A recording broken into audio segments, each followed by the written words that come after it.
Oh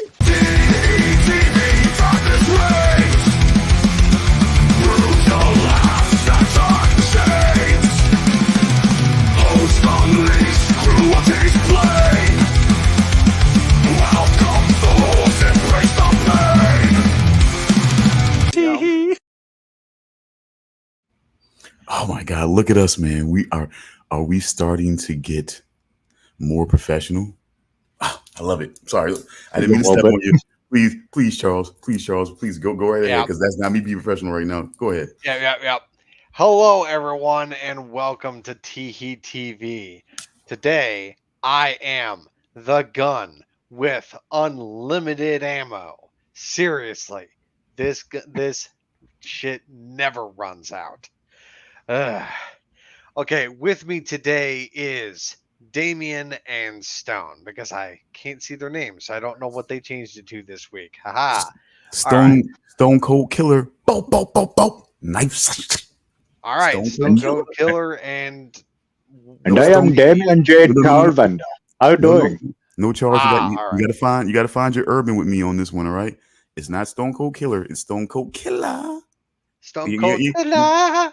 I mean, you ain't gotta say it like that. Now, I like the way you just said that now, but you ain't gotta say it like that. I'm just saying for me, that's just the flair I'm gonna put on every once in a while. But you don't have to always go there when you say that.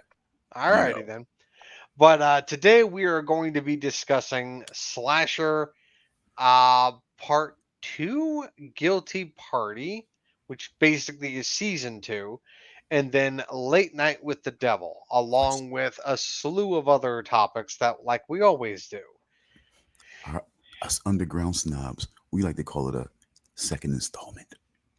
Second installment. Okay, fine. That also works. All right. Actually, yeah. Yeah, Because actually, we it have is required. called a second installment. Look, I don't mean to go all Jamie Kennedy on you from Scream, but there's rules to when something can be called a sequel. There's rules to that. There's Oh rules. boy. There's rules to a second season. There has to be a continuation from the first season, a cliffhanger that we've been waiting for almost a damn year before we find out what the hell actually happened. Some bullshit like that. That's where we get a second season.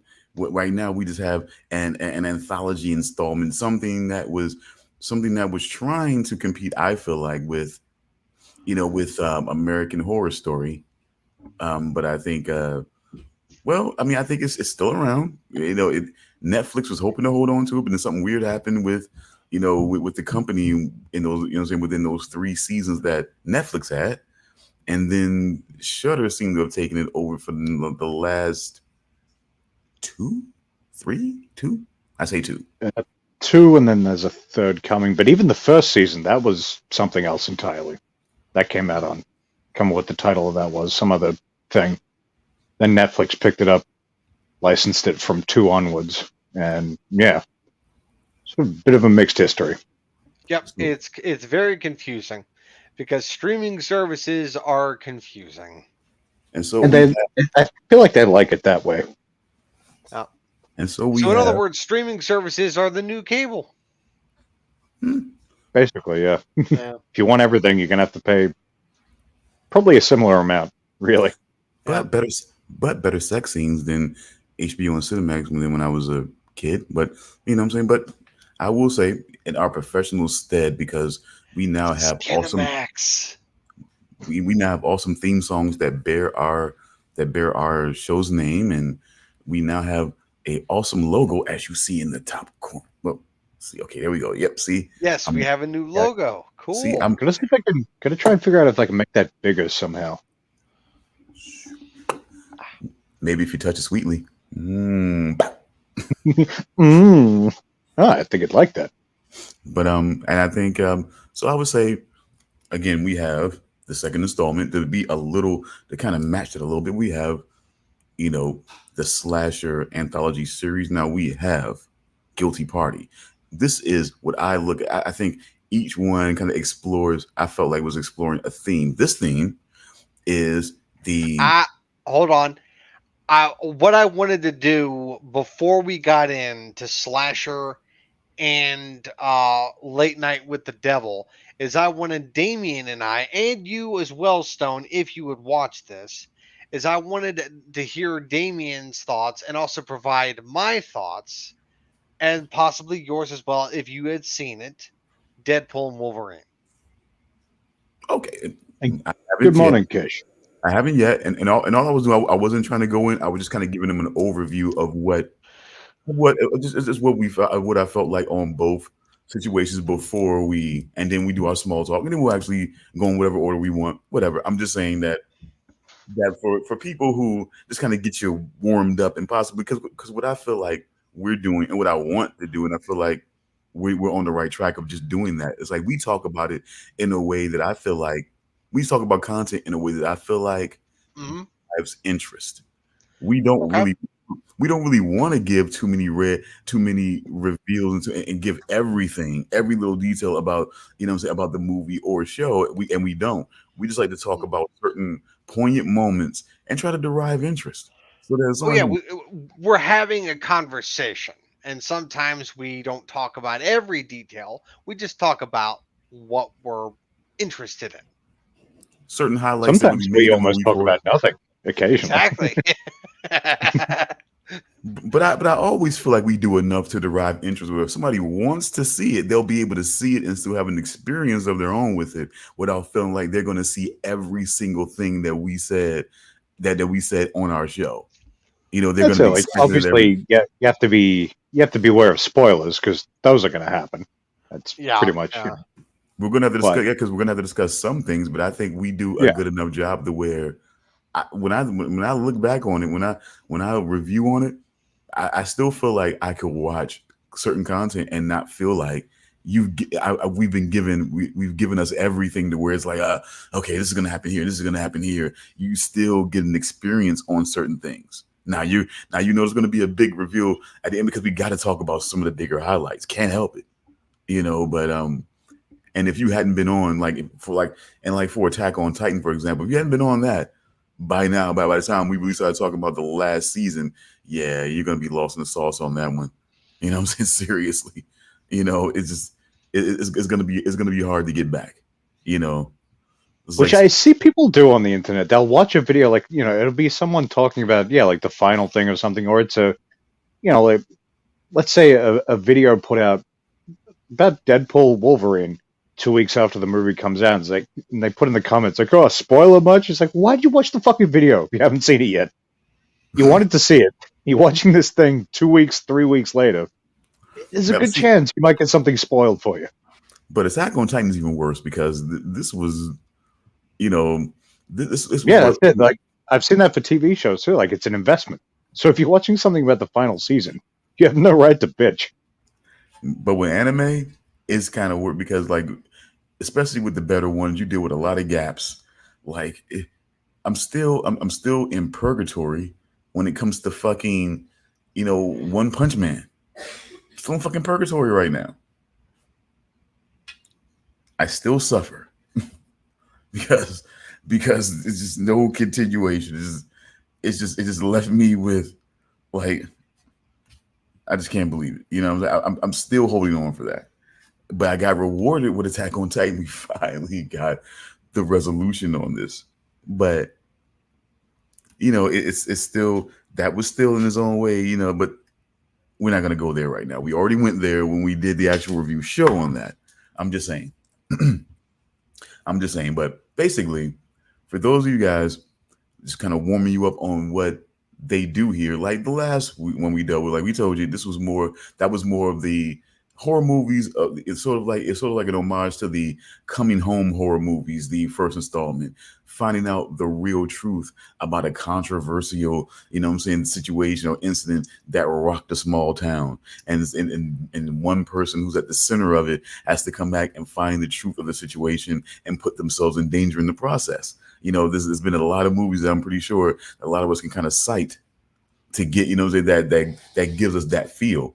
And this next one is going to be about, friends or group, holding on to a dark secret that that they have to revisit for some reason after a long time, only to find out that there's somebody else that's outside of their guilty party, as the title is connected to, seems to know what their dark secret is, and is looking for some serious payback.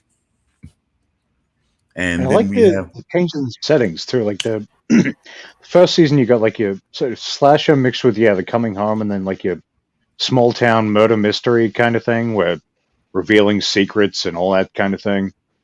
And this one's going for slasher meets like your cabin in the wood, well, not cabin in the woods, the actual movie, but a cabin in the woods, like the whole isolation sort of, the thing kind of that whole sort of like the isolation, I would which say is a that. setting of many different things. I would say that. I mean, especially, I mean, you got that big of a group, it's going to be a lot. There's other scenes. Yeah, the central viewpoint is their little is that treatment area, I guess you could say, or that Like I guess you could say, commune. yeah.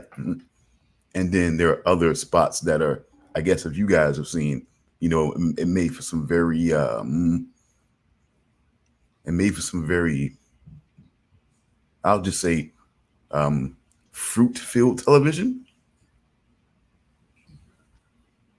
You with speaking a about a scene with a in certain an with a abandoned certain bus?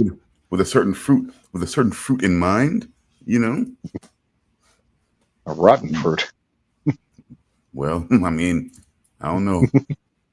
A grape's a grape, you know, whether rotten or fresh. A grape's a grape. Is it ever fresh? I think it's always rotten.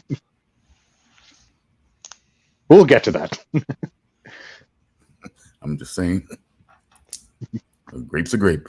But Certainly but is. then we have late Are we night with talking the about actual grapes or oh the or well a if, certain kind of grape? just think about the abandoned bus.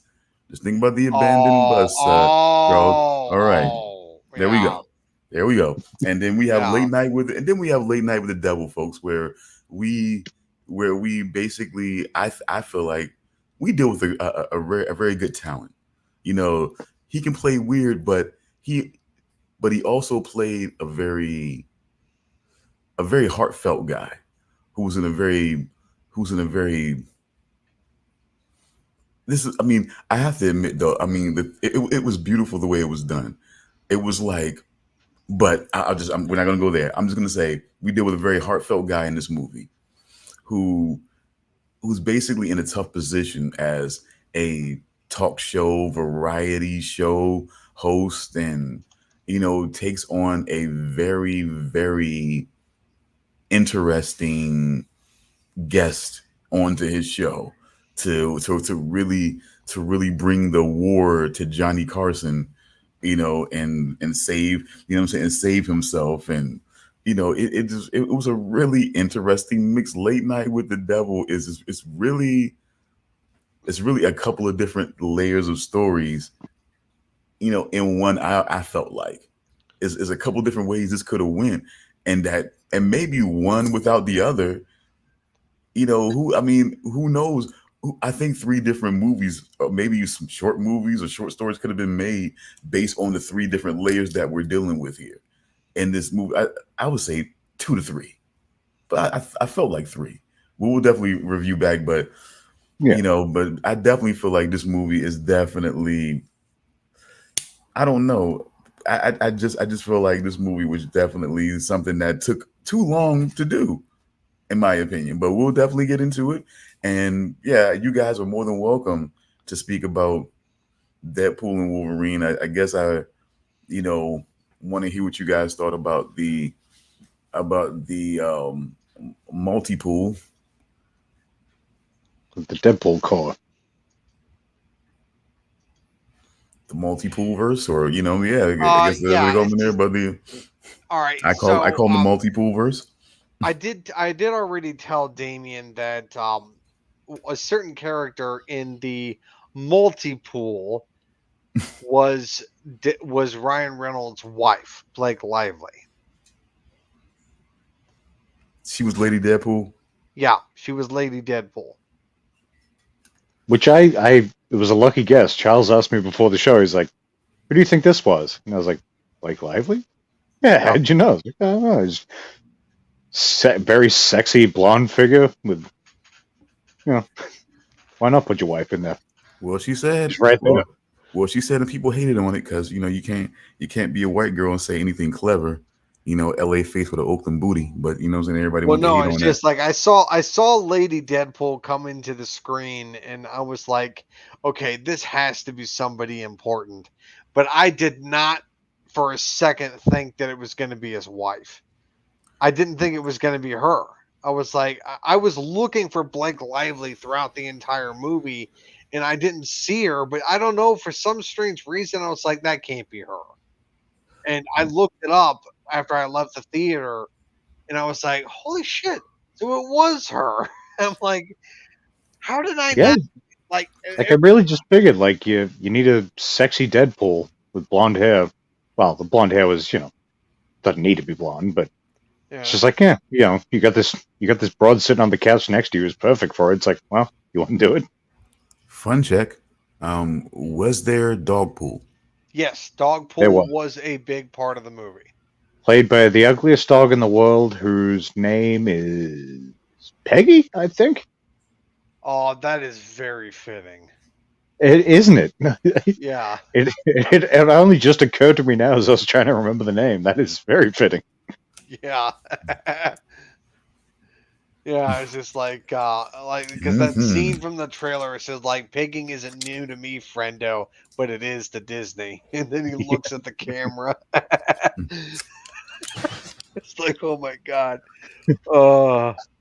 Actually, I saw he references they can't do cocaine in the movie, and he's like, Feige said there's no cocaine. Apparently, I saw a headline that is a real thing. That was like, I guess there's like a no drugs rule. Uh-huh. Like, they'll make a million references to it, but we can't actually do it. Yeah. Well, Blind Al's like, what about Bolivian don't tell marching bands? Nicholas Like, they know all the slang. don't tell Nicolas Cage that. Because Yeah, it's goddamn, just like, I just recently seen Mandy, so don't tell Nicolas Cage that. well, no, Man, that just was a wild one of my fucking movie. favorite parts of that whole back and forth between Deadpool and Blind Al is like, do you want to build a snowman? And then Deadpool That's says, so apropos. Goddamn. and then Deadpool says, yes, but I can't. And then he gets up and walks away. And man, and Mandy, Nicolas Cage almost had a mini snowman with that coke he was doing. I mean, Jesus Christ. Oh man. And then I don't know what the hell I don't know what the hell that damn salve was that he took. God damn. I mean, Not sure. I only saw that semi recently too, probably in the last 6 months to a year. like he's just like he I'm sorry. Look, I don't mean to make this parallel from Deadpool and Wolverine to fucking Mandy, but I'm just saying with the drugs, I just couldn't help him. Like, yeah, you can't do drugs. I'm like, goddamn. I'm like, I think about that scene in fucking Mandy where he was fucking just taking all the drugs. You know what I'm saying? He was sniffing everything, and then that salve. I'm like, what the fuck is that salve? So I'm like, what the fuck, man? What the hell could that have been? I need to know because I don't want to make a mistake. Jesus Yeah. Christ. Let's see. What? All right, fine. Let me ask you this: what did you think of the appearance of Chris Evans in the movie? That was great. I did not see that one coming. Yeah, I knew that Chris he was going to Evans be in the as movie. fucking. And I'll give a spoiler warning, but you should already know that we started talking about the movie. There's going to be spoilers, but Chris Evans appears as Human Torch Yep. in the Fantastic Four movies. And who was Yep. the ass? And who was the guy that fucked him? He was saying that fucked him up or whatever, man. Because he seemed to have no issue. What do you mean? What, you mean Cassandra Nova? Who Yeah, Cassandra zapped the Nova skin away? is the person who fucked him up. That's his name. Yeah, That's her name. that's Charles Xavier's twin sister. Yeah. Hold up. Okay, remember? Okay, that was a girl. Yep. That fucking that fucking like blocked it. That fucking blocked this attack, and then like Mhm. just turned around and made him drop into that fucking pole. on his dick. That was a female. Wait, hold on. Like See, he's like stand oh behind me. no, He's like no, stand no, behind no, me, and then no. he gets up and he's flashing down the flames, and he's just standing there, just kind of blocking it, and then he just kind of just and then like he just Oh no, that ooh, was what do you call it? Pyro. Yeah, that was Pyro. he can Pyro was from the X-Men movies. so he turned into an asshole, and he can block fire. So that's the other okay.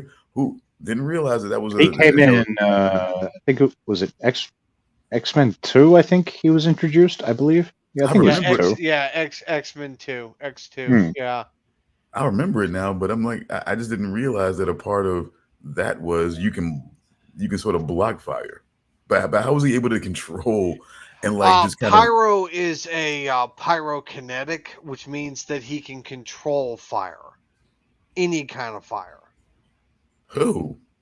Yeah, Forgot about that. Totally forgot about that. yeah, he's a pyrokinetic. Ooh. So with Johnny Storm being able to engulf himself in flames and fly around covered in fire, that means that Pyro can turn off the fire whenever he wants Okay. because he controls fire.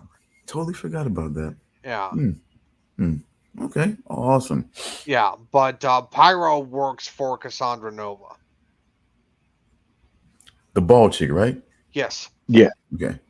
Yeah.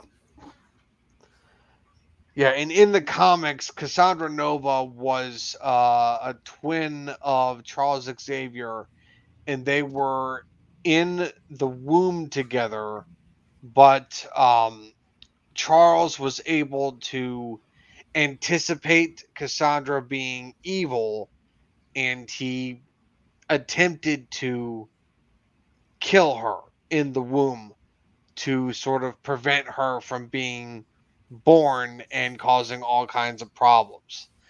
But unfortunately, she survived the attempt on her life. And when she was born, she was sort of discarded, and she grew up and was raised by some group or something, and she basically became evil, like the very thing that Charles tried to prevent. Comics. Buy them for your kids. Yeah, she basically became the evil version of Charles Xavier. It took a little bit for me to warm to her as a villain. At first, I was like, I don't know. Like, it I didn't take wasn't long. really impressed with her as a villain. I wasn't. I thought her motivations were kind of askew, and when she went to that what was it, a time ripper, I think is what they The called it. Time Ripper, yeah. Yeah, yeah.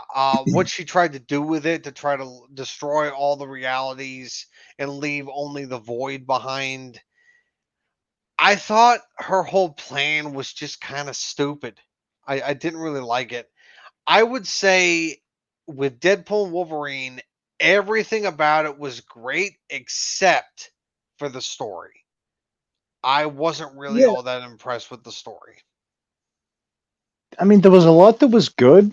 I liked a lot of it, but it definitely was. It was a kind of loose story to a point.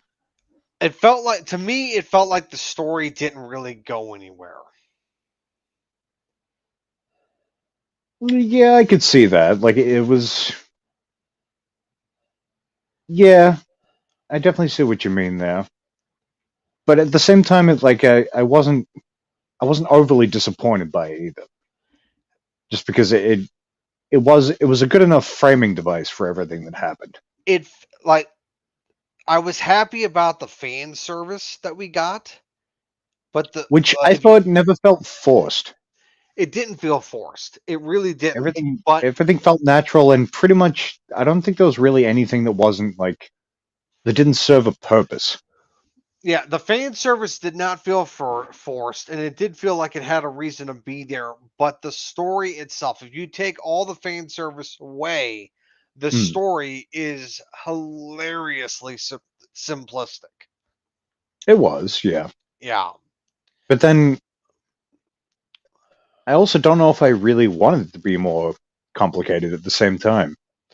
I was just hoping that the story would be better than what we got. Yeah, like it could have been better. But again, I kind of like that it was like you didn't have to worry about it too much and you could just it almost felt like the story was designed much like the movie just to have fun. You don't have to think too much. You just enjoy what's going on. And look, I Because mean, there's a lot coming at you in this movie. Like I would, I mean, regardless story aside, there's a lot coming at you at pretty much all times. yes, I mean, I agree. I mean, I do look at this movie as just something to just have a good time and not think too much about it. If you look at this movie too critically, you're gonna have a bad time. But And it's not even to say it's not a dumb movie by any means though. oh no, It's more it's like not. But it's sort of like I guess it's an intelligent dumb movie. Even that seems too dismissive. But that is sort of the it does sort of encompass what I mean. no, I get what you're saying. It's just I I would say the story of the first two movies were better. Bit more yeah, more pointed, I guess. Yeah. Yeah, We're still like talking. the story of the first movie was that Deadpool was diagnosed with cancer and he was trying to find a way to cure that cancer so that he could be with his girlfriend. It was a simple story, but it made sense. Yeah, but then, Um, but you always knew that that he was setting up for something because right at the beginning he implicated that he had to, what I'm saying, that he had to rub a couple of particular smooth criminals, what I'm saying, to get, what I'm saying, to get this Deadpool movie. So he yeah, was he was already pushing for this over the top, what I'm saying, blow up Swiss storyline. So then he had to create his own X-Men, in the second movie, because that was the big thing for him in the second movie. I want to create my own X-Men, but I want a variant. So he tried, what was it, X-Force? it was X called Force, X yeah. Force. Yes. Yeah. Okay. Which fucking Josh Brolin was the perfect Cable. I've read a lot of Cable and Deadpool stuff, and Josh Brolin is both visually and the way he did the role. I was just like, this is pretty much exactly how I read Cable on the page. Well, Like I he plays mean, it straight, but he's still kind of accidentally playing into Deadpool shit at the same time. well, that's straight man shit. You have to be, see, the straighter the man, when you have a guy like Ryan Reynolds, the straighter you are in that situation, the more plays into the funny. Like it's just like with fucking it's just like with fucking Ben Stiller and Robert De Niro. Robert De Niro didn't have to be over the top. He just had to be Robert De Niro as a former fucking spy hunter. You know what I'm saying? And still be a serious guy, but play more into Ben Stiller's silliness and fucking neuroses. You know what I'm saying? It just made it more fucking funny. Yeah, Just it's like when that he perfect counterbalance. yeah, it's like when the straighter you are, the straight man. Just it's like with him and Billy Crystal and Analyze this and that. You know what I'm saying? It's just like the more serious he was, the more it seemed he was being over the top. Because with Billy Crystal, it just the straighter the man and the whack. You know what I'm saying? And the funnier the what I'm saying, the other guy is, you know what I'm saying, the better what I'm saying, the better balance it is. It's just fucking great that way. That's why you always knew that there was going to be that it was going to be just great and weird balance between Wolverine and Deadpool. You know, you know there was going to be some weird shit going on. And Like man, am I asking, glad I happened to watch Logan 2 days before I went to see Deadpool and Wolverine.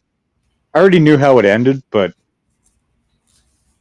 like definitely if you haven't seen that movie, it completely spoils the ending in every possible way. Like, it literally shows you the ending. Do you But agree, Logan Sean? was fucking great. If you've never seen Logan, that was a great fucking movie. Like, even as like you could not like comic book movies, and I think you could really enjoy that one.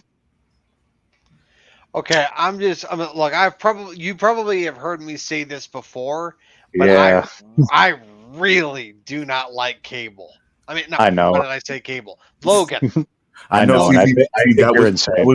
I was about to say that, Damien. That actually Logan. the people who have not read the comics or not into the comics like that will probably enjoy it more than those who had, because they get so butthurt about the stripping down of the X-Men and of Charles Xavier and everything that movie was looking like. But I I think mean, given I've read some of Old Man Logan, which is what it's based on, and it's different, but it's basically like, that's the gist of it, and I kind of like that.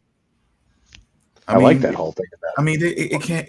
I mean, you realize that when you're dealing with a sort of like very timid. Well, I didn't say timid, but a sort of tense like agreement and working relationship that was Charles Xavier's School of Mutants and the U.S. government or whatnot, or the world government as it were or whatnot. But it was it. like you had to know that it would fucking implode at some point, and it would have them being looked at, even Charles Xavier, as fugitives. There has to be a thought that it would come to that, and you would have to prepare for what that looks like. I think some people just wasn't prepared for what that looks like. It's sort of like it was kind of an extreme version of what was it in the event? Was it the Avengers? No, it wasn't the Avengers Initiative. What was it called, Charles? When they like put the restrictions on like the Avengers and whatnot, the superhero restrictions, Sokovia Accords. the Sokovia Accords. Yeah, it Yeah. was sort of like an extreme version of that, which is sort of in a realistic world. It's probably always going to come to that at some point or another. Yeah, I understand people hate this. Just People in hated this. the Logan universe, it's much more extreme. It's like, no, we're not just going to limit what they can do. We're going to actively, poison the water to try and kill them all off. And I know people then, people used to seeing the Xavier just moving and full, I'm saying, just moving around on that damn, I'm saying, electric, I'm saying, super hover around that he had, and then he's in a wheelchair. I mean, it's like I get it. All that shit just seems, just really struggle. But I mean, that's what the fuck it is. You gotta embrace it. You gotta feel your feeling, as they say. You gotta feel your feelings on that. But it's gotta happen. So I mean, what the fuck you want? That's another thing I loved about Logan. It was a great.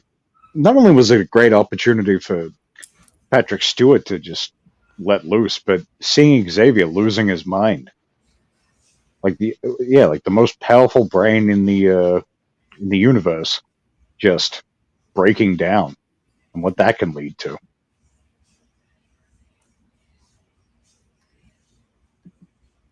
Yeah, but look, maybe I should watch Logan again. I don't know, but when I watched it initially, I was bored to tears because I didn't find it interesting. I was the opposite. I was captivated the whole time. I didn't find it interesting. I didn't. I know, but see, you Like, gotta. I guess it's much more of a. It's definitely much more of a slow burn than what we're used to, But for you never sure. thought. But you never thought Like it, about you never thought about what Wolverine trying to raise a kid would be like, or what a sort of like Wolverine's kid would be Okay, like. I will admit I thought Daphne Keene's performance as X-23 was pretty good. Seeing her kick all kinds of ass in that movie was cool. And her going into her bouts of savagery, and uh, yeah, it's that so believable. It's just this wild child. It was yeah, fucking it great. was cool. It was cool seeing that. And then seeing her come back in Deadpool and Wolverine, that was even more cool. It was like, yeah, Even cooler. the grown up version, Yeah. while And it's still savage, but grown up. And yeah. Yeah, learned, or whatever. yeah, no, it's just, and it's good to see her doing an awesome role after hearing her, let's just say, and you can't see it, but seeing her, let's just say, interesting performance in The Acolyte. Haven't seen it, and at this point, I probably won't. Yeah, I didn't even know she was in it. she was in The Acolyte, and her character got killed, and uh, mm, look, I like Daphne Keane. I like her as an actress. I think she's talented. And what happened to her character in The Acolyte is not her fault. She had nothing to do with it. It was 100% the writer's fault. So, yeah. I'm just happy that with her performance in Deadpool and Wolverine, at least her character was handled by writers who know what the fuck they're doing. Oh, what the fuck are they doing? Yeah. Which was another thing why everything worked in that movie. You could tell the people who made this movie have respect and care for everything they're actually doing in this movie. Yeah. Yeah, I was really happy about that. Yeah. And fucking when Blade said, what did he say? There'll only ever be one Blade. Yeah, I yeah. think I he think said, when I was and at then the Deadpool theater sort of gives a look to the camera. I'm like, fucking right. yeah, when I was at the theater when he said that, my whole theater cheered when he said that. Yeah. I mean, I Okay. didn't cheer, but everybody else did because I don't usually get like all cheery and all that at the theater. But no, I kind of Yeah, nodded at that point because it's like, yeah, you're damn right. yeah. Wesley That's like, Snipes yeah, I is cheered in Blade. my head for sure. Yeah, Wesley Snipes is Blade, 100%. I got nothing against Mahershala Ali, and no. I hope he gets a chance to play Blade. I really do. But I'm sorry, dude. Wesley Snipes is Blade. So Even with like, that god awful third Blade movie, Blade I was gonna Trinity. say, like, I'm sure Yeah, you've heard the stories about that movie, about, like Wesley Snipes in that movie, like in I've heard some the things. What are you final referring scene to?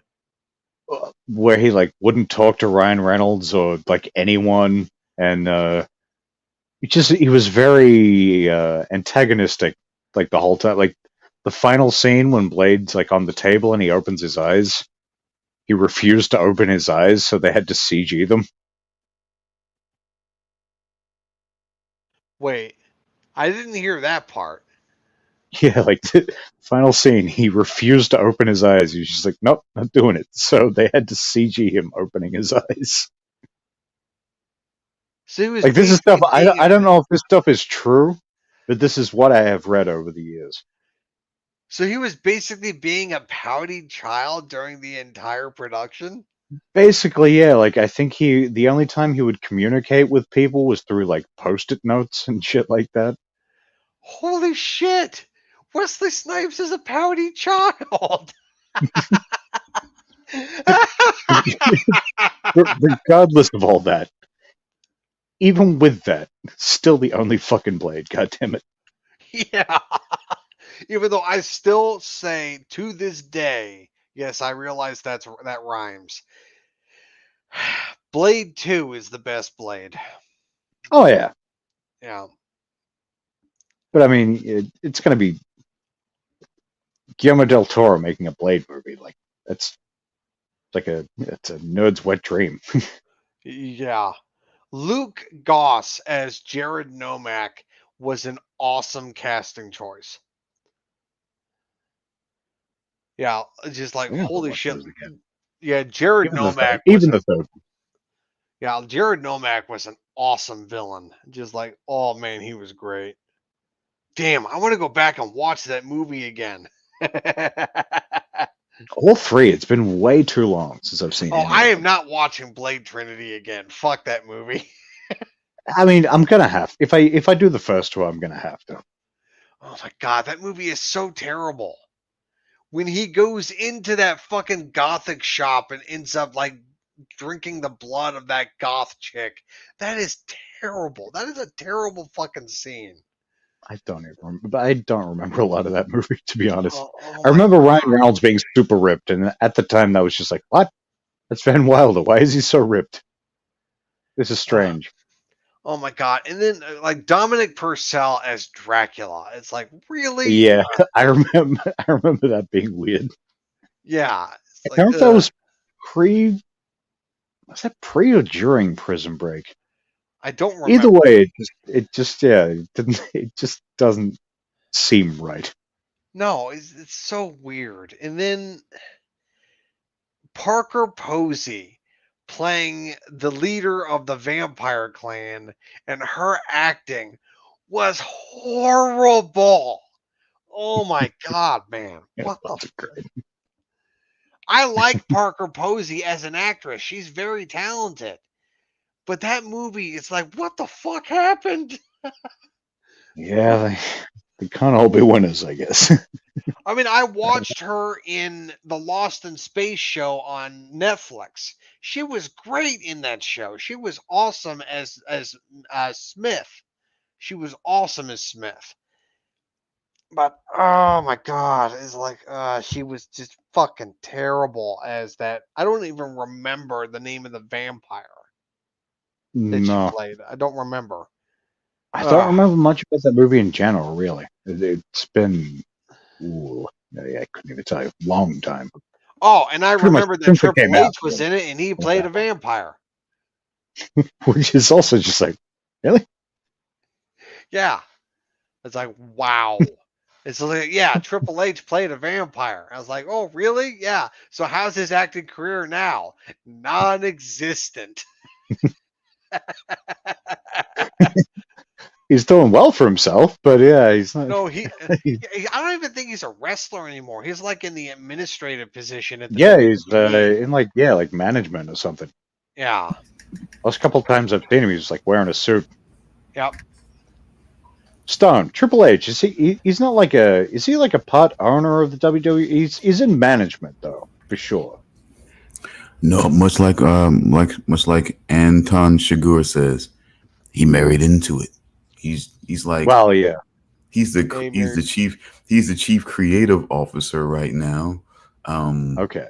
But it's like it's that weird shit where the Dukes, you can't get rid of the Dukes. The Dukes started this whole firm. It's kind of like that shit. It's like the McMahon. You can't own the McMahons because the McMahons.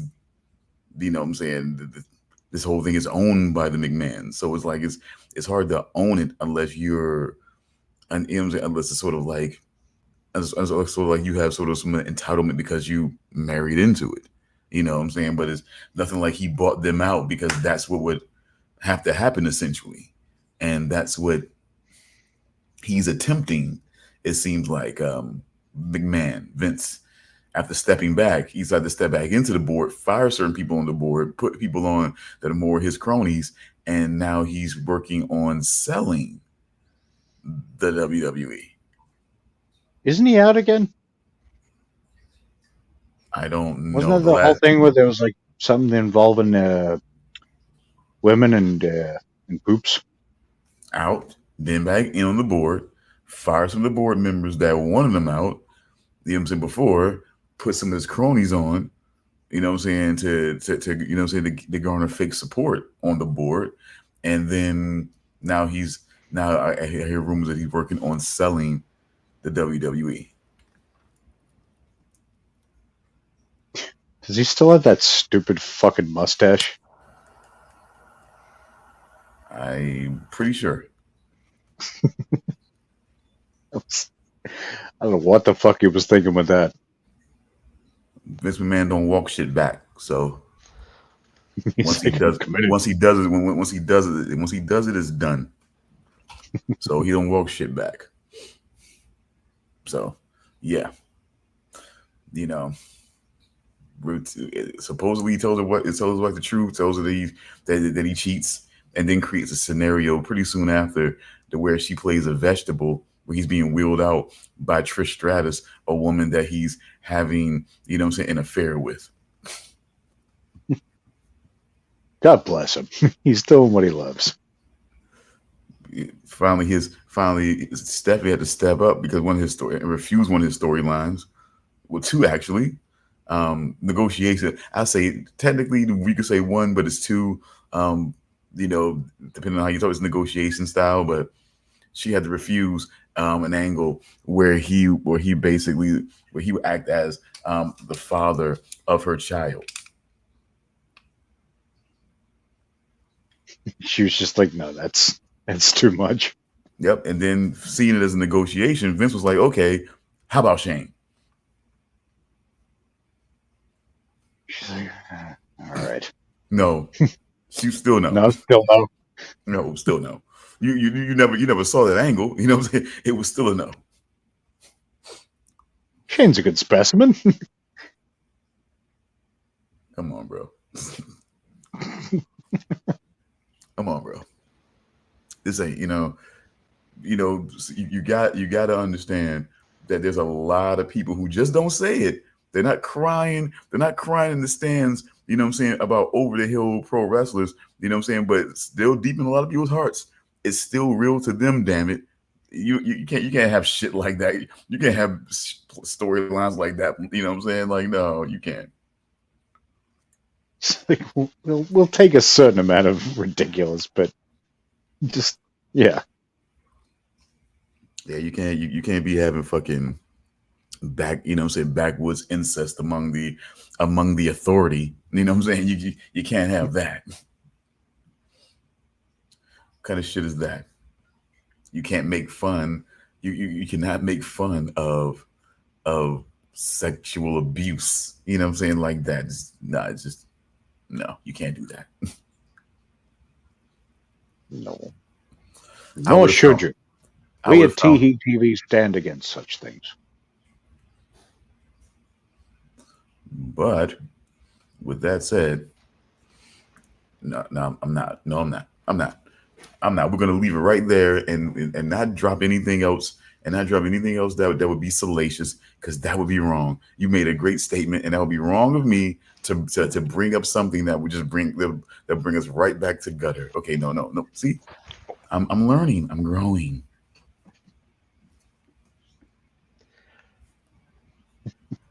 Okay. I'm just saying. Intrigued as to what you were going to say, but I don't know if I want to know at the time. I said I'm intrigued, but probably best left unsaid. No, it was sort of going to be somewhat a level of. With that said, yeah, how about that incident? See, we can't do that. See, no. I'm saying nope. No. Or me doing some stupid, like, yeah, how about that movie where no. No. I refrain this time. You leave it up to you. Like, no, moving on. Yep. Oh, look, somebody, look.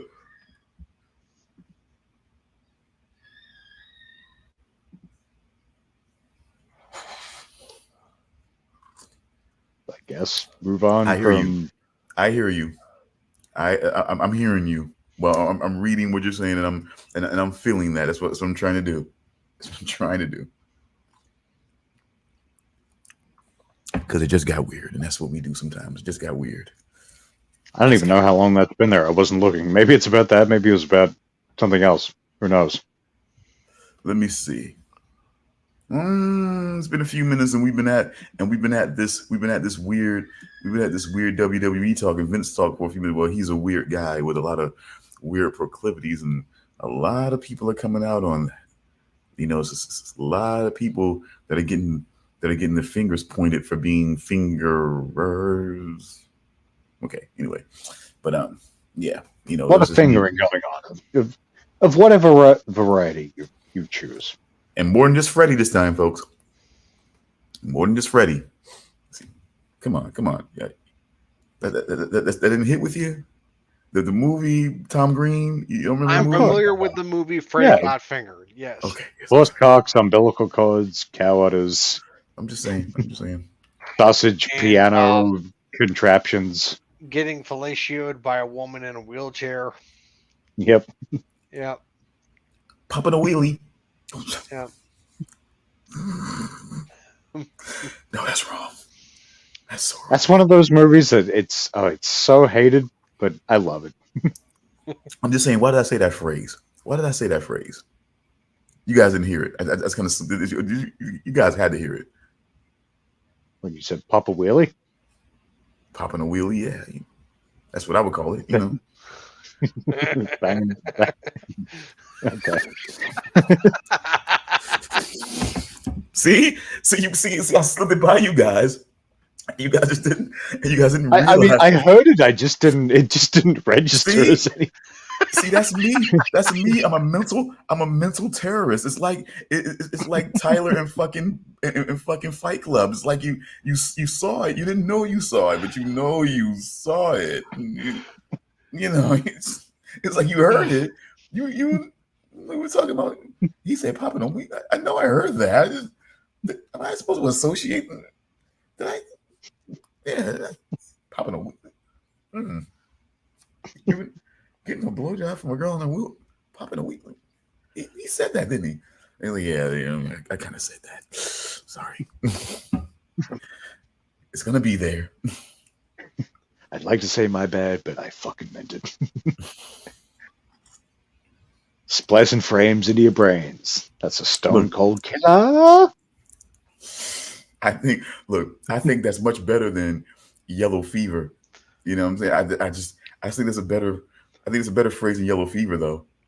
I mean, it's calling it a disease. It's calling a like of Asian women a disease. I don't. Are you even allowed to say yellow fever anymore? I'm still going to, but are you allowed to? I don't know. What? Because I remember the Bloodhound Gang got in trouble for a song called Yellow Fever. Like it was like the early 2000s, late 90s. But see, did they put any imagery or any sort of music that was sort of like lend to any stereotypes? I mean, because I think it was all about loving the Oriental poissoir. they didn't say Oriental, did they? Maybe I can't remember. I haven't heard that song in years. Because I mean, you're saying it, so I'm just wondering. Like, they didn't say I hope they didn't say Oriental. I was just thinking that's another thing you're not supposed to say anymore. For some reason, I don't know. Isn't that like because the Orient is pretentious. Because the Orient is pretentious British speak for Asia. Okay, I'm sorry. That's what I think. That's what it kind of comes down to. That the Orient is pretentious British speak for Asia, and every Asian person of a certain nationality and country that they can't recognize are just Orientals. No, you know what I'm saying? It's just no. It's like, yes, I had a lady of the night the other night, and she was quite good. Where was she from? No, she was Oriental. I don't know. No. He would say she's from the Orient, or the you know what I'm saying, or like the you know what I'm saying, the Japans. Yeah, the Japan. So what we're in the Shogun show now? A little bit, yeah. Okay. Just a tad. She made me come in my Japans. You see what I did? Yeah, and so did she. And both were very uneventful. She'd only just entered the room. It was very embarrassing. She left right away. That reminds me of that Lonely Island song. Fucking Blackthorn, man. That is his name. No. Yes. We know you don't like Blackthorn. What was his name? Cosmo. Yeah, it was Cosmo something. Interesting name. Cosmo Jarvis. Cosmo Jarvis. That's it. Yeah. I was gonna say drink just to kind of help it flow, but you know. Yes. He's named after a woman's drink. No, I was gonna say Cosmo drink. No. Okay. All right. Boo. Yes, his full name is Cosmopolitan. No. I'm kidding. I thought about that for a second. I'm like, you better be fucking kidding. I would disavow my parents if they named me fucking Look, Cosmopolitan. look, real quick, guys. Real quick. Cosmo, at least I'm just like, okay, you're Seinfeld fans. Me too. That's fine. So real quick. In the end, was I wrong? I was wrong in the end about what I'm saying about Blackthorn. We don't actually know. I mean, Hmm. we kind of just like rode off into the proverbial sunset. Although apparently we're Well, getting a season 2 and 3 for Shogun, which doesn't really make a whole lot of sense to me, but whatever. yeah, I'll check it out. I'm intrigued to see where they go. I just have no idea where they're going to go. Like, didn't you say that after the events of season 1, we're supposed to get like, what is it, like 100 to 200 years of peace? Something like that, yeah. Yeah. Like obviously, it's not a I find that historical, document. They're I not find trying that to. supreme. It's based on a novel, but I find that supremely amazing based on the arrogance, of both the British and the Spanish at that time. I find that absolutely amazing. If that were the case, I find it absolutely amazing that they were because it's pretty able. much it's because Japan closed their borders. But I find Basically, that they kicked absolutely. everybody out that wasn't from there, and they're just like, "Yep, no one's coming in.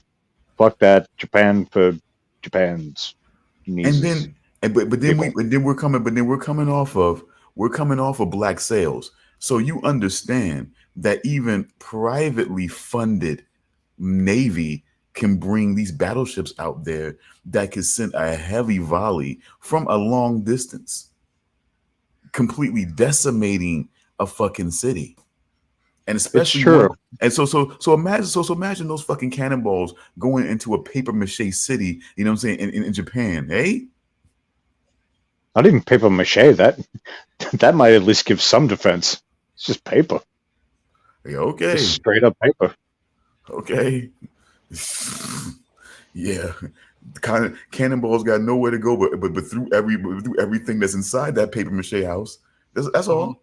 That's all. it'll just Yeah, go and blow up things there. I didn't actually look into how they did that because, yeah, you can say like, all right, we're closing the borders, we're kicking everybody out, but yeah, then that's just gonna be like, okay, fine, we won't fuck with you again. The British gets pissed and they bring out their full navy out there to bear, just sitting on the water and just go full assault out on their borders and the city, and then just go on in there. I mean, it's just come on, man. I'm just saying. Because they did reference at one point in Shogun. I think that it was sort of they were talking about Blackthorn's ship. I think at some point they're like, yeah, Japan can build warships like that. I don't know if they ever did. I'd never really heard that as being a thing for Japan.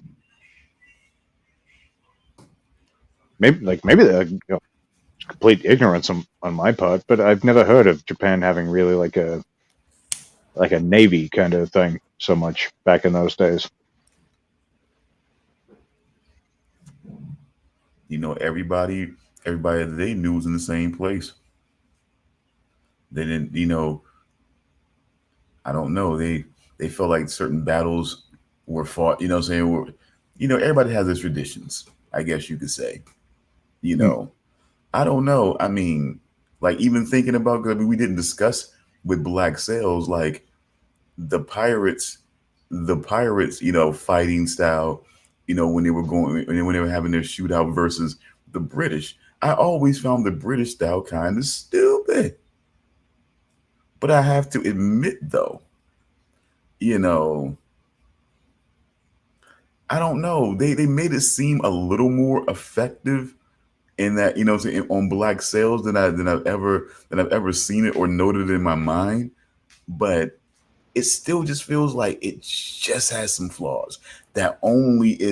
that only is righted by sheer numbers. That's the only thing that makes it that it makes it all, so that makes it even that even though my misgivings, it still makes it still truthfully effective because of the sheer numbers that they can bring. Like you That might be often able to, seemed to be what they were banking on. Yeah. but it just felt just like I'm just like, wow, bro, come on, we're gonna stand here, blah, blah. Guys move, other guys, you know what I'm saying? And it's like, okay, but these other guys could be shooting and you can still lose it. I mean, it's like you just figure, okay, we're understanding. It's like, oh, to me, the people's thought process on the human element of things sometimes is just mind-boggling. I just can't conceive somebody else that, hey, those couple of bodies that you're okay with losing in a certain volley. I mean, those people, there's people at home that are going to miss that person. You may think, okay, it's a statistical part of this battle, but there's people at home they're going to miss that person. They're going to miss that statistic. So I'm just like, it's just kind of weird to just kind of. It's like, I know there's the term cannon fodder, but you don't have to take it so literally. You can, you can be a bit more human about it. I'm just saying. I mean, I understand, but it kind of always reminds me of those. You know what I'm saying?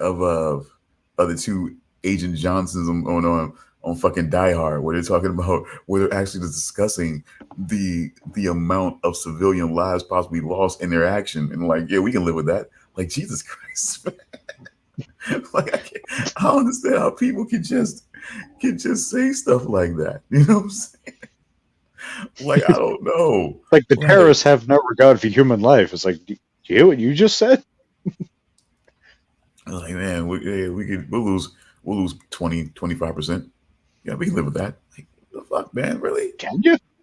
Really? Like, man. I'm just like that. I just always think about that type of stuff. You just can't. It's hard for me to be like, okay, yeah. The truth is, some people might not make it out. We just don't know who, and we're not calculating percentages on you guys. Hey, 20% of you guys are gonna fucking. Not everybody trying to figure like how are we gonna like 20% of us. That means okay, maybe like 10, 15 guys we're gonna lose here, some shit like that. So let's figure out like eventually gonna have people figuring out which 15 guys are we gonna sacrifice to make sure that we all survive. It's just like, no, you just look, man, like you don't do shit like that. Better strategy is what help people fucking survive. I mean, That's god it. Like, damn. the unknown is one thing, but yeah, like a calculated loss is fucking Jesus. So war, whew, yeah. The quote Jackie Chan, Rush Hour. Good God, you all. Yeah. I'm not entirely sure if I'm going to be looking forward to the fourth Rush Hour movie. I still haven't seen 3 yet. Really? No. It's basically just more of the same, only it takes place in France. Yeah, I kind of figured. And then apparently Carter gets romantically involved with an attractive French woman, and then he thinks she's a man, and so he thinks he had sex with a man, and he's like, oh no, I'm Brokeback Carter. Yeah, that's probably one of the best parts of the entire movie, I think. No, well, there's a quote from Jackie Chan in that movie that ends up becoming a meme where he Oh yeah, goes, what's that? where he's watching the girl, where he's watching the girl over the other Oh, hotel room, that's from Rush Hour 2. and he's going, slow down, baby. You know Yeah, what I'm that's saying? from Rush Hour 2. I'm just saying, but yeah, it's still just one of those when it become a meme. But I gotta say, Rush Hour 4, I predict the whole movie is gonna be slowed down, Oh my god. baby. Well, yeah, because I mean they're up there in age. Yeah, Jackie Chan's like 80 or something at this point. I'm not sure, but I want to look it up. Let's see. I don't know if he's quite that old, but he'd be getting up there. He's probably in Chris his Tucker 60s. is probably what, in his early 60s, Jackie late 50s. Chan. We'll say Jackie, early 60s seems about right. oh shit, Jackie Chan is 70. Okay. Yeah, Jackie Chan. Yeah, is I would have thought a bit older. And then Chris Tucker. I feel like late 50s, early 60s. Yeah, Chris Tucker is 52. Oh, 52. Yeah. Again, younger than I expected. Uh-huh. But still, you're But talking about guys. Chris Tucker's kind of ageless though to a point. So But is see, Jackie Chan as well, a little bit. he's not. But he's not really what you would call athletic. He was never No, what you would call the athletic type. But so it's going to be interesting. But I mean, it's the more interesting thing is will Jackie do his own stunts? Well, Jackie Chan recently did a movie with John Cena on oh yeah, Netflix. Strike Team or something like that. I can't remember the name of it, but I watched it recently. Okay. It's like they're trying to transport a science team Hmm.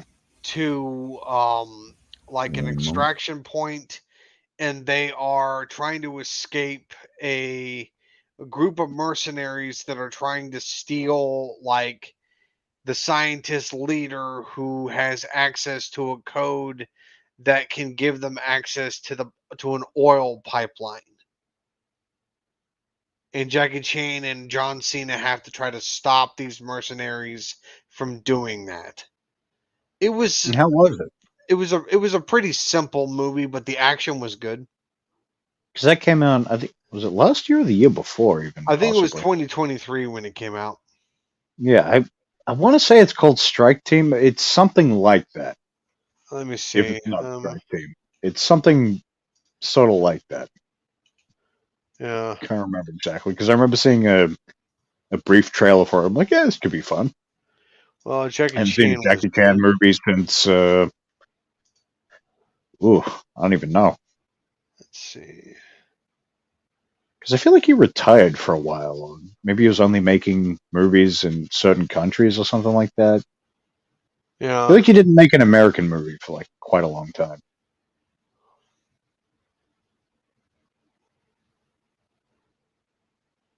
Okay, come on. I mean,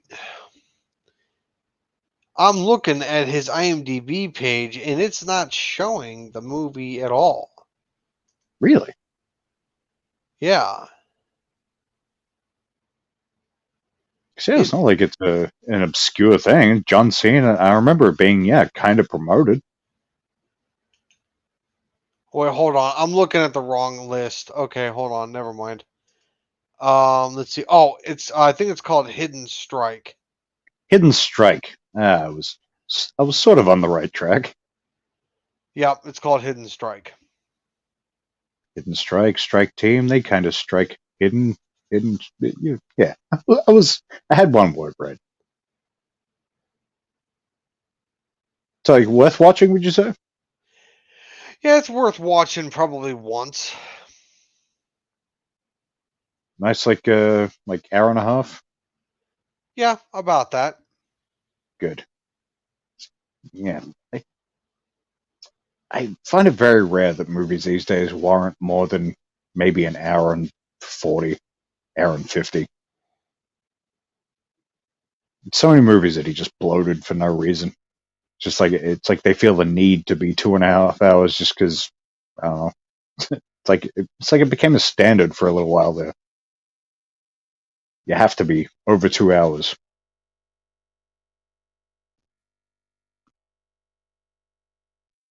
Which I don't mind a long movie as long as it's worth it. But Oh yeah, I completely agree. It's just long movies can be good as long as they have a good story and it keeps you engaged in the movie. yeah, Yeah. Now, not every movie can speak towards that. I can name plenty of movies that haven't done that for me. I mean, fucking the Marvels was I think that was only about an hour and a half, but it felt longer. The Marvels was how do I put this? A tire fire is what it was.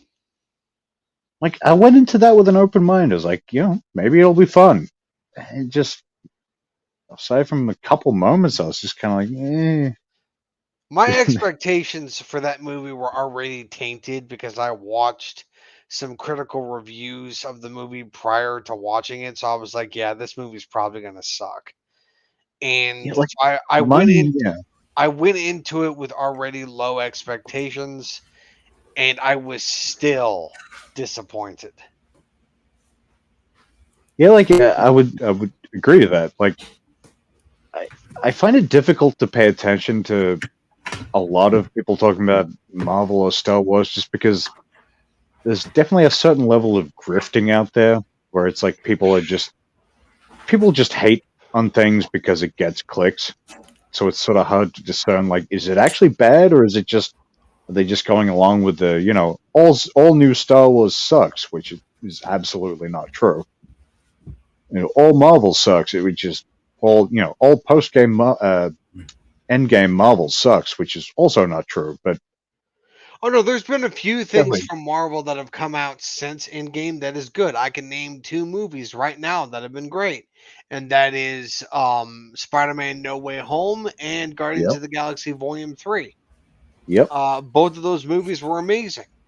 Now, of I didn't course, hate the the Eternals either. I'm sorry, what? Again, the Eternals. I didn't hate that. It was too long for sure.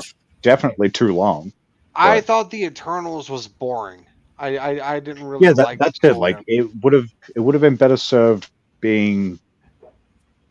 Yeah, I would say like an hour and 50. Like maybe 2 hours max.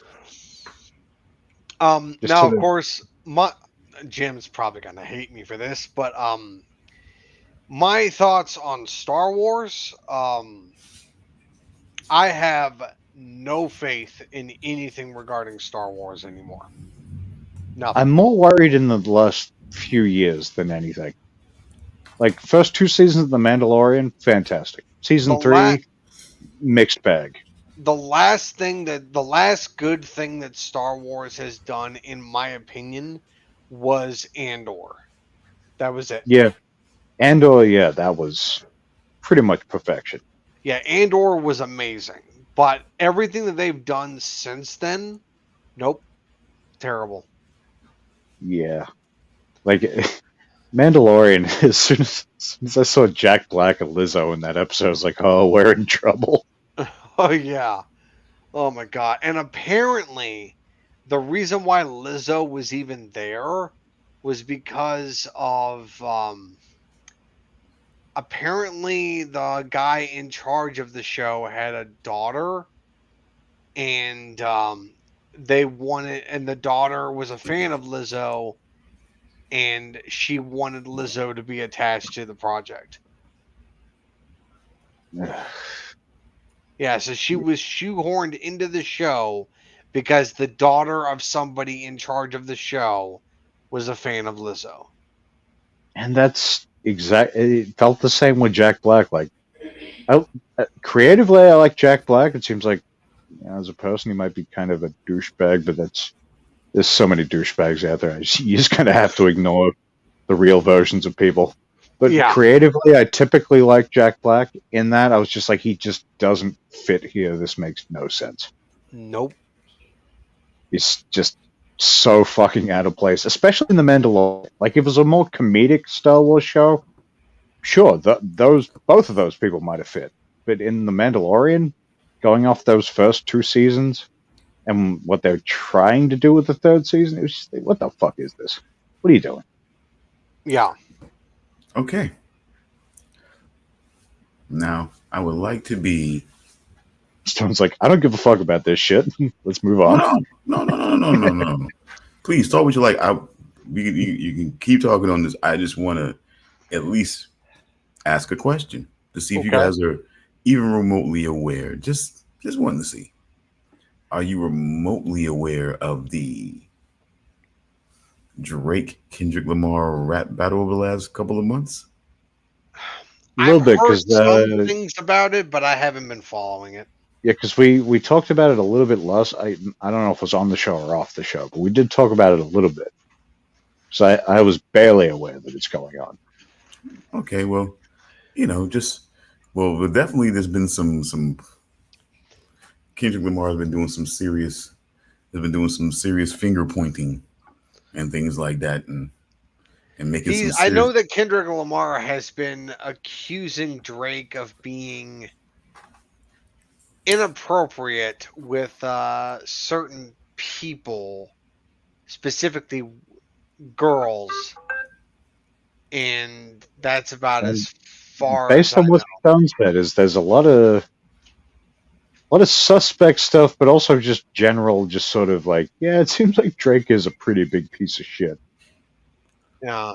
But but I guess in the way of like sort of doing our normal little preview here, you know what I'm saying, of or our little teasers of talking over the music, I do believe more than you know what I'm saying, more than the battles themselves. Now I do feel like it is important to feel like that to state that a lot of the stuff that came out, which is why I kind of was like when it came to Drake, I kind of didn't do a whole lot of as a journalist, I didn't do a whole lot of watching interviews that he did or certain things because I didn't want to start to deep dive into information because first things first, I mean, I knew about Drake being, you know, saying being on Degrassi because as somebody who was like pretty much like fresh out of high school, I was watching Degrassi, you know, and everything like that. So, you know, a Canadian show about high school, finally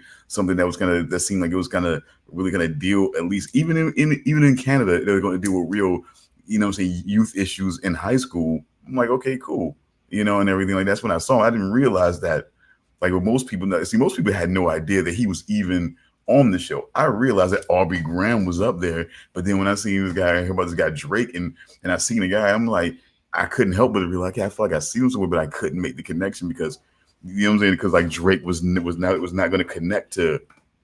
Oh, okay, that's that guy until after a while, and I finally, and somebody says, I'm like, oh yeah, that is that guy.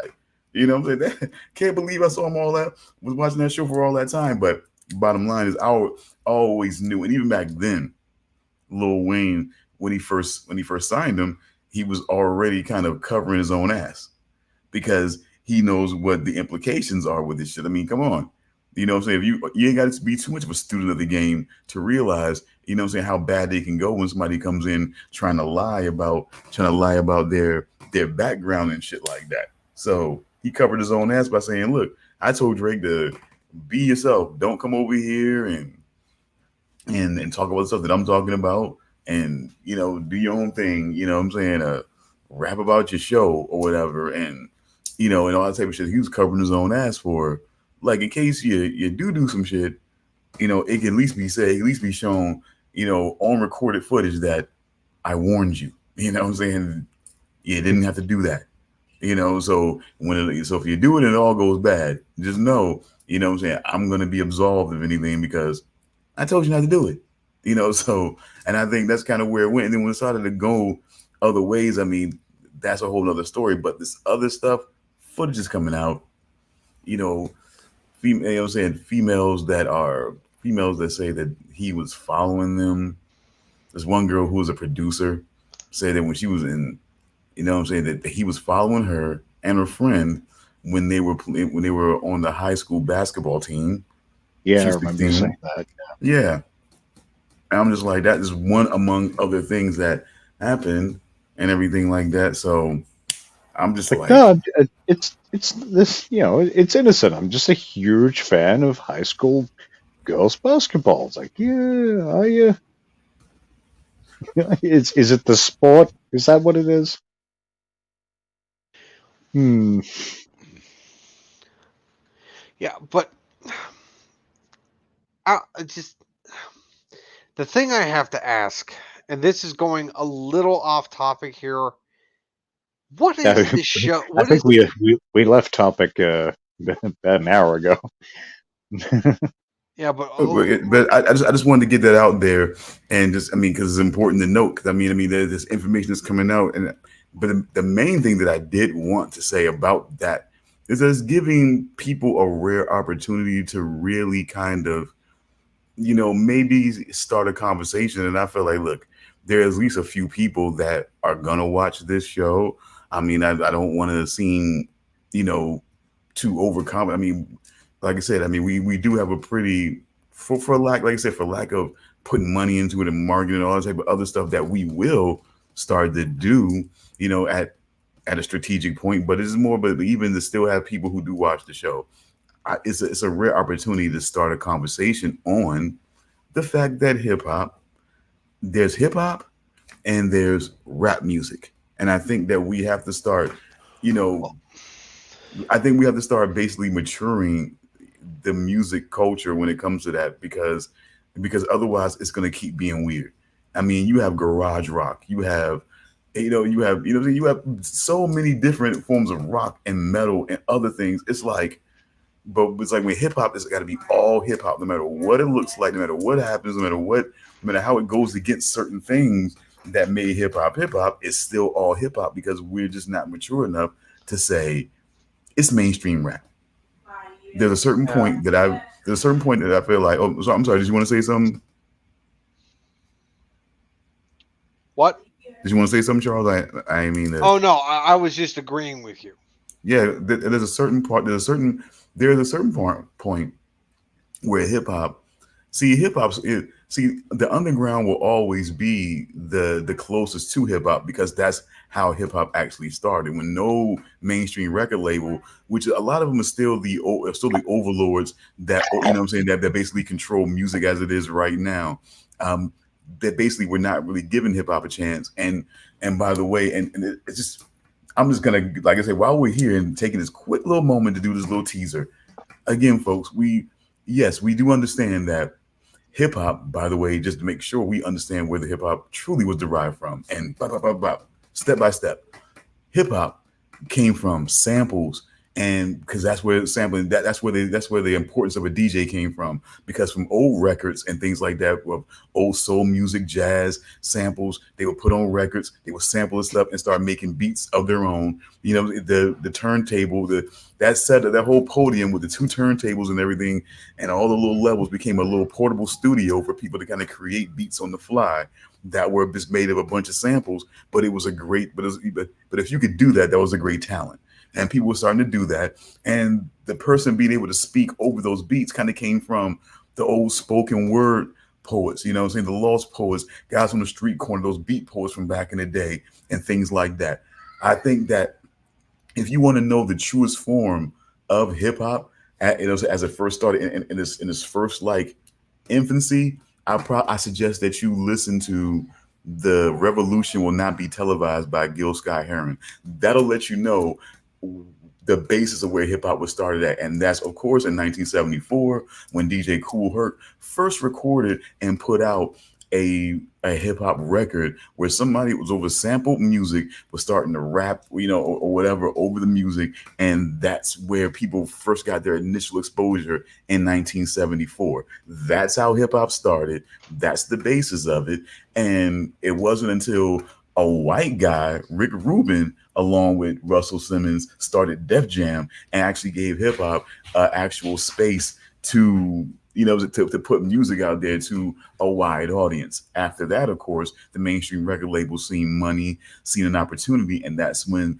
mainstream rap came along, where the more surface level points of hip hop were taken and derived into this certain form, where it became more about bragging, jewelry, money, clothes, women, and then eventually it became about street credibility. Do you have a record? Are you connected with any sort of group or notorious, what I'm saying, thing or whatever? And those became the building blocks of what mainstream rap would become. If you didn't embody these things, you were not someone that was, and it keeps evolving all the time. Tattoos on your face, things like that. What I'm saying, you're into multiple different drugs and ways of being intoxicated. Now everything starts to evolve more and more and more and more, and everything like that when it comes to that. So and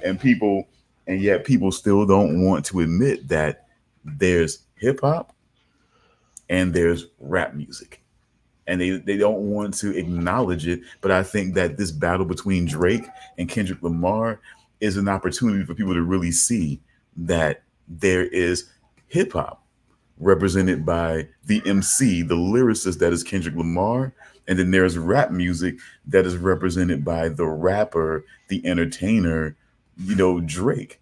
And that, and we have to understand that they are not the same. They together, they are not hip hop.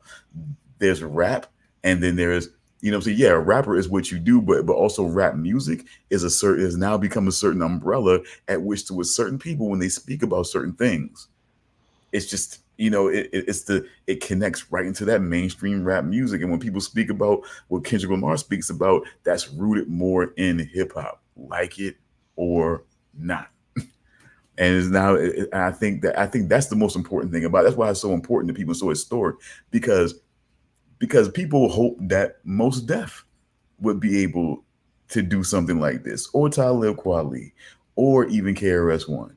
But then you recognize the tide that was shifting when KRS-One battled Nelly, and people said Nelly won that battle simply because radio played a song where he snuck this, by the way, KRS-One, on a record that really wasn't a diss record. It was a remix on another record that was a hit that he got on, and snuck this on KRS-One that he caught and made a whole song. And people try to act like because that song was played more on the radio that he sort of like won that whole thing, and it was just stupid. And that's what they tried to do. That's what they thought was going to happen with Drake.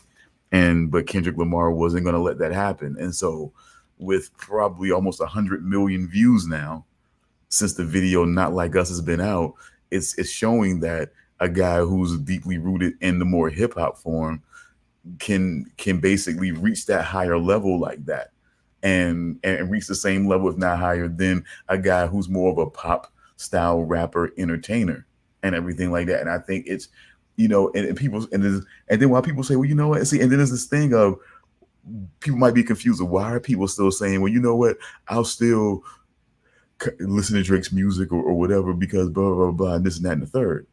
Outside of now the allegations about the young girls, that's a whole other conversation morally people are gonna have to have with themselves when it comes to Drake. But if that was not there, and we're just talking about his music overall and what happened in this battle, I guess there's some people that still are willing to listen to it.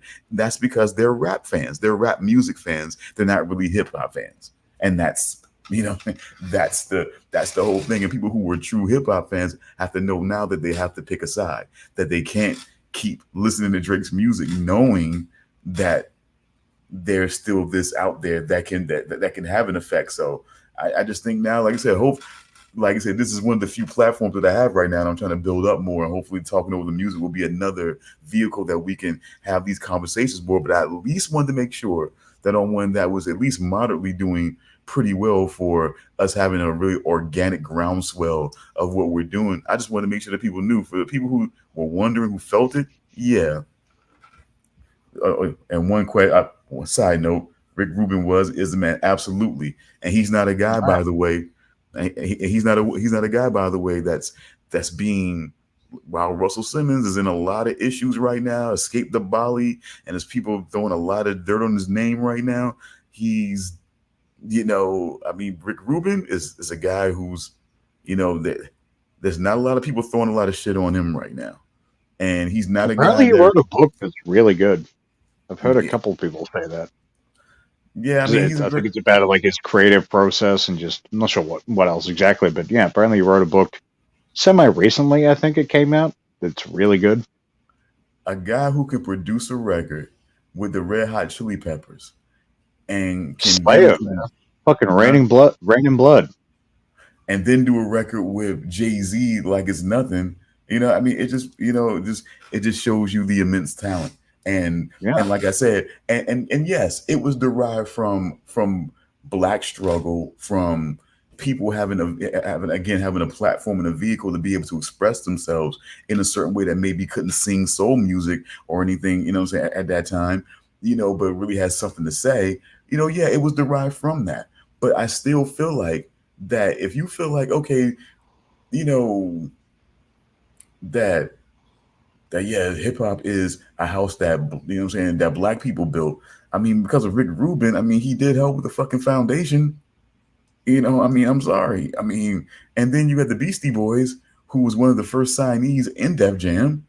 And then because of the Beastie Boys, they were connected. They ended up being connected to LL Cool J, who ended up being signed to Def Jam, a legendary artist. Then who LL Cool J, by the way, when he thinks of the Mount Rushmore of Def Jam artists, the Beastie Boys, he puts them in that, in on that Mount Rushmore along with himself, by the way, just to make sure that he's, that we're clear on that. But so that was all around the same. It would have been all around the same time, I guess. Like Slayer, Beastie Boys, LL Cool J. It's like Public that's Enemy. a Public Enemy. He also puts them. He also puts them at on the Mount like Rushmore of Def Jam.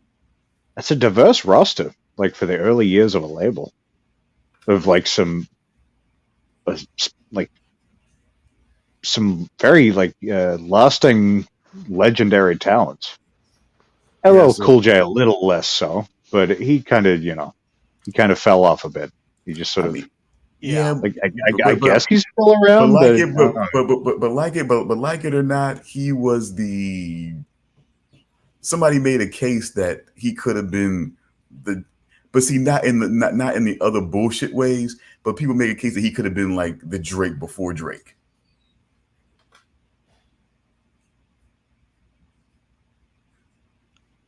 as far as the music, not the Yeah, as far as the music effect. and as far as the music and the impact and the influence that he had Yeah, as a superstar rapper, that's what they're feeling like. I mean, but Danzig albums, I didn't even realize. I didn't even yeah, realize. like Rick Rubin is from what I understand. I don't think he plays an instrument or anything, but he's a guy who just understands music. But I mean, he knows how to produce. He knows how to put certain things together and make. I mean, like, look, man, that. Even outside of music, I'm fairly sure he produced Andrew Dice Clay's "The Day the Left That Died" albums. But yeah, but that fucking Chili Peppers album was just fucking amazing, man. I mean, yeah, it was just fucking amazing. Blood Sugar Sex Magic, that shit was fucking amazing. I mean, like I said, there's no other way to put that. That fucking album was amazing.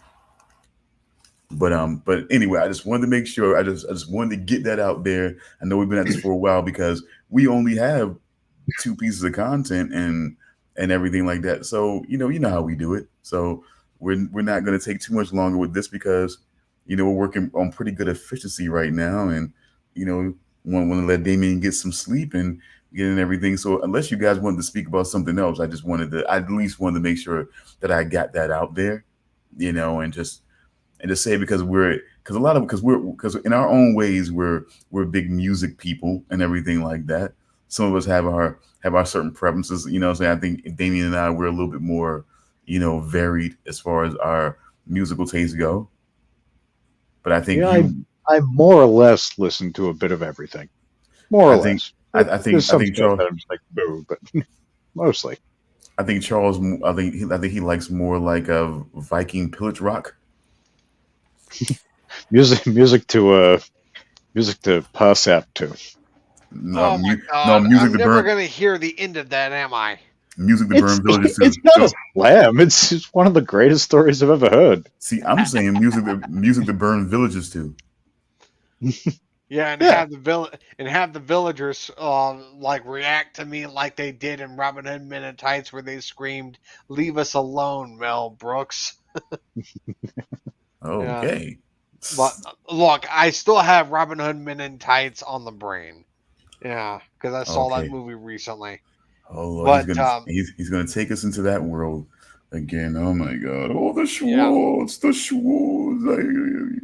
hey, don't knock it. It's a good movie. Oh, I own Spaceballs, by the way. Don't come for me. Don't come for me, Charles. I own Spaceballs. Okay, I own it on DVD. Okay. Yeah, but no, I have like, never actually seen Spaceballs oh man, that's got to change. That's a great movie. outside of like the odd scene. Yeah, but no, Spaceballs is a classic. But no, it's just like on the music on the subject of music, it's just like, look, I mean, yes, that song made me like pass out briefly. It's just like, And yeah. what else did it make you do? I I was covered in sweat and my shirt was off and I had whiplash. Yes. Yeah. Ugh. And the goo had escaped. And Man, it only I happened wish I could once. enjoy music like that. Like, I love I was music. never I get a able lot of feels out of music, but I've never had that kind of experience, and I kind of want it. I was never able to repeat the experience. It only ever happened once. I think that's a good thing, but at the same time, yeah, I want to experience that just one time. Yeah. And I think the reason why it happened is because I might have been off my medication at the time. Okay, so it was like a perfect storm Yeah. of things. Yeah. I don't really remember, but I might have been off my meds at the time. Yeah. Right, hey. Yeah. Well, You chuck on control, it hits you a certain way, and Yep. bam. I thank you all for sitting in for our small talking over the music teaser. This just there was no music, but small teaser of how certain conversations might go. It'll go different ways. I mean, like I said, see, we'll be talking about hip hop and rap and what qualifies and what music, and we'll try to play some music that'll qualify and try our best not to get in trouble. Maybe we can just do the audio and not the video, and and that should work a lot better, I think. Eh? You know, It's um, gonna be. We'll figure mm, it out, but like, I'm sure there's gonna be some kind of fair use thing you can do. I guess we gotta We'd have find. to, we'll have to look into it. Mm. If you can, if you can find that, if either one of us can find that, I still need to get my creative cloud up. But if either one of us can find that whole disclaimer that some people put up, or either we can memorize it or get it, or and just read it, or say it so that it's said. I don't know. If we should just post it up there, or just say it so that it is said when the video comes up or whatever. I don't know. Yeah, of all things, music is probably the weirdest as far as what you can and can't do. It's Oh, kind of unpredictable. by the way, fun fact, speaking of that type of thing, when Kendrick Lamar put out the video for Not Like Us, he made it fair use so that every streamer and whatnot could actually play it and review the video. That's cool because that's one thing I was just wondering when you were talking about that, like because I know there's you get like shitloads of reaction videos or like you know uh, voice coaches reacting to performances or whatever. Like so they're getting away with it somehow. So there's got to be something you could do. Most people, Must be the framing of it all. Like we're just sitting here talking now and we decide to play a song. It's sort of like, well, it's not fair use because you're just playing a song. But if you actually like, I guess it's a conversation about it and stuff like that. It must be. it's a Yeah, we'll look into it. from what I've seen, some people will flash that fair use disclaimer on the screen Hmm. for everyone to see, and then they'll go. And then for some, it's a lot of stop and goes. They're stopping the song or the video. A lot of people just don't do video at all, you know, and they just do the audio to things because one guy like Teddy Gray on stuff talks about stuff. He says he's one of the people. I kind of feel him on that sometimes when a song comes on, you can kind of connect to it where you don't really need a video to go along with it. I need to see a video to go along with this. Sometimes you can just take the song and it's like that's good enough for me. If it's good enough, it'll be good enough, and you don't need to hear a video. But But you I just think see the a only video. time Excuse me, but you really need a video is if you're evaluating like a live performance of that video or the actual music video. But if it's all about just the music, you don't really need it. I mean, like I said, If, I'm if just saying. anything, it's kind of distracting you because you're almost not taking it in properly to a point. If it's just about the music. And I just say overall. I think he was saying that overall as a listener, which I can also agree with. I think overall as a listener, I don't feel like every song that I've ever heard, and I wish they had a video to, or something No, like that. I don't think I really needed a video to get like, like there's certain like for example, like most Def's New World Order. I don't think I needed I don't think I needed a video for New World Order. You know, what I mean, I think it was just good enough for me to hear what he was saying, and I fucking get it. I was imagining the video myself if I wanted to make you know, what I'm saying a sort of like fan video for it. But you know, other than that, I was just like, I'm good. The song is really good enough to where I didn't need to see a video for it. You know, I recommend if you haven't heard New World Order. I mean, again, the guy was dropping some shit that's going on right now. He has a line in that song. There are places where TB, tuberculosis, are as common as TV. Foreign based companies are going to get greedy. Type of cats that'll pollute the whole shoreline and then purify and sell it for $1.25. And that was years ago. black on both sides. Or not. Huh? I'm not sure if I've heard that song or not. It sounds familiar, but I'd have to actually go and listen to the song to find out. Full of, you know what I'm saying? Full of, you know what I'm saying? Full of something in monoxide. Got the fish looking cockeyed. Used to be free, now it costs you a fee because it's all about getting that cash. Money.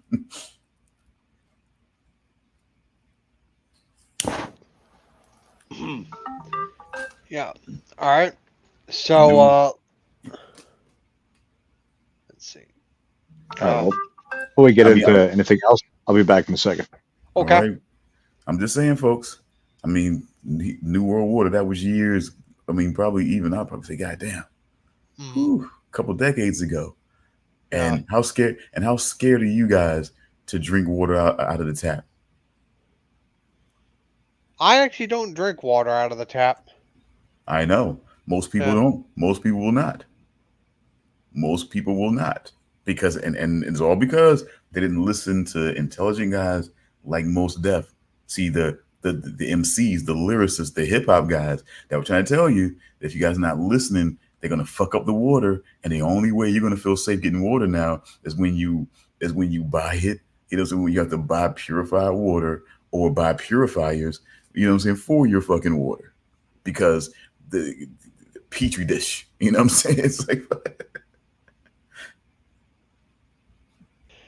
But that actually kind of scares me now because I do give tap water to my cat. I would say get yourself a low-key purifier. You know what I'm saying? Like I have one of these filters that I put on the top of my refrigerator. I really should get the whole hookup, but that's a whole fucking chore to fucking get a whole hookup done for my refrigerator to get filtered water out of there. But we had this thing that I already had that you can pour water from the tap into that damn container, and it'll filter the water out into this little holding container below, and then you just kind of, it's almost like one of those little like water cooler things, and you just kind of press the sprout, get water out of that, and you know, and they give you this little tester, so you'll know when you check the water, if it's not at a certain level, you know it's time to change the filter and shit like that. I would say do that. You get one of those, pour some water in that, let it filter out, give your cat that water. Okay. But I mean, or I could just give him the water from the bottled water. You could. I mean, they do give water. They do. I mean, they have pretty good deals on a lot of bottled water. But I mean, I'm just saying, if you want to make sure that you have that practical thing every day, just in case. I'm just saying, and you want to make sure that you're looking out for the cat and everything like that. But animals are tough. They deal with a lot worse. You know, a lot of cats are out there dealing with a lot worse out there, and you know, alley cats that people just kind of leave out there, and you know, they survive. They manage to survive out there. But if you really want to look out for yours, then yeah, I definitely would.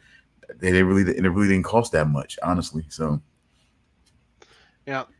And really, I probably have to test it because I really haven't had the need to change the filter in quite a while. So I might just need to check in on it. Yeah.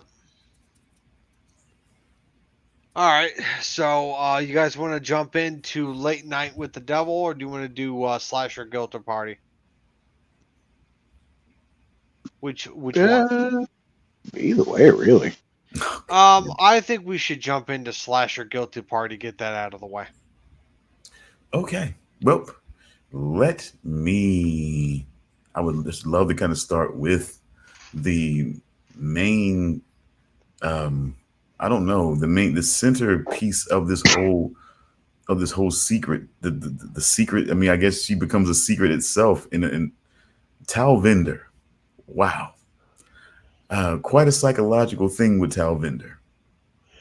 You know, I'm just gonna say right now, it's just Talvinder was a horrible human being, but she did not deserve what happened to her. Oh God, no. Yeah, like she was definitely.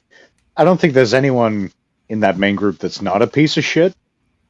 No, there's no one. They're all pieces of shit in different ways. But yeah, as was she. She was definitely a twisted bitch. Oh yeah. but she was. But the thing about it was, I mean, she was just so wrapped up in that. Sorry, she was a nasty bitch, just like me, Amy J. Talvinder. But she was wrapped up in that. Oh God damn it! Now I get it.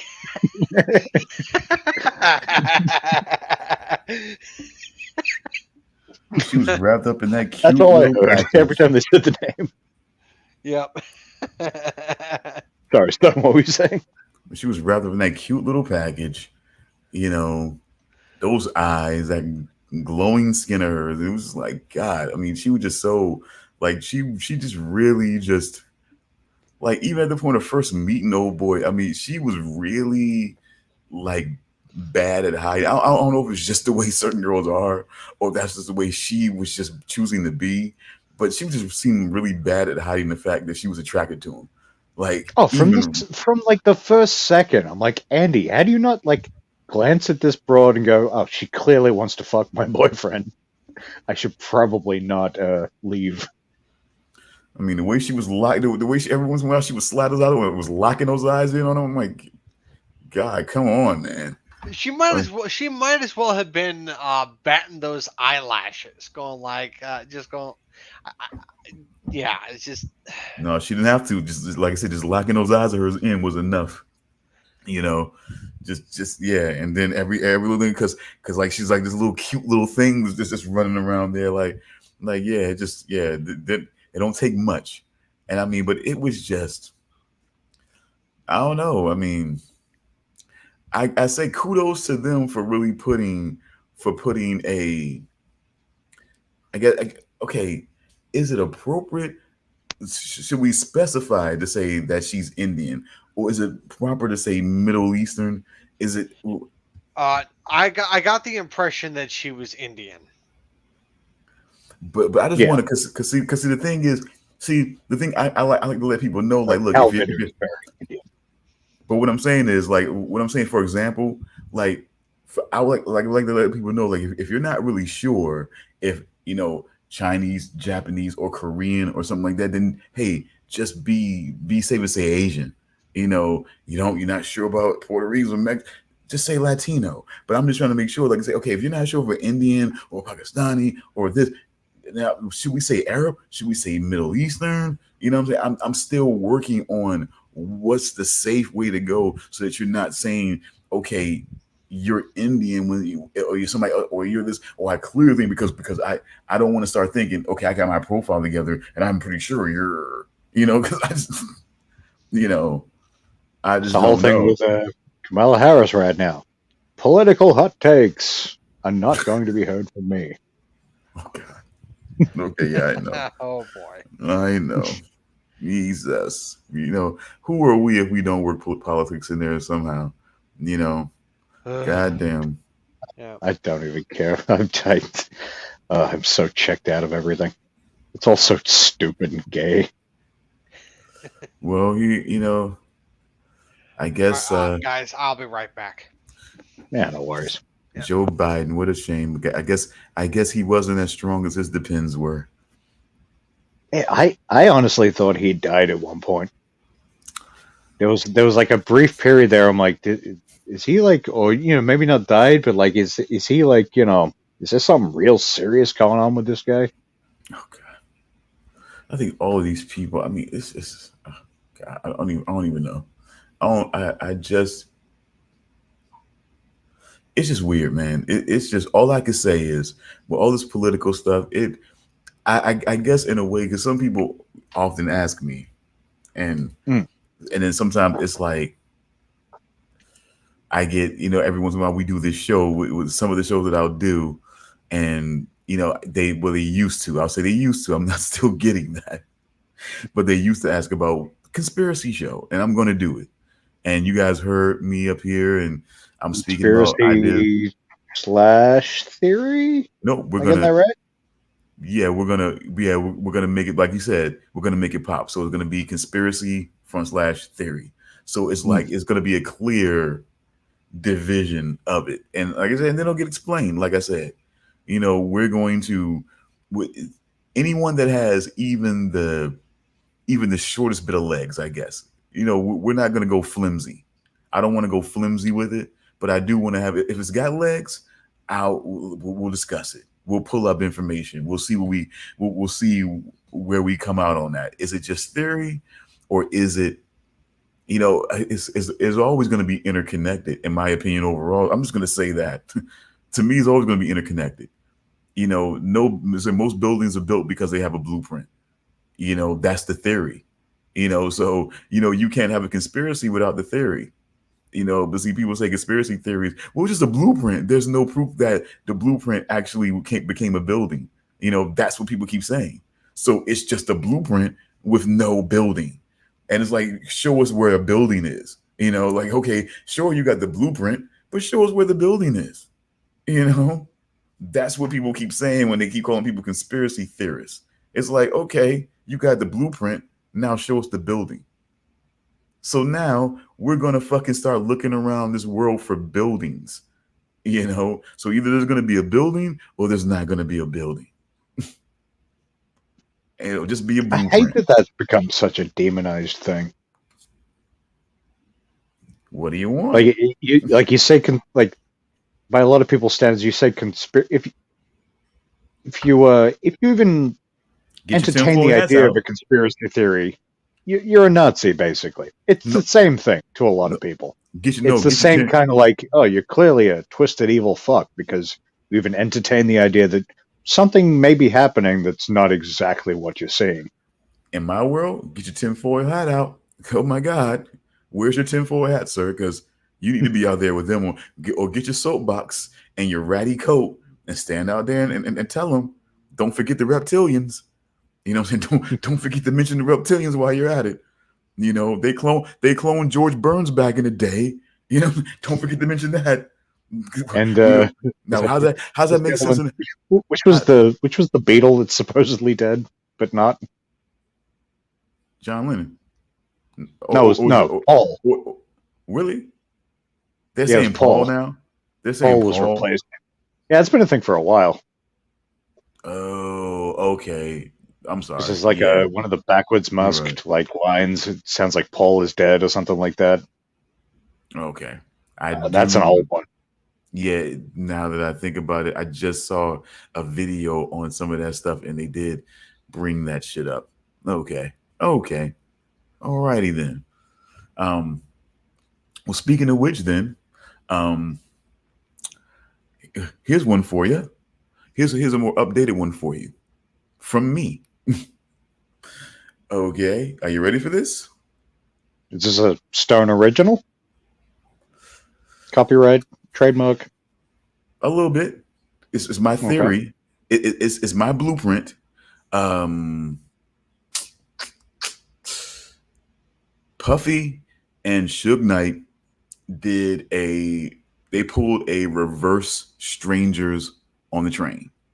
Give y'all a little teaser to conspiracy theory. To conspiracy theory. I say you are you familiar with Strangers on the Train? Rings a bell?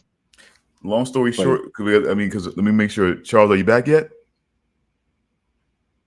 Okay, not oh, quite yet. Okay, so basically, strangers on the train. Two guys, presumed strangers, meet on the I'm train, back. heading somewhere. Okay, so I won't take too much longer with this. Okay. Two, you know, what I'm saying two guys meet each other on the train. They speak about their troubles with their wives and Hmm. resolve to kill each other's wives. No one would see that coming. They would be above. Okay. They would be above suspicion. You know, say any accusations of them would be fruitless, and they would move on. One guy does kill the other guy's wife. The other guy decides not to, and there's a whole bunch of things that ensue. After that particular point, I feel like Suge Knight and Puffy did a reverse Strangers on the Train. That basically they resolved to kill their own artists, and basically all the suspicion would derive from each side going at the other person, and that's how that person got, each one got killed. There would be suspicion on them, but of course nothing would bear out, and they would be able to move on. Because I say this because both particular parties were looking to leave their respective labels, Bad Boy and Death Row, to start doing their own thing. Most people would document it and saying that with Tupac, that's why he was churning out the albums that he was churning out at such a rapid rate, because he wanted to fulfill his album contract with Death Row so that he can be free from the contract and go out and start doing his own thing. And Biggie, because a lot of what comprised Bad Boy, including his own works and a lot of the people that he brought on to Bad Boy, and that was signed and that Biggie co-signed, he realized he can go out there and start doing his own thing and deriving his own talent, and was going to start moving towards that. And as you know, the old saying is that art of, of varying forms, it gets more valuable when the person is deceased. So I think they decided to kill their artists, start basically continue to drain as much of their music as they can posthumously to get as much money as they can, as much money as they could on the situation, and just make it and then perpetuate the East Coast West Coast war, and then leave it at the doorstep of the mainstream media that they perpetuated it. More than anything, when that wasn't the case at all, as it turns out. So yeah, that's what I felt like happened. I felt like so that situation in Vegas. So I felt like overall Puffy was the money, and Suge Knight was the strings. He pulled the strings because everything happened on the West Coast, in Vegas and in California. So he would have more connections and more pull of what goes on that side. And so he was basically the strings that made everything happen on both occasions, and Puffy was the money. Hmm. Bottom line, he set Biggie up to where he was vulnerable in a car, in a space, to where it would be hard for him to escape that situation if somebody came and attacked him, as they did. What I'm saying, he was upset that, what I'm saying, that Clive Davis was going to be taking, what I'm saying, Biggie over to Italy to sort of like, introduce him to a more international audience and everything like that. He forced the, what I'm saying, the trip out to LA for the Soul Train Awards, even though Big wasn't up for it. So it just felt a lot of that. And to me, what I felt like was a fucked up description of the guy that they claimed that they saw that night before all this happened, and the police think, actually was a part of this. The description looked nothing like that guy, in my opinion. And yeah, so it is all comes down to, that's my blueprint of a conspiracy of this whole reverse Strangers on the Train. And I'm just gonna leave that there, and we can talk more about that when I start these shows up. So let me stop cheap plugging, and let's get back into. Well, Sorry just about that. just briefly on that. Yeah, There was please something go I ahead. saw recently. Because there was a line on the newest Eminem album that made reference to Diddy paying for a hit, or Diddy having something to do with one of the hits. And I think I saw some explanation thing. I kind of skimmed it, but I think there was maybe something in all those like Diddy fucking legal documents that made reference to that or something like that. But yeah, but see, it could be said that. But see, here's the thing: they're saying now that there's money that he supposedly gave somebody $1 million, and it's connected with this guy Keefe D. That's also connected with this guy Orlando Brown. That was in Vegas the whole time that Tupac was shot. Hmm. Now, Yeah, now I think there's a that's what LA I'm det- thinking of. now there's a Los Angeles detective by the name of Russell Poole who retired because of his disgust with the LAPD and what they were doing. He said Number one, and it was very interesting to me because I grew up in downtown Newport News, and Hmm. I've seen a guy get jumped by only about two or three guys, and the damage that was done. The guys that were no near the size of Suge Knight and and a couple of his bodyguards. But yet, that moment that he's walking with Tupac to go and confront this guy Orlando Brown, and they all jump him. When you see the footage after everything happened, he's talking to the cops. Like Detective Poole said, he doesn't look like a guy who's been jumped by like four or five guys. Angry Tupac, a big ass Suge Knight, and a couple other bodyguards and whatnot, and he doesn't look like a guy who's really been attacked by like four or five guys. And I'm like, wow, he makes a great fucking point on that. He says, Yeah. he says this was like set up to me. Like they wanted to make that whole thing look good and create this whole scenario to where, how it Suge put himself in the car. He answered that question because Suge knew that when they were shooting, they're gonna have to shoot through the car door and Tupac to get to him. You know what I'm saying? So he was taking a calculated risk to make it look like he wasn't involved. Now, here's the other thing when it comes to Biggie, though. See, what people keep ignoring when it comes to Biggie, Russell Poole had uncovered that the car that was used, the car that was used, that was seen that shot, where the guy shot Biggie in L.A. was found in Suge Knight's fucking garage. There's guys in the LAPD gang task force that are connected with the Blood Street gang that have been seen that was showing the footage being at one of Suge Knight's parties. One guy who's a cop in all red, in an all red suit, hat and everything. And so again,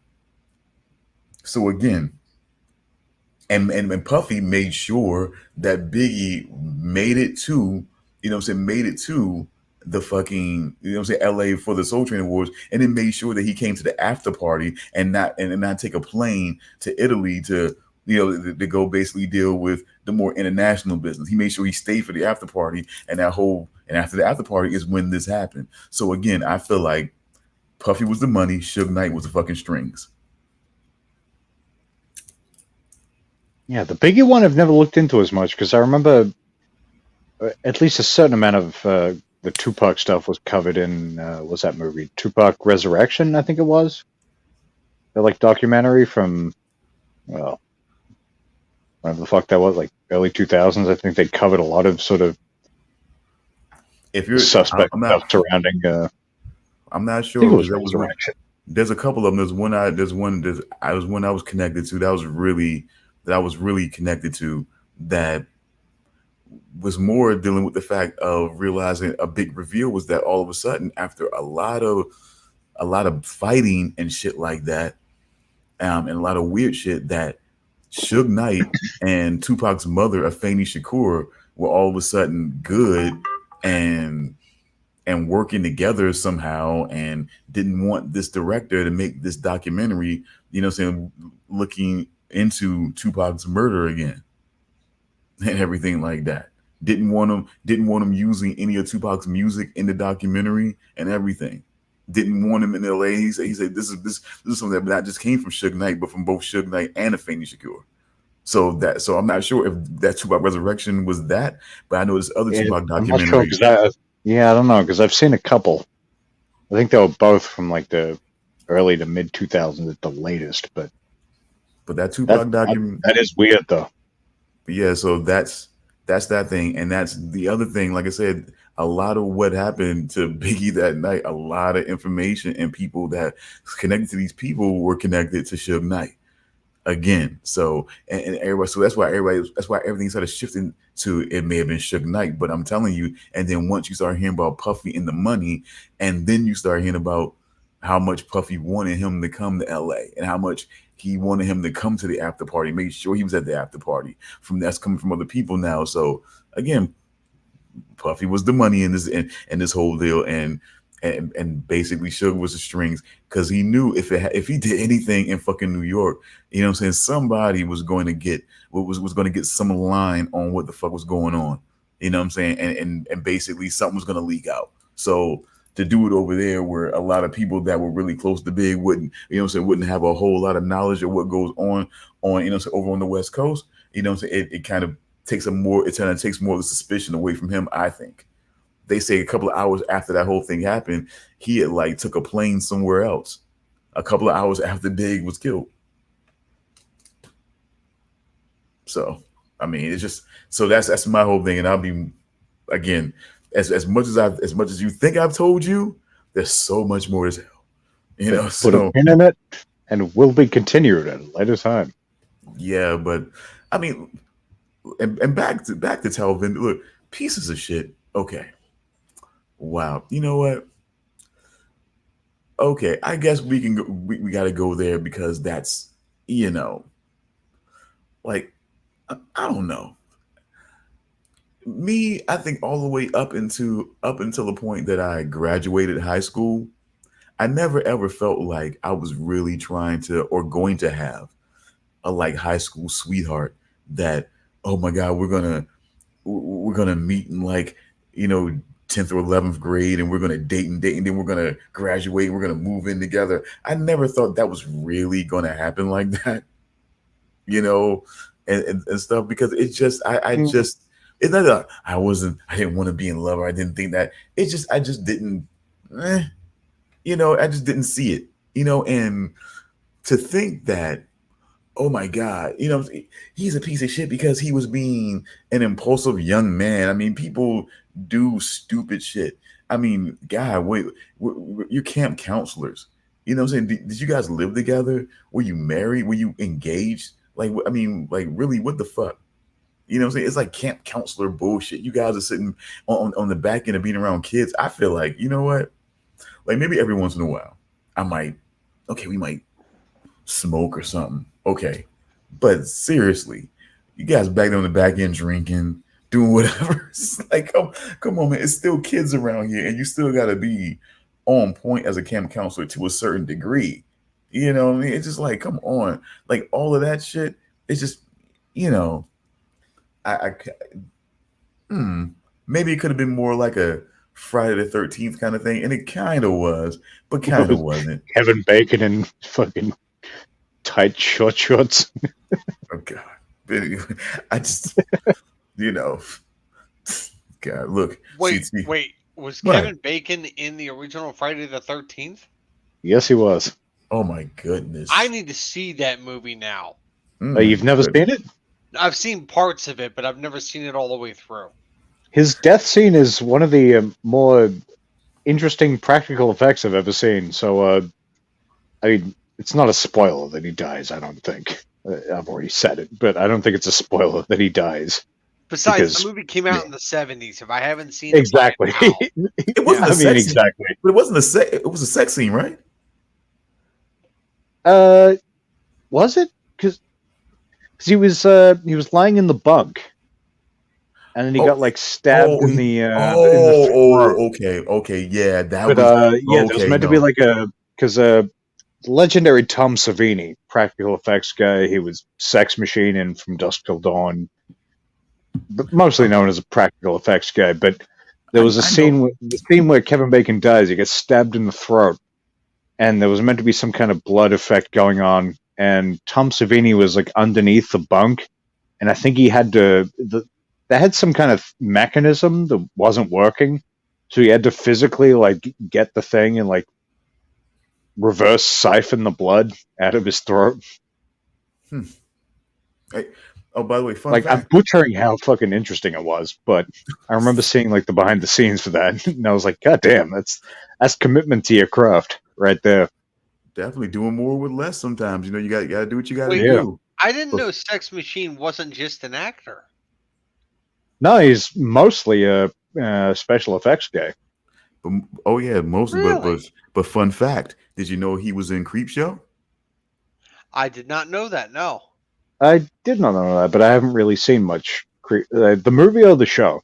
The movie, the original movie. He was in Creepshow.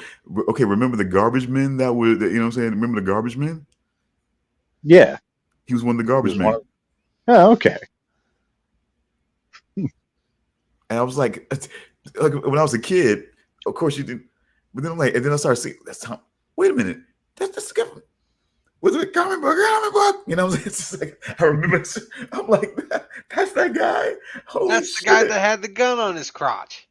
No, see, it wasn't until the guy that had the gun on his crotch, and when I started watching a whole bunch of other like greatest horror moments and everything like that, and I realized who Tom Savini was and everything like that, and I was like, holy shit, that was the guy from the Creep Show. Like, when I was a kid, it was like the fucking, like, oh shit, like that's the guy.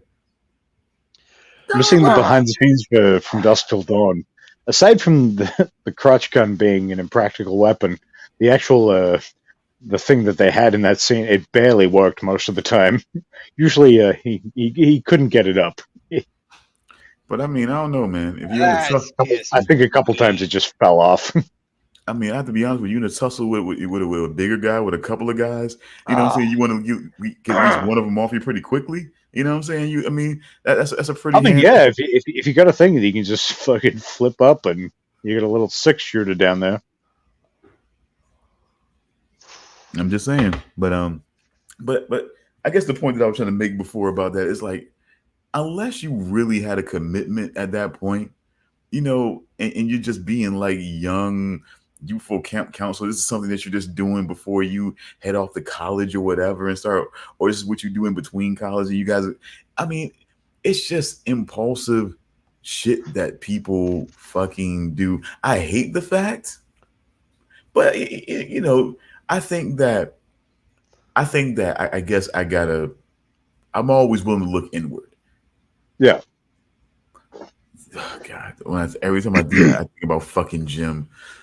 Anyway, I think about Jim every time I fucking say that word. Anyway, but I think about, hey, you know what? Maybe I need to let go of the racism a little bit too, or the racial issues a little bit too, instead of always thinking, you know what? Why did the black guy have to be the guy that cheated? You know what I'm saying? That cheated, you know what I'm saying? That cheated on his girlfriend while the one seemingly well-meaning white guy of the group, you know what I'm saying, is sort of getting played like the dupe and passed up, you know what I'm saying, buy towel vendor and shit like that. It's just like, you know, but it's like maybe I should let that go. You know what I'm saying? Maybe I shouldn't feel that way because it, you know what I'm saying? Because I'm in my own way being a part of that class of black people that feel like I only want to see black people a certain way. And if you play them like this, but I only do that because of the limitation. If we had more numbers, if we had a couple of more, then okay, he can be the jackass. You know, but it was like, when you only have the one, and then he becomes like that typical, because it's a part of a narrative, and I just feel like, you know, like when you only have the one guy, you just don't want that his one issue to be that narrative that people always talk about, over sexualized. Oh, he's got to be the one that goes chasing and everything like that. No matter what, he's got a girl, but he's still, you know, it's just like I kind of hated that. But what do you think? I mean, I'm trying not to be that person who's always looking and pointing at, but it's just because of the sheer numbers of it. That's the only thing. That's the only thing. That I didn't really notice. It was the very end of the season that I thought, ooh, that's bad optics. Oh, well, yeah. Like, if you're going to do that to one character, that's a choice. Like, you know, it's not. I still wouldn't say it's a racist thing, but it's definitely it. Just, you know, it doesn't look good. I mean, and at best they can tie it to, well, you know, she's psychotic. He hung him. You know what I'm saying? Her son hung himself. You know, being accused of that crime. You know, he hung himself in prison. So yeah, you know, that's where it's from. But and no, I didn't make that connection to that, because it wasn't a whole narrative that I was on. It was just that moment that kind of felt like, why did it have to be him? You know, yeah, why? Like my same thought. Like, again, like I didn't think it was like, oh, you know, seems racist, but it's just like, yeah, you know, if you maybe if it was Dawn, and I don't know, it was just like, wow, it's like for 2017, where that's very much in people's minds of like avoiding optics like that. I was surprised they went that way.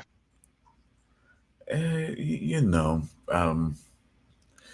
that's why I say when there's certain things that we watched, whether it be The Expanse and other things, it's about progress. We're trying to make progress here and everything like that. And like it or not, I will say this: there have been content and movies because of the lack of diversity, where a lot of white guys have had to play a lot of different roles, which includes Yeah.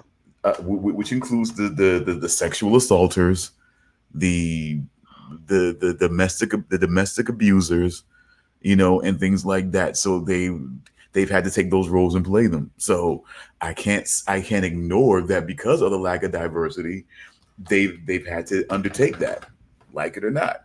I mean, certain things have, and while certain things in history have made it so where they've had to take on those roles, if the stories are going to be accurate, there are certain other things that play more into, like I said, predatory male behavior and things like that, where white guys have had to kind of be more depicted in that role. So I don't want to ignore that. And sometimes being the sleaze bucket, the womanizer in different ways, and what I'm saying, chauvinist, and what I'm saying, all that type of stuff like that. They've had to bear those roles out. So to say that, okay, you want equality in those ways, then he's got to be willing to be the guy who's fucking around his girlfriend too. What I'm saying? Come on, it's progress. So that's where I kind of look at that. Where some other people might still want to fight against it, but it's progress. Okay. I mean, like it or not, what I'm saying? He could not even be there as a camp counselor along with them, and neither would Tal Vender for that matter. But they were both there. So, like it or not, it's progress. You might say, well, they And gotta then be. even what's her name? Oh, the girl was more Asian, and Yeah, I can't think of her Susan, name. I think, is who you're talking about. do you Yeah. guys love and do you guys love fucking do you guys fucking love, God, what the fuck is his name? Shang-Chi kid as, like, Oh the yeah, Simu I Simu was like, Liu. yeah, Simu Liu. I was disappointed we oh didn't yeah, see more of Simu him actually. Simu Yeah, Liu is like the super Asian face man now. Like both in the Expanse and in this movie, he just made like a super brief cameo just to show how good looking and charming he is as an Asian leading man. Like, book me. You know what I'm saying? It's just like you gotta love that, as like him becoming, like, because they want Asians to be more of leading men now, and everything, so that they can be desirable and good looking and in that way. You know what I'm saying? I think Bruce Lee always proved that, but I hate the fact that, what I'm saying, like, martial arts can't be a part of the culture that makes them badasses. It makes them badass. You know what I'm saying? The Noah guy isn't, what I'm saying, as big as Bruce Lee, but as fit as he was and as skilled as he was. I mean, I'm sorry, that makes you badass. He gets a ton of respect for that. But I think people always see it as stereotypical. But I just, it's always a tricky thing when it comes to that. But I mean, it's Well, so, I mean, give me a second, but go ahead, go. no, yeah. But no, it's just like, if I'm understanding Stone correctly, saying, like, I mean, like people having an issue with, like, all these Asian actors being, like, so skilled and being experts with different martial arts, saying, like, oh, it's stereotypical, and I'm like, sure, I can see it being perceived that way, but I mean, maybe they wanted to learn martial arts. Maybe they chose to do that. and I mean, it's not exactly a negative. it really isn't. It's not. It's not I like the whole thing about dick size. Like it's not that. I don't see how it's not a positive, even if it is a stereotype. Yeah, it's just like, it's not. It's something they chose to do, Maybe they chose to do it because they thought the skill would be useful in their choice of career of being an actor because they thought it would help them get more roles. Or maybe they chose to do it for some other reason. Who fucking knows? I mean, And it's just like, and who fucking cares? and it's just like, if you were to like, like here's a list of stereotypes that you're going to be known for. You see at the top of the list, fighting skills that make people not want to fuck with you. I'd be Yeah, like, yeah, I'll pick that one. That's a good one. I'll take that. exactly. I mean, and on top of like how that skill could be useful for their career, like you just said, having skills that are primarily used for defense, yeah, it It's can be not. very Yeah, useful to defend themselves. I don't see the negative. I mean, hell, when I was a kid, I took karate classes. Of course, Yeah, me too, actually. I got taken out of those classes because I wasn't a very good student in school, Uh, and I was. I thought you were gonna be like, because I was so cool. I nearly killed like 6 kids. I was so oh fucking. no. My parents thought that karate was a privilege, not a right, and I wasn't. My grades were kind of like dropping off. So, due to my grades dropping off, I got taken out of karate because it was a punishment, basically. No. So, yeah. But the belt that I got to in karate class was yellow belt. That's what I got to. I didn't get very far. So, yeah. Trying to think, because what were the white? Obviously, it was the first belt. Then Yellow belt is the second belt. yellow belt. I think Yeah. went to green. I believe so. I believe green is the second is the Then I third belt. think it went to purple. Yep. I think. I think purple is where I kind of checked out of it. And like, because I was doing that and drum lessons at the same time, and I had to pick one or the other because I started like the times conflicted with each other, so I had to pick one of the two, and I went with karate, and I've always regretted that. I liked it, but I wish I'd stuck with drums. I had a lot of fun with drums. Yeah, I did also learn how to do it. Or I at the time learned how to do an instrument when I was a kid. I learned how to play the clarinet. Gay. Yeah. Make fun of me all you want, but I got pretty good at it too.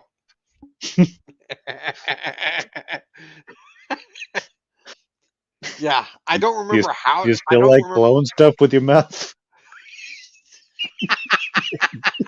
I knew that was coming. I'm a Something hack. else I'm was coming sorry. too. Bam.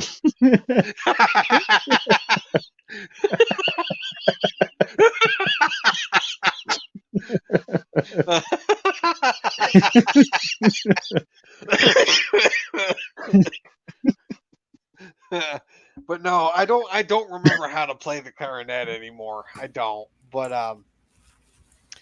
no, at the See, time I oddly, think drums has stuck with me. Like I only learned yeah. so much, but like I still remember what I learned. Whereas karate, I think if I tried that again, I'd probably be just like, I don't know. You know I look what? like one of those like inflatable tube men from the car sales lot, fucking Yeah. I just thought you were flailing and not knowing what I was doing. I thought you were gonna say the inflatable sumo wrestlers. Oh, okay, my bad. I thought you were going there. Sorry. You saying I'm fat? Because you're right. But hey, you know what? I don't know if you guys noticed this. Speaking of Susan and everything like that. Now, even before, now nothing was really going on with those two, but didn't you notice? Like, I found it weird. Also, the sort of like minority conflict. Like, she just really didn't like her. Just, I mean, oh, she just had this feeling. Like, is it like is it goddamn? Is it a threat to your token space? Like, what the fuck is going? Like, what the fuck is going on? Like, why don't you like we understand? See, the thing I try to do as when I watch certain content is that yeah, we understand that she seems to be a little bit of a conniving, you know what I'm saying, a conniving little, you know what I'm saying, little poison pixie, you know what I'm saying, of a Like cute girl. it's But pretty it's like, obvious if you're not a complete just dullard, really. Like what? it speaks to the intelligence of all those people that they did not notice a thing until it was way too late about Talvenda. Like there was no like she was not hiding what she was doing at all. I No, Maybe mean, she she was wasn't. like no, I mean, I come mean on, come. I mean, come on. I mean, it was more of just being like I don't look. See, the thing is, sometimes people. What I've learned, like I think what kind of helped me when I was in. I think what kind of helped me was being in the Army National Guard when I was like 16.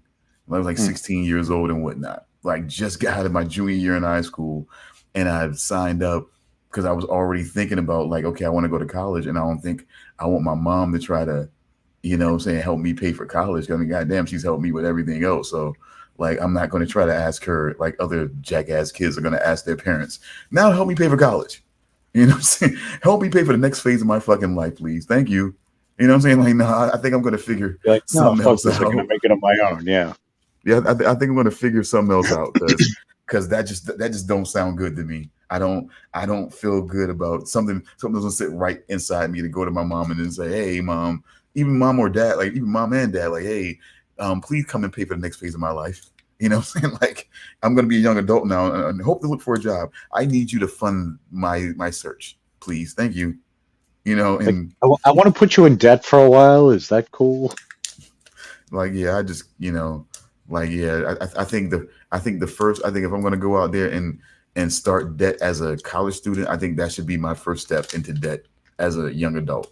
You know, like that's gonna be my thing. So I was like, but okay, I'll go in the military and maybe just have the military pay for my college education, and we'll do that. I'll do my 2 years of selective service. But they don't tell you secretly, folks. I think that's still a thing. We might need to check that out and confirm, but it's still but certainly back when I was 16 years old, it was still a thing. Selective service, 2 years of selective service by law, or they can draft you. Wait, what do you mean? Like after those 2 years? No, if you don't do the 2 years, they can draft you. Oh, I see. Oh, really? So when they check in on people who are eligible to be in the military and they realize that you haven't done your 2 years selective service required by law, they can draft you Really? into the military. And Yeah. why do they like why do they go so hard on like the attempts at Recruitment. recruitment? Yeah. Because they want willing soldiers to die, I not mean, yeah, I guess yeah. not scared indifferent soldiers to die. They can draft these. Fucking good one. Oh Jesus. Thank Okay, you, V. okay. Awesome. That's an awesome state. Look, Yeah, I'm not. I've I'm just never letting heard people. I'm that just letting before. people know. Yeah, I'm just letting people know that that's a U.S. military thing. I'm not sure how that is internationally, but I know in the U.S. Yeah, that was a thing. I'm not sure how much discussion has been on. I know there's been some recent discussions on drafts and everything like that, and how that should play out. But yeah, that's what I knew back then. So I was like, you know what? When I put that all of that together, I said, okay, why not go ahead and do my 2 years now? At least maybe I might do more than 2 years, but at the very least I do those 2 years of selective service, then I'm off that list. but here's a little inside little thing for you.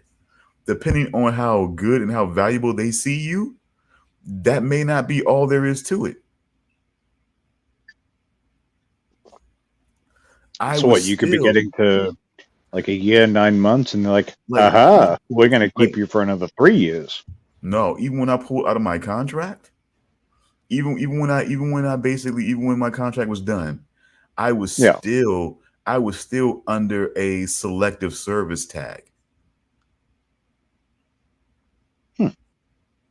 which means they could still try to pull me back in later on if times called for it. I may not be eligible for the draft anymore, but they could still try to pull me back in. You know what I'm saying? Based on special circumstances, Yeah. depleted Yeah, numbers, depleted as numbers V said, yeah, mainly. most European countries have mandatory military service, if I'm not mistaken. I have heard that about certain. I don't know if it's most, but I've heard that about Finland and at least a couple others. Well, there is, yeah, mandatory military. You technically mandatory is, I would call it more of a pay now or pay later type of scenario. Like you can So it's either sort of like, do, you can do it when you're 18, or you can avoid it, and maybe we'll pull you up when you're 28 or somewhere down the line. or when the situation gets really serious and they Hmm. need numbers, and now they're looking down the list of eligible people, and it's like, oh, okay, yeah, you didn't yeah, we can draft you. Huh. Yeah. It's like the number, and then it's like, and then once those numbers go down, then they're drafting people, and those numbers are dwindling because we got a really serious situation going on. Then they're gonna be, and eventually they're gonna be knocking at people like myself door. You know what I'm saying? Back at that time, Wow. yeah, Yeah, I didn't I never didn't heard. realize that. I didn't realize that until I re-looked at my contract, and I'm like, what the hell is this? You know what I'm saying? Like they always had a little thing in their back pocket to be able to try to pull me back in at some point in time. Like, seriously? I thought I was fucking done. Like, it's crazy. Almost like a franchise tag. Like, what the fuck is this, man? You know what I'm saying? Like, what is this? Like, so yeah, that military stuff and those contracts, read them.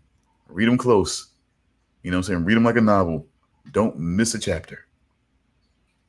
Do not miss a chapter. It could, it, It's it, one could- of it could those mean a things lot like down the line. I did consider it when I was like in my early, even the mid 20s.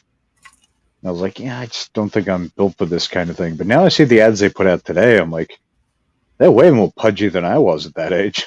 Maybe I was built for it. So like It, chubby it, women and whatnot. I'm like, okay, it all just right. depends. It just depends. It just depends. I would just say it just depends on what you're looking to do and what branch of the military you're looking to be in. But even in the army, like I said, there were let's just say adjusted. I've never seen, let's say, there were adjusted physical standards for males and females, which some of the females disagreed with. They wanted equal because they felt like they were up for it. But there were some girls, I've never seen so many 17 and 18-year-old girls look like they were about to die of a heart attack trying to run a mile around a goddamn racetrack. Oh my god, damn! They look like they're about to go into cardiac arrest right there on the track. like goddamn, are these young girls? What the fuck is going on? the tears, the struggle in their face. Oh my god! Oh my god! I swear to God, man. Were these girls out of shape or just? I don't know. Oh, I yeah, mean, I guess you kind of have to be if it's that much technically, of a we problem. But like, but when I technically when I we say out of shape, I mean like they hefty or like just. no. I mean, just they were unprepared for what the physical standards were going to be. I had some playing sports, so I had some, but it was like I was still not completely ready for what the hell it was going to be, and the mental toll it could take on you when you're in a B group, when you're jogging, and they see certain things, they put you in the A group or the B group or the C group and things like that, and the mental and the mental shit it plays on you. You know what I'm saying? Like that, it takes you back. It takes you back to when you play fucking sports and the whole mental play that goes on and shit like that. Hmm. Trust me, it's all derived. You hate the fucking drill sergeant. We you hate the drill sergeant, and so you come together and graduate to get away from the drill sergeant. That's what unites us, because eventually, because at first you see people fucking up, and you fuck up, everybody fucks up. You're ready. You're ready to give that person a fucking pillow party after after a while, because you're not unified. So you're ready to assault. You're ready to assault him in his sleep, because he's acting like a jackass. I was going to say, I think that's one of the things that, at least one of many things that probably influenced my decision is Full Metal Jacket. It's like, I feel like I'd be Pyle. I'd definitely be Pyle. Oh my god, I'm not remembering. I was young. What the hell happened? Vincent D'Onofrio in Full Metal Jacket. Yeah, what happened? I mean, we went crazy. Well, there was a lot of stuff that led to that, but yeah, I don't know if I would have gone full, sitting on the toilet with a rifle, but I definitely feel like I would have been a pudgy guy with jelly donuts in my fucking footlocker. But he was. Cause I mean, did they pillow party him? Yeah, that's like the empty pillowcase full of batteries, right? Or soap or Oh, whatever it was. oh, okay, yeah. You're right. We were gonna use locks. We were gonna use our locks for I our, mean, from our barracks. Yeah, we whatever were it gonna is, put. it's not good. Yeah, that's what we were gonna do. We were gonna use the locks from our, from our barracks lockers and shit like that. That's what we were gonna do. Yeah. I mean, You know, batteries, locks, it probably all feels the same when you're being fucking smashed with it. I don't know. I think soap might be easier to take on those pillowcases. Yeah, I mean, They might sting a so, bit, depending if you get a yeah, nice, but depending if you get a nice I thick feel like bar. batteries and locks are probably similar. Locks I don't. probably being the worst of the two, but Yeah, either very way, much so. it's gonna do some damage. Very much so, man. I'm sorry. They keep making locks every damn day. They keep. I've seen commercials ever since I was a kid where they act like you can shoot a bullet into a fucking lock, and you can't break that lock. I'm like, so yeah, that yeah. You could a battery could sit around time and erode and just erode and become nothing. And shit that's oozing out of it, and it becomes a worthless thing. But a lock, you can fucking shoot. You can fucking shoot in a fucking. Oh my god! Like, yeah, we were. But see, that's the thing about being 16 out on your own in another state in the military, and a lot of guys are like 16, 17, 18 years old, and it's their first time too, and it's like some guys probably saw that shit and thought it was a good idea, and I thought it was a good idea because the guy was, I mean, he was fucking picking up fucking fire ants, man, and eating them. You know what I'm saying? He was calling the female drill sergeant by her first name and claiming he was in love with her, man. He was getting us fucked up. He was just getting us fucked up, man, and we just had enough. He was really getting us fucked up, man. He really was. Like you don't That guy know. really was on his way to becoming Private Pyle. Like you God don't damn. you don't know pain until you've had to do push-ups, man, on hot South Carolina concrete. You know what I'm saying? It's just, you know what I'm saying? It's the worst thing I've ever felt. You know what I'm saying? It's just, there's no way you could put your hands flat down that damn concrete and do push-ups, man. It was just fucking awful. It's the most awful thing I've ever felt, man. I tell you. You wanted to hit somebody with something. You wanted to hit somebody with a fucking lock. It's Yeah, even insane. just imagining, I can understand the rage. Just how much that would, just pump you up with just, fuck, I want to fucking destroy something right now. Drill sergeant, you couldn't call by it. You couldn't call him by his name. Drill Sergeant Crespo, you couldn't call him Drill Sergeant Crespo. You cannot call him Drill Sergeant Crespo. It's insanity. Basic training is like a whole other world. They own you, and it's insanity. Like, you couldn't call him Drill Sergeant Crespo. Like, what the fuck are we? Drill Sergeant is what we're supposed to call him. Drill Sergeant. That's what we're supposed to call him, no matter what. No matter where we go. No matter what. Drill Sergeant. And we thought that, okay, we were waving with the other drill sergeants from another company, completely different from our barracks in our area. We thought we could talk about Drill Sergeant Crespo. Like, no, as soon as Drill Sergeant Crespo comes up, Drill Sergeant go tell them, yeah, they thought they'd call you Drill Sergeant Crespo. What? Are you serious? What the fuck? Who said my fucking name? Which one of you maggots was it? Oh no, he What's looked a Q Latino. Private Stone?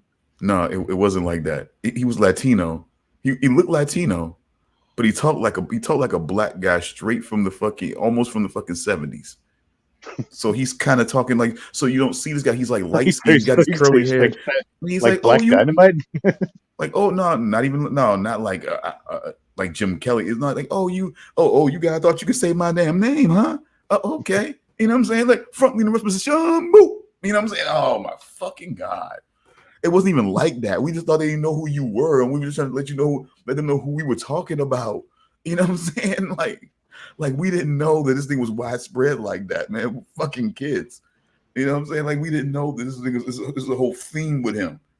That no matter where we go, we don't call him by his goddamn last name. It's craziness. It's a ton of insanity there. Ton of insanity. Sounds it. I'm telling you, but like I said, but sorry about that, folks. But back to what we were saying here. I think I went on this whole tangent about the military and paying for college and everything like that. But just saying, back to being young and being camp counselors and doing all this type of stuff like that before they became the people that they became. It's just, man, I don't know. Like everything, I understand. Like I have no experience in the matter, but everything I understand from movies, being a camp counselor is all about taking care of the kids. Most of the time, when you've got time to yourself, it's all about drinking and fucking and smoking weed. I guess, or whatever. But you want it. But it's you. It's not like this. It's not like this. It's not a time to be like we're in love and we're gonna be together forever. It's it's got to loosen up, have a good time. It's gonna be with how many months out of the year? Like 3 months, 4 months, 3 months, less. Maybe. How long does summer camp go for? It's not the whole summer, is it? No, you like most things, you got to give, say a couple of weeks for people to get back home, get unpacked, get their memories unpacked, and then get themselves kind of, prepped and locked in for school and everything like that.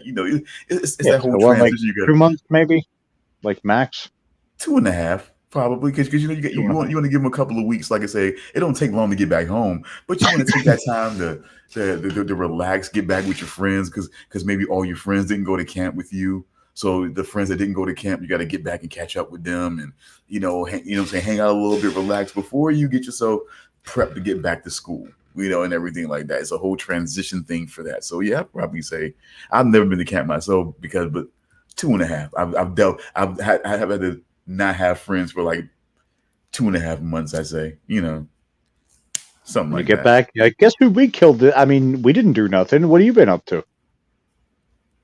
Well, those guys were probably heading to college. They probably just, I don't know. That's one thing I was going to ask, because what's like so there's a reference. One of the main characters referenced they were finishing. I think it was Dawn.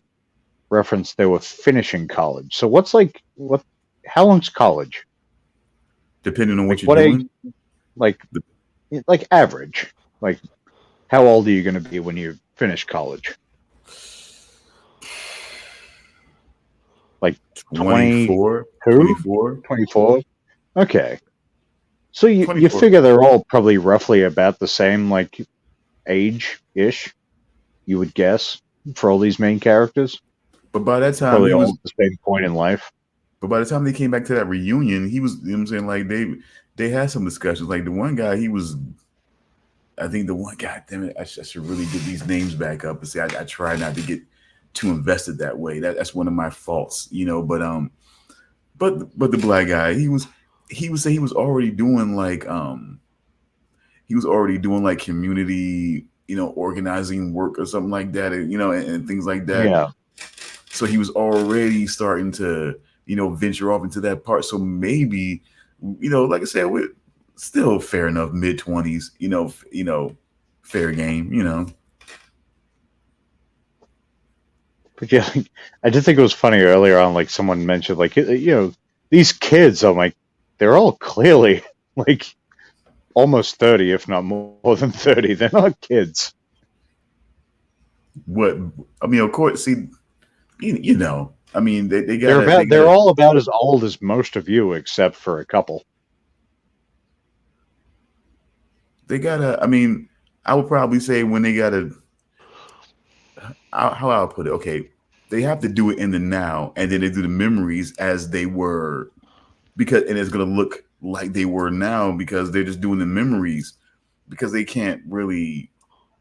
It's a whole lot to try to do it when they're younger, unless you kind of put a whole younger cast in to, what I'm saying, to be them when they were younger as camp counselors.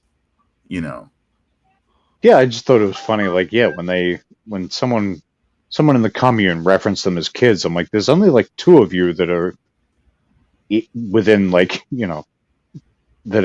aren't within like a couple of years of these people. Don't call them kids. They're essentially your age. I don't know. I mean, I don't know the weird, what I'm saying, the weird life partner twin flame couple. I mean, Yeah, that was bizarre. Like, what I'm saying and is, like I feel like between them and then the one meat eater and everything like that. More ways than one. The meat eater. sorry, Charles, that was Benny from Supernatural, right? Yes, Yes. it was. It was. Okay, I thought so. And also, funny thing about that, that is also DJ Qual's fiance. Yeah, I was gonna say, Stone, can you imagine that guy butt fucking DJ Qualls? Because that's what happens in real life. Yep. So, how do you know it's like that? How do you know he's got to be the top? Because Yeah, I he's was the just bear. about to Because ask that. There He's is there? there is no way that DJ Qualls is fucking that guy. There's no Yeah. way. I don't know. You never know. DJ might surprise us. Unless he's got like a fucking like 6-foot dick, there's no way.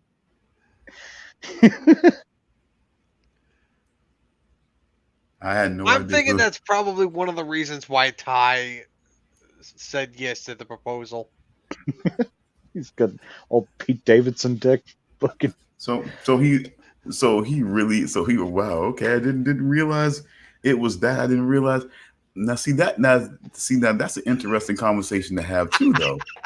I mean, to be an actual gay man and to depict that scene. I mean, wow, that's kind of I actually kind wow. of got the vibe that every male actor in the show was gay, or more or less. Most of them, yes, but some I I didn't got think the impression. the lawyer. I didn't think he was gay. Yeah, no, Mark, I didn't get the Yeah. impression he was gay, and that was solidified by that scene in the kitchen with the woman. We finally got some titties. Yep. Yeah. Yeah. It's amazing you guys still wanted to Which see titties also, with all that. It's I amazing had, you guys I want to had see to titties with like all get that a, gore I going had to on. like take a close look at that woman's face, and I was like, wait a minute, is that Vera Farmiga? I was like, I wasn't sure if that was Vera Farmiga or not. I was able to confirm it's not her. Someone's thirsty. Oh, I am not thirsty. All right, I just like I wasn't sure if it was her or not, but I was able to confirm that it wasn't her. Mm-mm. Someone's thirsty for Minga now. I'll admit she's attractive. She is. Yeah. See, he likes those sort of Go on. weird. He likes those sort of weird chicks. What are you trying to say?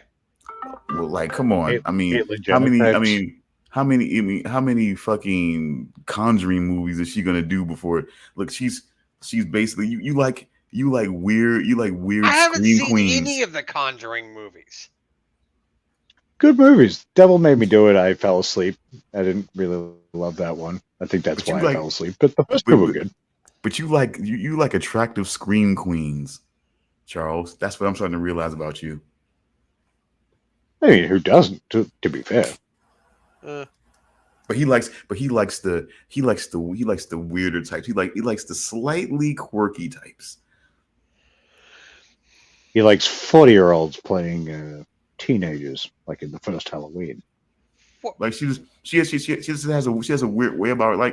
Like an orphan. Like she likes these movies. You know what I'm saying? Which is That another look. movie I've never seen. Yeah, no, Wow. I've How heard do you great like things. Vera? How do you like Vera Farmiga then? I've seen her in other stuff. Like what? His She was in dreams. Godzilla King of the Monsters. I liked her Jesus. in that. See again. See, she turned into a world killer. You like these slightly quirky, Oh my weird, God. mysterious, you know what I'm saying, but attractive girls. You know what I'm saying? And their weirdness and their darkness doesn't seem to take any points away from their attractiveness for you. I think it may even add on, I think, a little bit. Ha! Ha! Ha! Ha! I seen the I don't, I I seen don't know if that was I mocking seen or the if that was correct. like, I see, you get me, sir. I think I do. I think I've been around them long enough where I think I do. Uh, Am I in the general area, Charles? no comment. I get that. No problem. Don't want to incriminate yourself. You know what I'm saying, or wave the white And no, flag, no or wave the answer white is an flag answer to as the far as I'm concerned. huh? Look, I'm No not gonna answer lie. is an Vera answer as far Farmiga as I'm is very concerned. attractive. I find her to be very attractive, and she was even in a movie I watched recently with Robert Downey Jr. called The Judge. I think is what it's called. It I had think you're Robert right. Downey. Yeah, I know of that movie. I haven't seen it, but I think you're right about that. Yeah. Yeah, she played Robert Downey Jr.'s character's love interest in that movie, and she was, oh boy, she was very attractive in that movie. Yep, she played a bartender, if I'm not mistaken, in that movie. Yeah, and yep, she was hot. She was hot in that movie. Yeah, like I said, we Yeah. like I say even through our See, I can perv too. What are we in? We're not in high school. He's a grown-up perv.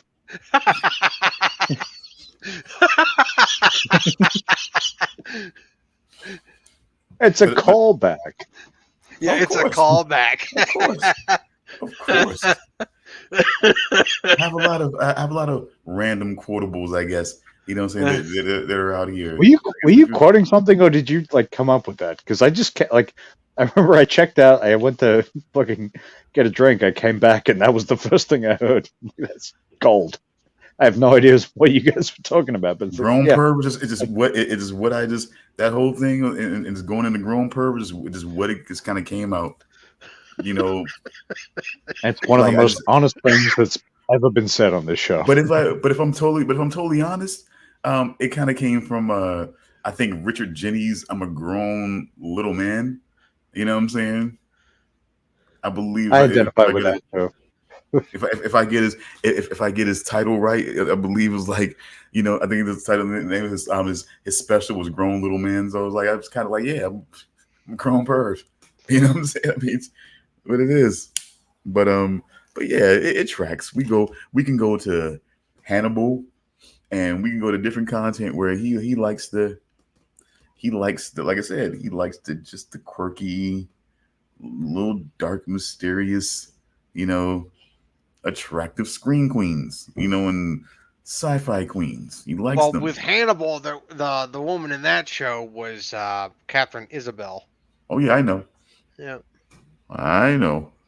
yeah. Her weird perversions and all that stuff aside, and yeah, she's just her motivations and her little dirty tricks. Like none of that. You would still do her. You would still do her on a dirty bathroom floor. I'm She sure. was my first celebrity crush. What do you expect? Yeah. I expect thirsty emails and You know, I am not going to be sending her creepy emails. That is not happening. no, come on. She already rejected my Instagram DM, so I'm not trying email. She's had her chance. All right, but look, okay. What? See now, what's the thing though? Now, how is it that they had this whole little thing to where there's this whole little ritual and trial that they had for Talvinder? Like what? Like where did that part even come from? Well, because they revisited that later on, because that was what that was the first scene of the entire show, wasn't it? Yes, Well, it was. at least that's where they began to sort of like play into, okay, this is where things got weird with them, like Yeah, because all of a sudden, we go from like this whole, like, I almost thought they were playing us, like this is some kind of like commercial for, say, for a drink or some shit like that. So I'm sitting there like, what the hell is and this, and all this bullshit. It's like, okay, what the hell is this? And it's like, okay, and then all of a sudden we get to, oh, there's this pool out here, and it's like, I just wonder where they, I just wonder where they kind of got. So you say that there was some note to that, like, what's this ritual about? yes, but no, because in I think it was the last episode, I think it was last or second to last, they go back to when they're trying to figure out what to do with her. Like it's the three chicks sitting around, being like, okay, so she fucked us all over in different ways. Like she's we hate this bitch. What do we do? I think Andy suggests putting something in her hairdryer, and they're like, oh, that'll set her on fire. I can't remember what she suggests putting into it. Then you say it was Susan, like the Asian broad or Asian-ish broad. Susan. Yeah, Susan's just like, how about we like write a letter to her from her parents saying, I wish you were aborted. I wish we had aborted you or something like that. And he's like, oh, that's fucked up. And then one of them goes, that trial idea was pretty good. But they never explain who came up with that or where it comes from. But see, it's kind of like, really? You're going to be like, who came up with that? Yeah, I don't remember it ever being mentioned before. No. Yeah, they bring it up just like, I mean, yeah, that idea was good. Well, where did that come from? No, you're not going to. Okay, fine. But I found out something interesting about the actress that played Susan. Mm. Do you remember that that Total Recall remake that starred Colin Farrell? Of course. Yeah, the actress that played Susan, she was in that movie. Who was she? The three-breasted woman. Really? Yep, same actress. I mean, I guess it partially explains why I don't remember her from that movie, but I don't remember much. I think I mostly tried to block that one out. Yeah, it wasn't a good movie, but no. But given she was the three-breasted woman, I probably wasn't too focused on the face. Probably not. But it's not the most important part of that character. No. I just see that part will always. I just see. I honestly think the mistake was not having younger versions of them in this, in that particular like scenario, because it's just weird. Like maybe with kids, and not so much kids, but more impulsive. Like, okay, maybe like they were fresh out of high school and they're doing this whole, camp counselor thing. They're maybe taking a little time before they go into college and everything like that, and they're doing this. But see, it seemed like they've been doing it for a while, though. The only one who really seemed different was Andy. They sort of like, she definitely, like the way they sort of had her made up, she looked younger. I think it's because she had like her hair tied back, and well, I don't know. She genuinely seemed younger in that stuff, but everyone else was the same, more or less. Because see, if the thing is that they should have brought. It just seemed like more the trial. I don't know. It just seemed weird and tribal and more like kid like. And if there was some more context to it, it could have made more sense. But it just seemed very kid like for people who had been camp counselors at least a couple of years before.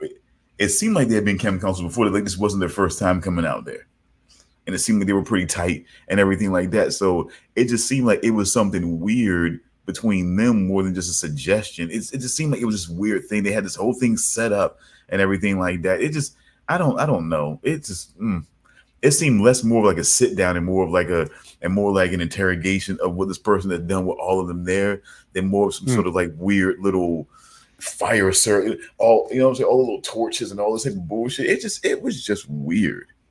It was just weird that they felt like they had to go into that instead of just having this whole thing where it's just them out there, they've been drinking, they're sitting around, and why not just get into the things that they need to get into instead of having this whole thing happen, you know? Because there was no, I don't even know. Was there somebody? It was for there to be a trial. Was there somebody acting in her defense, or was it the black man that there was? If I remember that, was there anybody acting in her defense, or as defense counsel?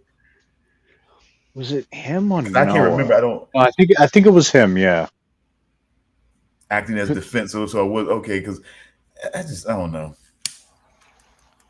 That's why I felt like more than anything, old boy was so old boy was butthurt about being passed over. He basically was leveraged by the balls to be a part of this, you know what I'm saying, because he cheated on his girlfriend and basically majority and I guess somewhat majority rule. So, you know, I mean, to say piece of shit because he was being an impulsive, you know what I'm saying, an impulsive young man, you know what I'm saying, and everything like that. I don't know.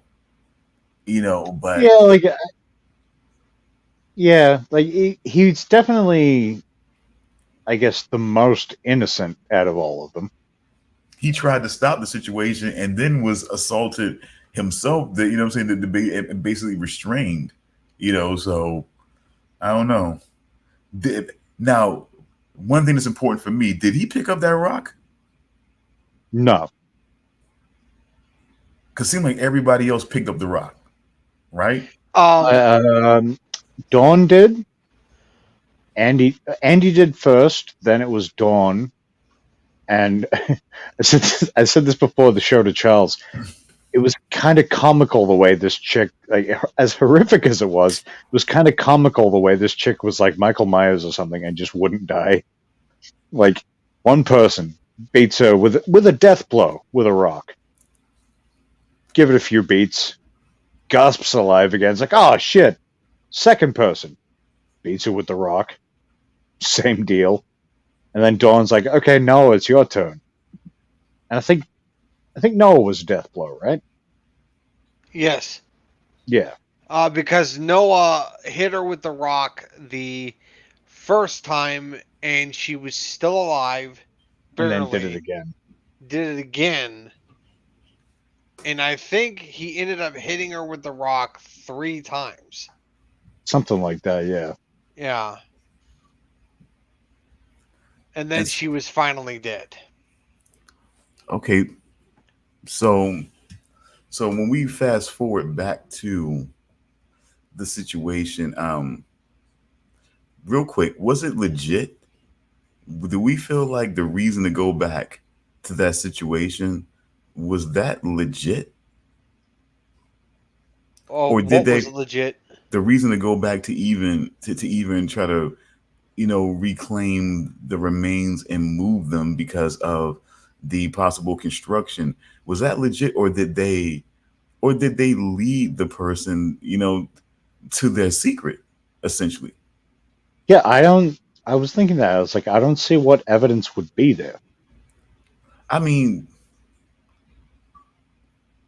see, maybe the rock with fingerprints on it, but after 5 years out in the elements, like, I don't know. Paranoia is a big thing. Paranoia is a big thing, and then you got to understand that they're pulling it back to more traditional horror movie horror movie sensibility, not so much in the Scream sort of sensibility. You know what I mean?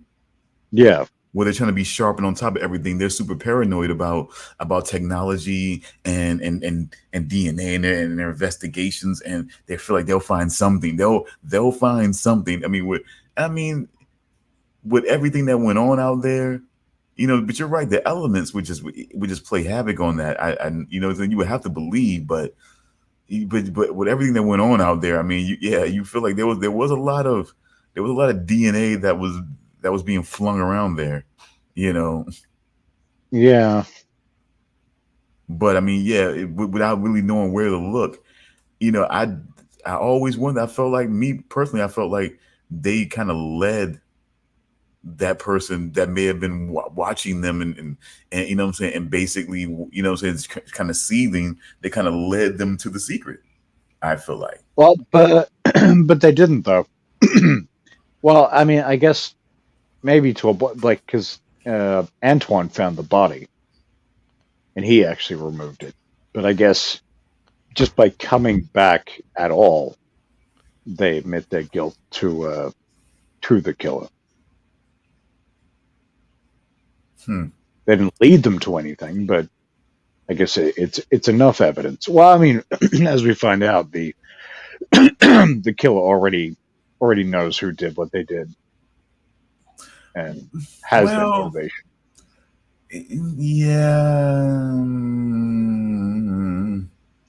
yeah.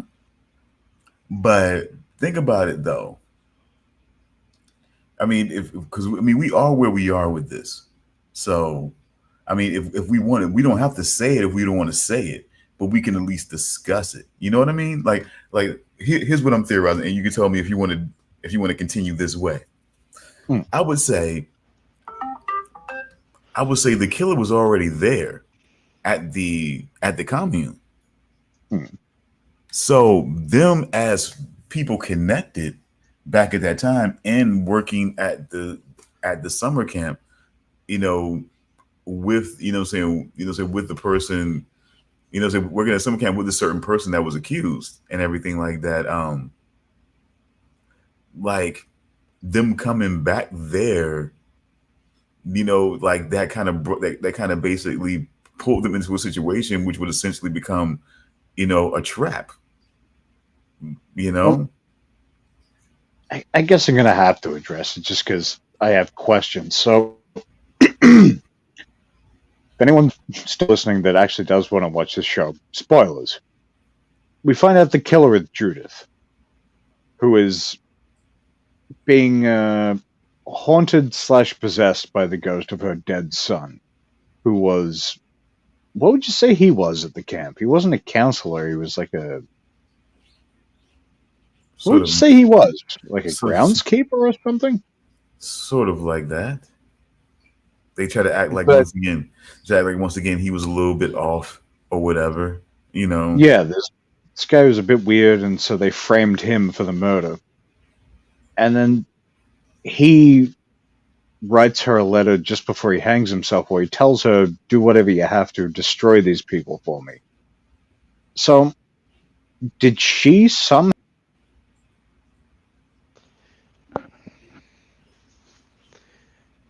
Like, did And she... he's back. Yeah.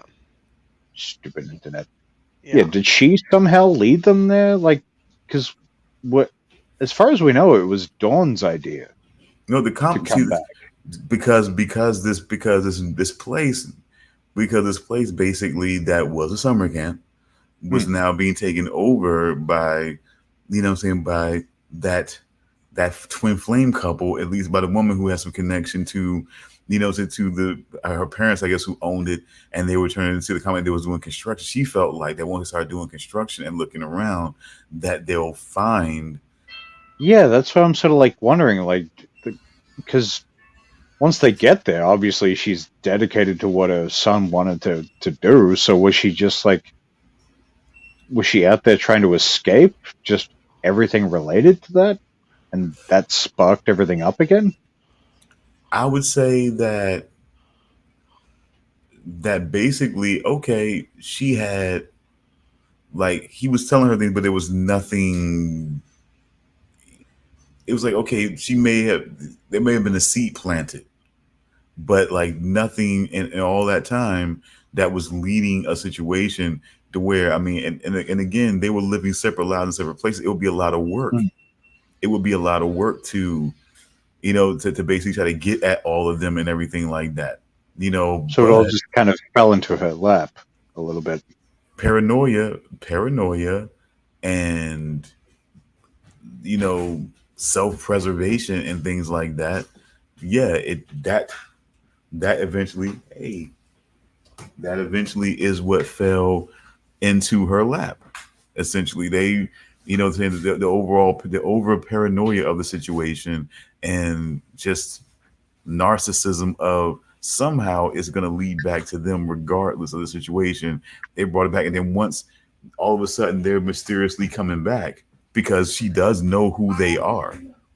She does know who they are because they were connected. They were seen as witnesses and things like that in her son's, in her son's case and things like that. So she knows who they are. So now to see them coming back to the place that was a summer camp for some strange reason of some reunion at this particular point, you know, Yeah, because I was trying to figure out, like, did she, like, maybe, send Dawn or whatever, like, you know, no. something about the fact that a resort was going to be, built there, like some kind of something to be like, oh shit, like, See, once they got there, see, that was the whole spin on it. Once they got there, we didn't realize that, of course, because they were doing their best to sort of the sort of not really show us who the guy was, hmm. because then it's already like it's showing your hand. So I feel like immediately the conversation started because once she saw them, she got triggered. So then we sort of had this moment. We sort of had this Tyler Durden moment where she's sort of being talked to and being let know, oh yeah, there's a reason why they came back here at this point in time. Did you guess that early too? That Ren wasn't real? I was trying not to. That was in like episode. It was somewhere in episode 2, I was and trying. I just got this like, oh, I think this is what is going. Like, it didn't make me think she was the killer, but I was just like, this dude isn't real. I'm almost certain. But they I blended just it got that so feeling. no, but they blended it so well though that it was, it was hard to know like like the conversation. Okay, is he being weird about them possibly getting closer, or is it something else? It was like the conversation and what he said. It was like, yeah, it kind of made you because again, I was trying to stay out of the scream element of the situation and be like, oh, I'm smarter than anything. I just let it ride. So maybe, like I said, a part of me maybe kind of thought that, hmm, but I don't know if I completely connected it all the way over to that's got to be the sun. But I just It felt was like it was the sun I didn't get. Like, yeah, sun I didn't realize, but I just like, yeah, I got the like this guy is in her mind or whatever from like the episode roman 2, which the was weird romantic because like this might be the first time I've ever like gotten that so early. Then I was actually looking for the clues onwards instead of like Sixth but Sense or whatever, where you're going back and looking at when you watch it again, you're looking for the clues. the romantic moment kind of threw me off. There was a couple of those, and that especially when we found, like, I thought, I was thinking, okay, like, because I think they said at one point she lost the love of her life. So like, okay, this is her, younger lover or whatever. But then when we found out it was her son, I was thinking back to certain moments, and like, there was this weird sexual thing that was So, definitely there. So so that's this where chick is just straight mental. I stopped looking at the wow, it's really gotten like the weather's really weird out here. Summer's weird these days, but I'm gonna have to turn on the I was light. gonna But say, did you hit the dimmer switch? oh, I did. Crazy, right? But but basically, it was just that's what threw me. That's what stopped me, kind of like feeling like, okay, maybe he is real, because this can't be the son. I mean, like there's this whole thing going on right now, so this can't be the son. Like maybe he's real. Like okay, maybe I need to look at it that way, because that why would they be putting that angle in? But maybe, I mean, after a while it's like she's completely snapped and everything like Oh that. yeah. But I think that what happened, like I said, once they got there and she saw them, I think certain things started to snap, and I think she started to have the conversations with him, and like started to become convinced that yeah, they're there because they did do that, and now it's time to start, you know, to start Why did she enacting. kill? Why did she kill Jean? Did they explain that? Did I miss that? They never explained it, but The twin. Okay. Jean was the guy that he that led was, them there. He was in the first season. He was the guy who like sort of redneck guy who did the weird taxidermy.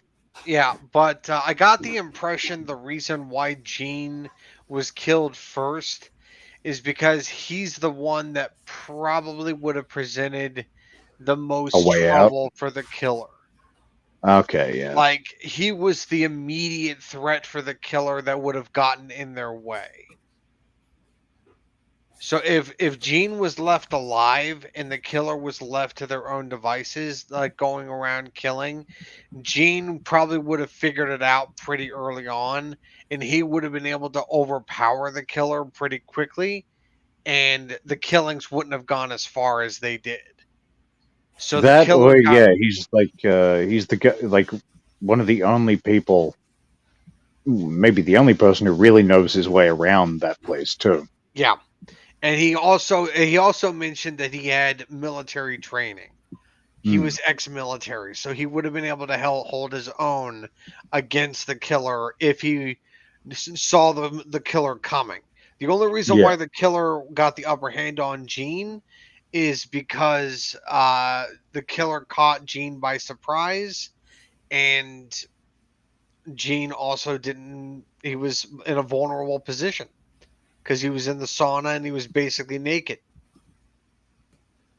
that So first kill though is just like okay, so we're going this way with this season. yeah, They're really just fucking going nuts with it. yep. They didn't go that crazy with the gore in season one. No, but season two, they're just like here's all the intestines and blood you could really hope for. Like that auger scene. Yeah, which goddamn was that a bummer. I was just like, ah, not Antoine. He's one of the only characters I like. Yeah. His character Robin in season one survived, but his character in season two died. And in season one, he was one of the only characters I liked too. Yep. Just that actor, I guess. Yeah. And if you like the actor, I recommend that you check out the show Eureka because he was in that show too. Okay. I've been I don't meaning to remember look the up what else he character's was in. name, but he was like constantly butting heads with the character known as Fargo in that show. Okay.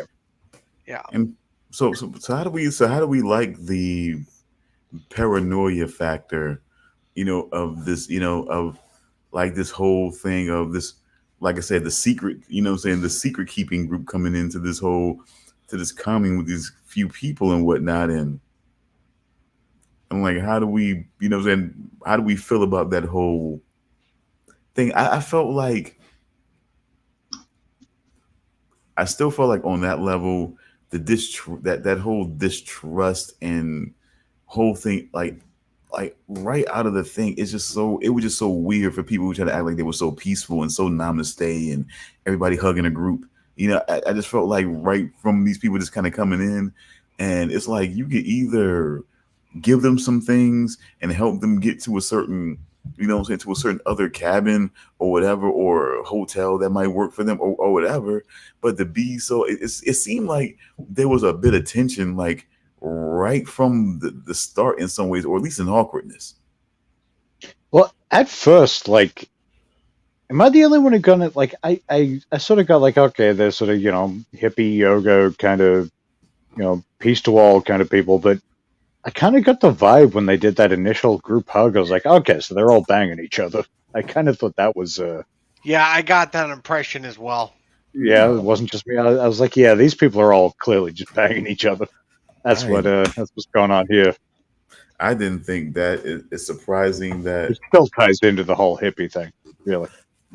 I don't know. I mean, it could, but I was surprised that when I checked out that show from that just one house that it was kind of it was sort of like that unless you were more in a relationship type thing. Then yeah, you were people were kind of just doing their own thing all Yeah, around the that was place. very much, yeah, like a commune in the middle of a nightmare, which is the same in this, but that even more so. But yeah, yeah, that's just the initial thing I got. It was like just the way they did that group hug. It was like, yeah, they're all banging. But then, as we find out, Antoine is a very gay man. She's a very gay woman, but yet they don't. I don't know. They're fed up with trying to find someone their own gender. I guess they're because was he said he's tired of the gay dating scene. I think he said it's all just pointless hookups or something like that. I don't know if she really had a justification. I can't remember what her deal was, but that seems to be the reason they paired up and got married,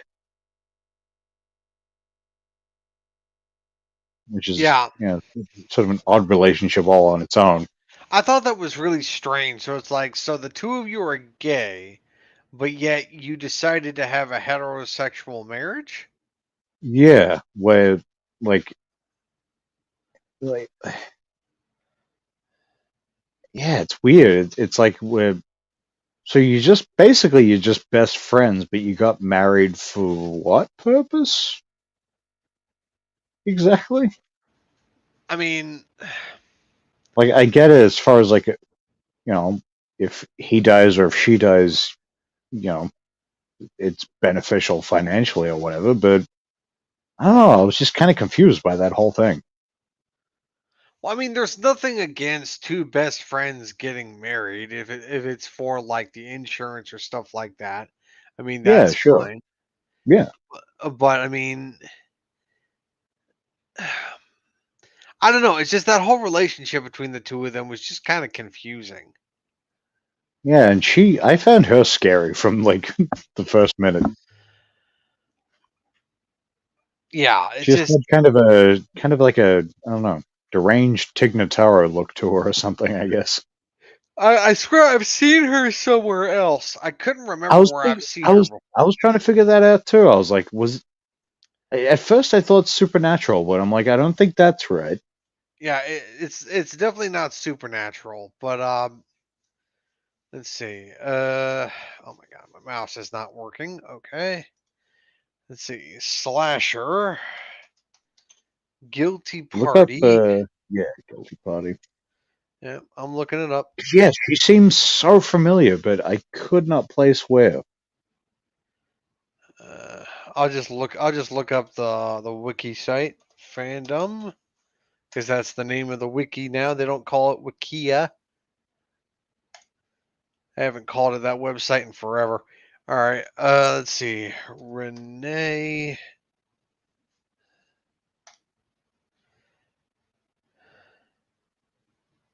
Let's see. Yep. She's played by Joanne Van Nicola. Let's see. Joanne Van Nicola. All right. Let's see. Take a look at her IMDb page.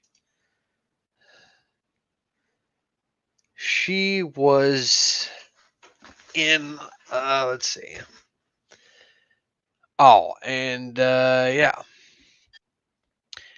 Apparently, her most recent thing is Stories from My Gay Grandparents. Okay. Oh, all right. Oh, that's where I know her from. What is it? Expanse. Okay, who was she in The Expanse? She played the station commander in season 6, I think. Her name Okay. was Nico Sandrani. She was Can't remember the character offhand, but she was the leader of the Belters that was like siding with Marco Inaros, but then was abandoned by Marco Inaros. yeah, yeah. Because uh like she was the head of that station. I think it was what was the name of the station? Oh, no, that's really testing my memory. Yeah, but she was the head of that station that Marco wanted to be the capital of their Belter nation. And when Marco abandoned that station and took all the supplies away from it, uh the the Earthers showed up and tried to provide supplies, and then Avasarala tried to negotiate with Nico and Drummer to try to form an alliance to go against Marco Inaros. Yeah, I remember Okay. that now. Yeah, it's really like a. I don't know. For some reason, I was picturing her in like some kind of law enforcement outfit. She was basically wearing a uniform, but it wasn't law enforcement. Yeah, it must be that. Yeah. Yeah, but no, that's where I know her from. Yep. Is there Hmm. anything else that I know her from? It doesn't look like it. Yeah, it looks like Expanse is the only thing I remember her from. Oh, for fuck's sake. What? Apparently everybody in this show is from Degrassi. Really? Oh my god. Stone. Charles, repeat what you just said. Everybody in this show is from Degrassi.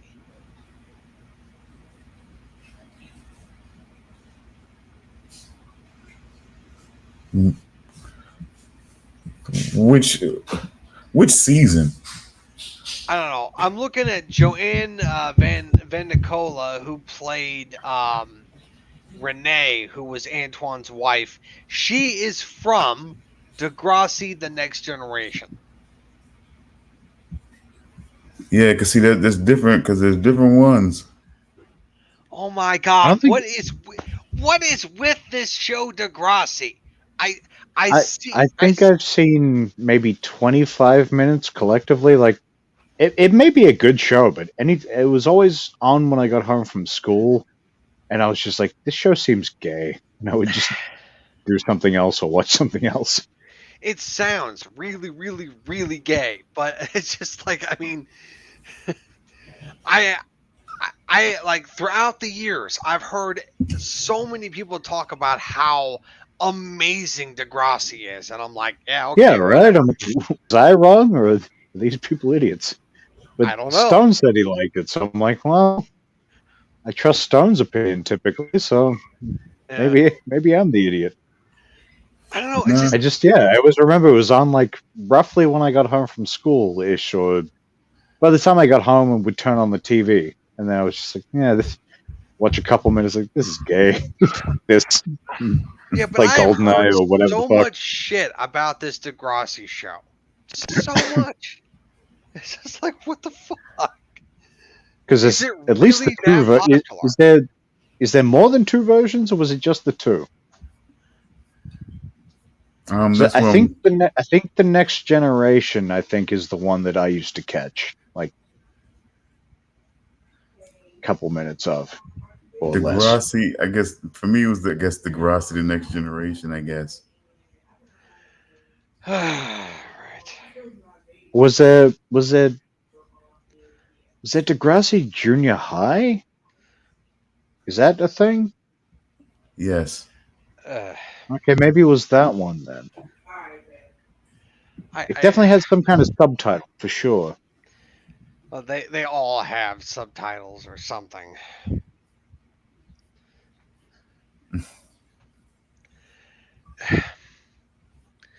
Okay.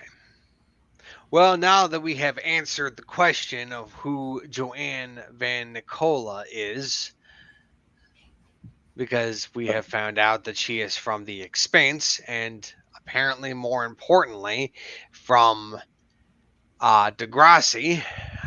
Let's see. Back to Slasher. I still got to look up Dawn at some point. She seemed very familiar, but I don't know. Yeah, Maybe it's just like I didn't she, recognize Dawn. I don't know, there's something familiar about her, but I think she also like she reminded me a little bit of Ashley from The Boys. I think it was that kind of like constantly like crumpled up kind of mouth, that like that sort of like just that kind of weird sort of mouth, if that makes sense. I can definitely kind of see it. They're Like similar, you but sort they're of see not what I exact. mean? Like it's sort of like Yeah. zigzag lips or something. I'm sure there's a way to describe it, and I don't know what it is, Yeah. but I just got that kind of feeling. But god damn, when we see Dawn back in camp, she had some milkers on her. God damn, hiding those under that snow coat. hmm Oh Jesus, Jesus.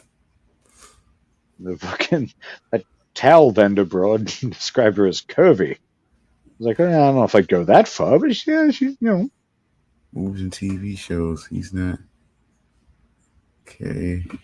Galabelle Adams Gray. They're not giving him credit for being in Degrassi.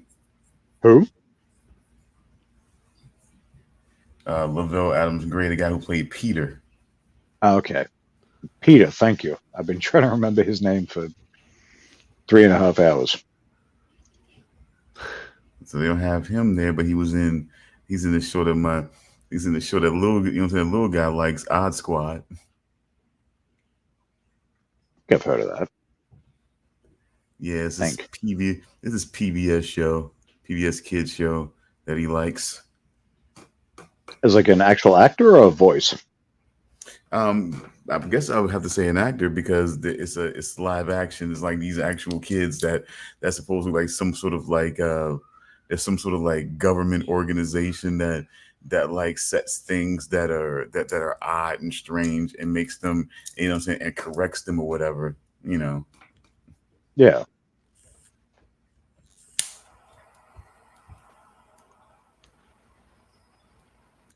He sort of likes that. I don't know. He sort of has a thing for seeing like kids in particular in action. Have you shown him Spy Kids yet? I don't know. I'm not sure. He likes That's more like probably almost the like one of the like ultimate versions of that. see for him it's like Spidey, not Spider-Man, but Spidey and his amazing friends. You know what I'm saying? Young Spidey, young Spin, and young Gwen. Yeah, yeah. Like PJ Masks. You know what I'm saying? PJ Masks. He like the young kids that look that like sort of like him, like in action. He likes that. Okay.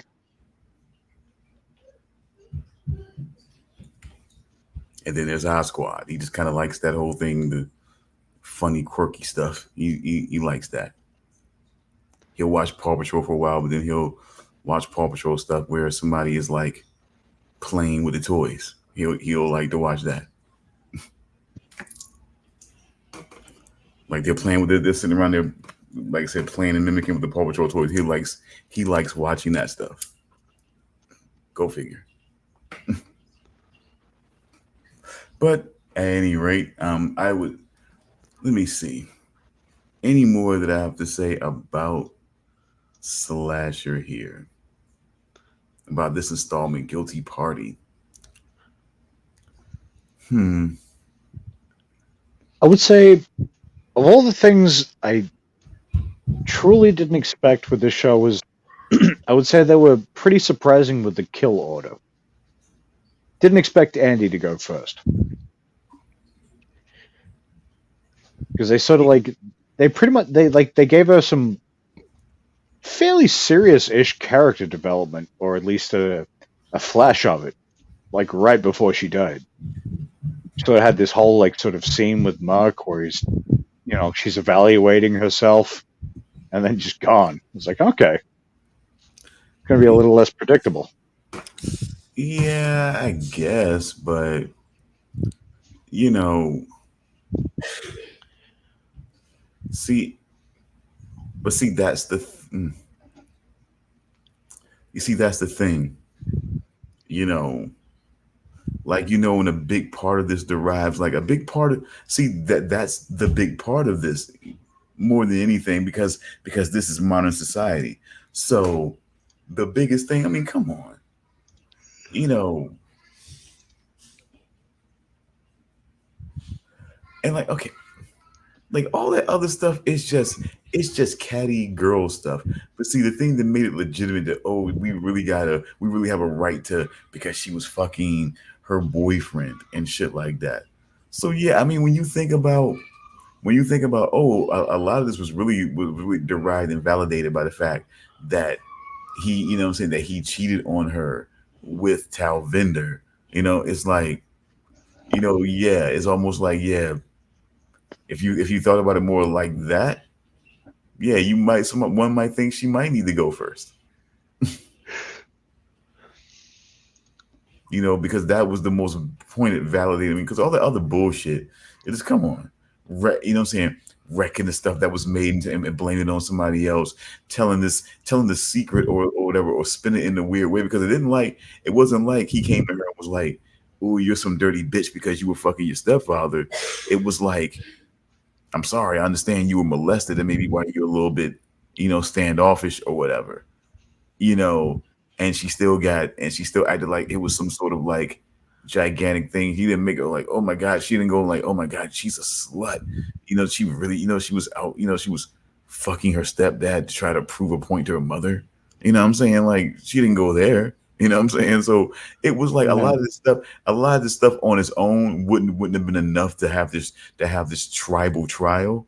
But the fact that she fucked, her boyfriend was like that was one of the main, pieces of this, the main meat and potatoes of the validation of this trial, in my opinion. Which I actually thought what Talvinda did to Dawn was worse. Saying that, Yeah, because she's like, hey, go tell this guy I like him. And she goes over there and she's like, yeah, she doesn't really like you. Also, her stepfather molested her, and I don't know. That just seemed a bit more twisted. no, but see, it would have been way more twisted if he would have made her see. The thing about it is, okay, she made her damaged goods the way he would be like kid gloves with her because he don't want to be offensive or weird because of what she suffered. And you know what I'm saying? And that fucked up her good time. You know what I'm saying? Okay. But she could have made her seem like a rancid slut that will do anything and really and then that rumor gets, gets passed around, and then people are looking at her sideways like you're the worst person ever. Like you really fucked your stepdad, you know what I'm saying? As some sort of like Yeah. some sort of middle finger to you know what I'm saying, to your mother or some shit like that. Like what the fuck is that about? You know what I'm saying? Like, so she ruined a bit of her good time, but she didn't. She really could have made it. She really could have made it into something else. Really. I'm Which, just because saying that that. is that is really twisted. It's like you understand you're a category on most porn sites, right? Like the biggest category, Dawn. That's you. Like, yeah, so it's just like, I'm just saying, I'm not saying that what she did wasn't fucked up, but it's catty girl stuff that a girl that, like a girl that knows I'm cute, guys like me.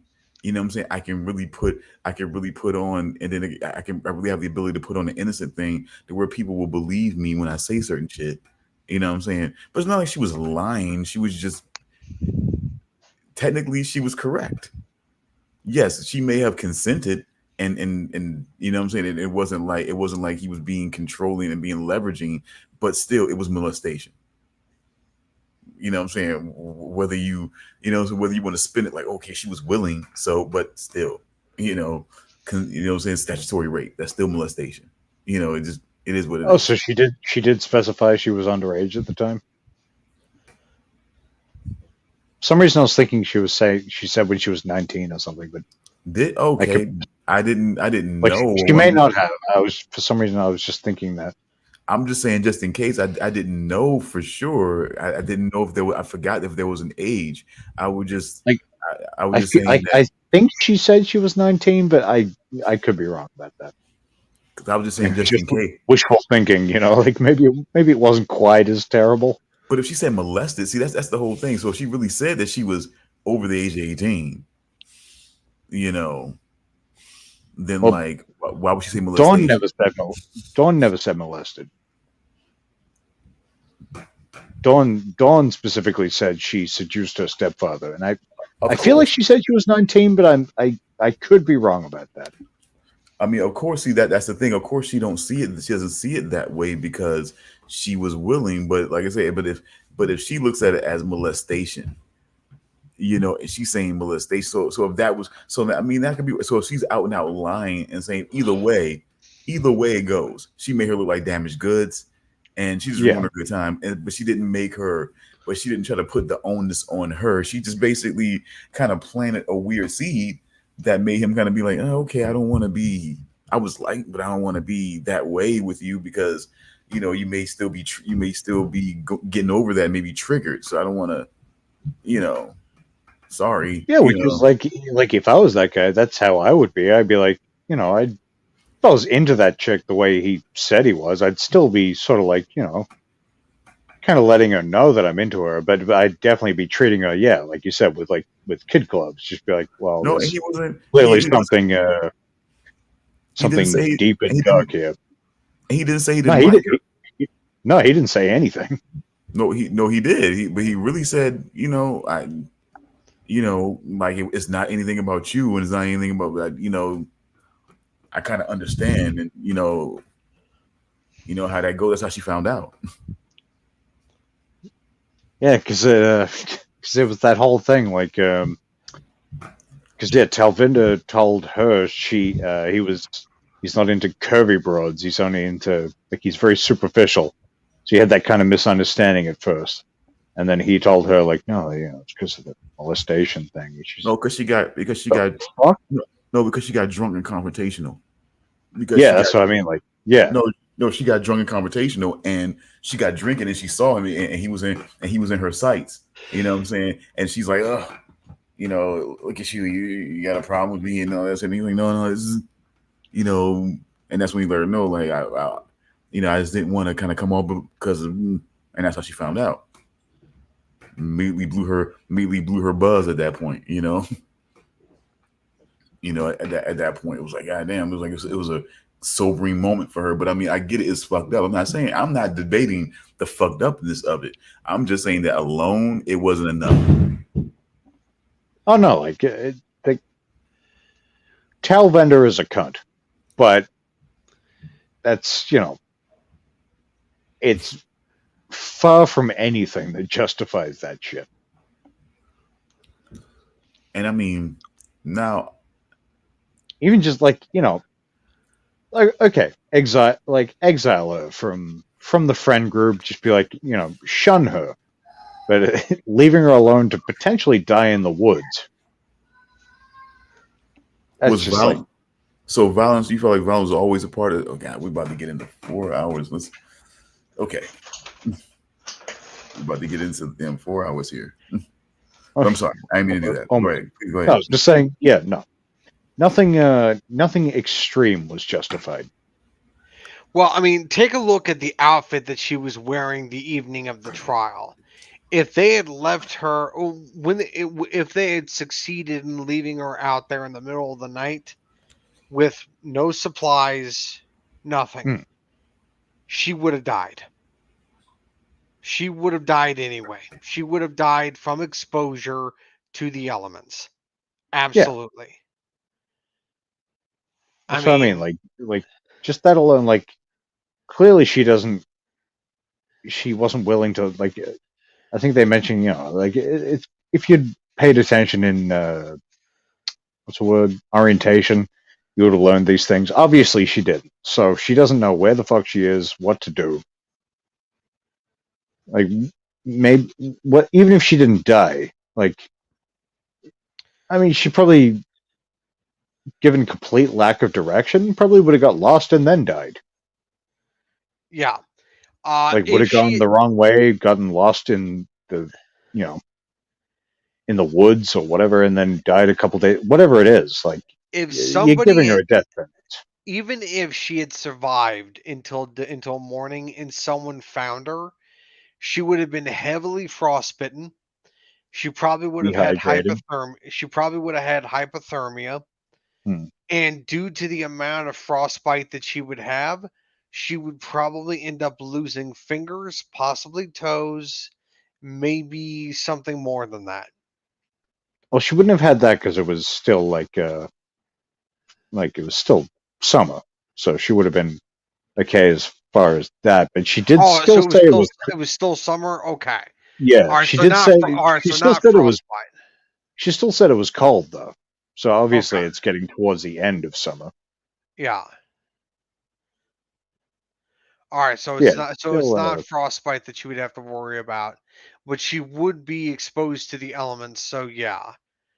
and still, like, no matter what, like, it could be the brightest, warmest time of year. If you get lost in the woods,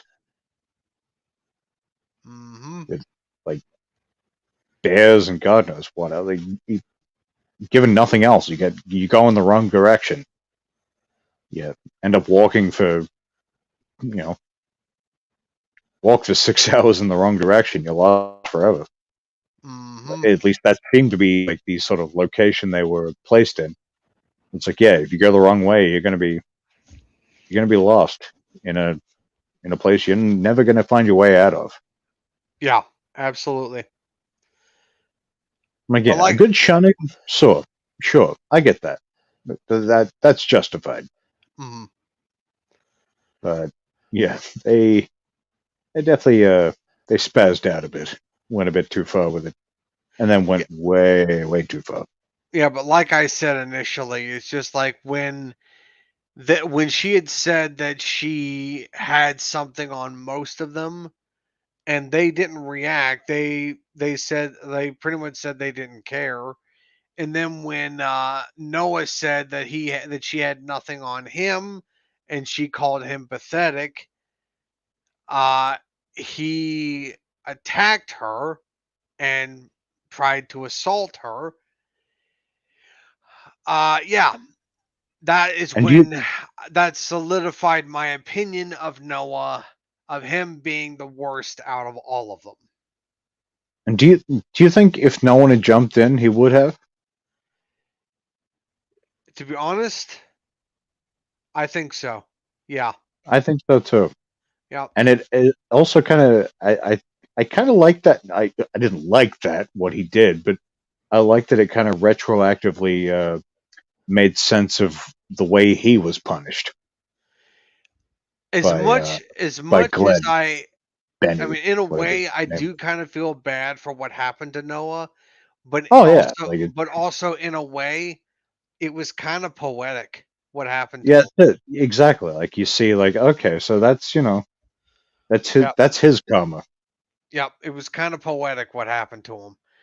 because And in that moment she would have felt like that was going to happen to her.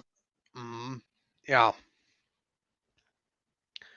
I'm happy that Peter swooped in and stopped Noah because Yeah, Peter pretty much didn't want any of this to happen. no, and even the rest of them at that point were just like they were just like, okay, this has gone way too far. And then we're trying to get her back, and then the accident happened, and then Yeah. things escalate, and there it's like, oh shit, well, like we kind And of then they just took it even more far by smashing her head in with a rock. yeah, which I thought was just like, I don't think. I don't think anything would have like maybe you might have been barred from being camp counselors again, which I don't think any of you were probably going to anyway. But I don't think there would have been any prison time because you know this thing went bad and she fell down a hill. The if she fell down a hill like that, and if they had taken her to the hospital, I think the only one that would have received any jail time would have been Noah. Yeah, attempted rape. Like there's got to Yeah. be rape. He's the only one that probably would have ended up receiving any jail time. Everybody else, however, I don't think they would have received any jail time. The only thing they would have received is damage to their reputations. Exactly, because like, what's really the crime there exactly? Like maybe well, maybe she'll take out some restraining orders, but I don't like what would actually be the crime. Well, I mean, I guess Andy might have technically gotten in kidnapping. trouble. Andy might have gotten in trouble with the law because she paid for her college tuition selling drugs. And well, Yeah, but that's sort of selling like drugs is illegal. So it is, but it's also like prove it. yeah. Like And then like, the situation with Dawn, with her like seducing her stepfather. Yeah, just that. I'm not entirely sure. Like her stepfather would definitely get in trouble with that, but like, would Dawn really get in trouble with that? I don't really know. no, because like I don't see it being like I don't see it being a thing that anything other than like a local newspaper would have picked up on. It's not like Yeah. it's not like Talvender's going to be on NBC being like, guess what these people did? Here's a list. Like, Okay. So, and then of course, what about Susan? What did Susan do? I don't remember. what did Susan do? Yeah.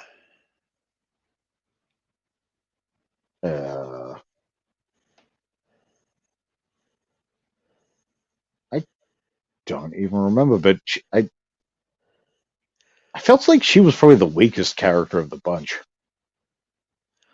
Yeah. Looks There like the really only wasn't thing she much really to had going Susan. for. Looks like the only thing that actress really had going for was her role in Total Recall reboot. That's it. And they took, like, unless she's got 3 tits, I don't give a fuck.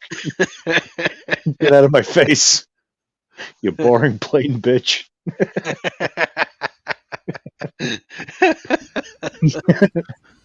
Sorry, I'm back. Welcome back. So, where are we with this? But Stone, do you remember what Talvender had on Susan? Like the blackmail that she had on Susan? The blackmail? Well, it's just like when they were like leaving Talvender in the woods, and Talvender was saying that she had all this stuff on all the people, and if they didn't take her back to civilization, she was going to tell everybody what they had done. So, do you Yeah, 'cause remember what she had on Susan? Andy paid for her college tuition with drugs. Yeah. Dawn banged her stepfather to stick it to her mother. Owen was pathetic, which is like, okay. Well, pathetic and a rapist. Yeah. But that came later. Peter was, he banged her. Yeah. And yeah, what did Susan do? The only thing could be is that she digs chicks. That's right. Yeah, that she's a closeted lesbian.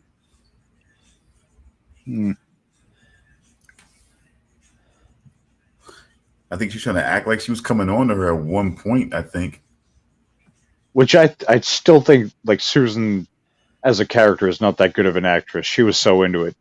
And then she sort of realized what was like, I actually don't like you. I've never liked you, but yeah, I totally wasn't turned on right now.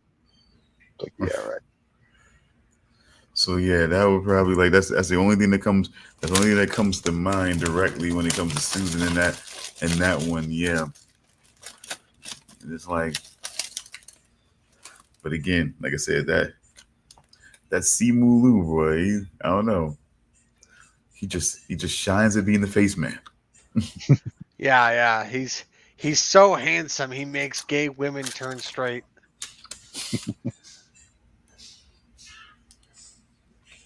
God bless him. He's the Asian Henry Cavill.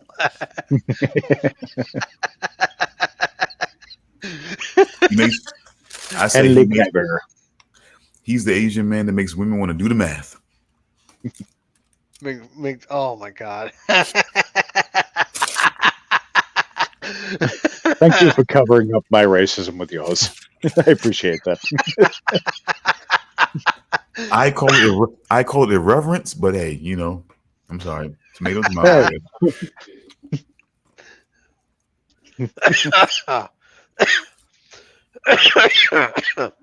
All right. So, do we have anything else to say about slasher, whatever the hell you call it? I guilty think I'm party. good. Guilty party. I would say that I would definitely leave. If anybody's interested, I would definitely leave the last part. I would just say that about the ending part. I don't know why they would leave an opening like that toward the end, like something could continue because Oh, Yeah, that wasn't like a wait for next season kind of I'm fairly cliffhanger. certain Dawn's not going to get out for like another 15 to 20 years.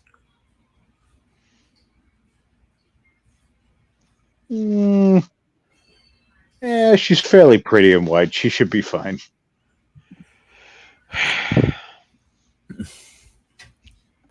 But yeah, you're probably right because they're gonna, there's no one else to take the fall for the crime, so they're probably gonna throw the book at her pretty hard. You would Yeah, think. probably. Yeah, she's probably like she's not going to be she's going to confess everything. And I would say the crimes that she's going to be charged with are probably not. I mean, is it going to be? Well, actually, yeah, it's probably going to be murder too. That's that's crime of opportunity. It's going to be I murder wonder too. because she didn't strike the kill blow, so would it be attempted manslaughter because she wasn't the one, or All right. So for her charge, it would probably end up being well, uh attempted homicide, I guess. it would Rather, she would be she wouldn't be the one that actually killed him, so it would killed her. So it would be attempted homicide and an accessory to murder.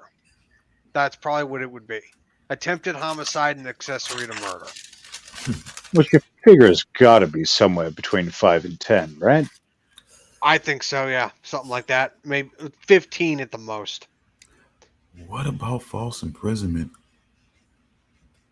Oh, Yeah, that's okay, what I was that wondering too. before. Like the whole it was like when I was trying to figure out like what the crime would be if they Yeah, hadn't that actually too. murdered her, and I guess it'd be some kind of false imprisonment or maybe call it kidnapping even.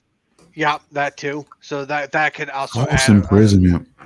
that could add a bit more to the time to the served time. Nope. The whole context, the whole context of like a beer commercial or a Mountain Dew commercial. All of that leading to the pool that was that looked like a tribal trial or an episode of Survivor. Was That's what I was thinking. Survivor. yeah, false imprisonment. Okay. Yep. So I'm thinking Because kidnapping is just snatching you, black bagging you, taking you to whatever place that no one can, no one can hear you scream out, that's not space, and and do whatever. So that's kidnapping. Like this is false. This is what we call false imprisonment. Like, okay, we got you here in the spot. Now we need to talk about. I'm gonna leave. No, you're not. False imprisonment. so I'd say maybe the maximum sentence she'd receive would probably be about 15 years. False imprisonment leading to torture and eventually loss of life. I don't know. Hmm. I don't know. Well, it's just like for the See, manslaughter and or the attempted homicide and the accessory to murder, that could be 10 years. but here's the thing.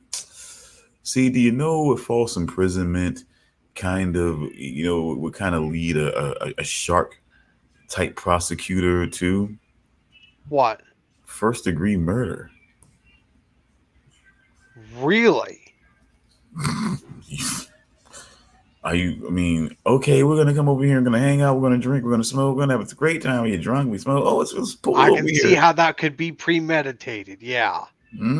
See? Oh man. That could be very bad for Dawn. Yeah, that's really what I was trying to figure out. Like, yeah, if they really wanted to go hard at her, like, Life. Okay, we'll take off life because of everything, and you're coming. We'll take off life, but you gotta do like 20-25 years. Premeditation could not only be a life sentence, it could also be the death penalty. So but like I it's said, Canada. I don't think they do that there. Yeah. so they could be like, okay, you might not They be in just there give you a for slap on the wrist and send you home. You hoser. A. Take your you. snowmobile and get back on the trail. You sound like Just Lucky the silly goose. Leprechaun. You sound like Lucky the Leprechaun trying to do Canadian. A Canadian Irishman. No, Time for my tire, don't you know? no, Ya no, hoser. no, Charles. Let me be completely clear about what I'm saying. A cartoon Irishman playing a Canadian. Oh God. I want to be clear about what exactly I felt like that was. It wasn't a Canadian So Irishman. It was a my impressions are It was like a Trek. They got layers like an onion. it was a cart. It was a cartoon. Not like a cake, like an onion. Yeah. So before we get to our 420 mark here, and at least our golden hour here, we're about at that. I at least I do want to, jump right over, if possible, to the layers that I felt like were here, that I felt like could be different movies in their own way. Hmm. A guy with a variety show that they kind of put in this whole thing where he's in this, what I'm saying, in this war with Johnny Carson for the best, talk show host and variety show host and everything like that. Then there's this whole thing about the secret society that seems to be that seems to be weirdly, shadowing, his life, his personal life. But then there's this whole situation of knowing someone, of knowing people of varying odd powers, and even knowing this woman who's been working with this girl who seems to be possessed by the devil. It just seems like there's a lot of layering stories here that could really stand on their own. Like, why does this one man seem to, seem to be connected? I mean, the talk show thing is one thing, but it's like, what the fuck is up with the secret society? And then what the fuck, like, what is up with him knowing this woman who know? I mean, it's like not that, okay, I know of this woman, let's see if we can get her in. Like, he knows her. You know what I'm Oh, saying? yeah. It's just like, or at least wants to anyway, but you know, like it's just a trip, man. It's like, so what do we make of the layers that I just suggested here?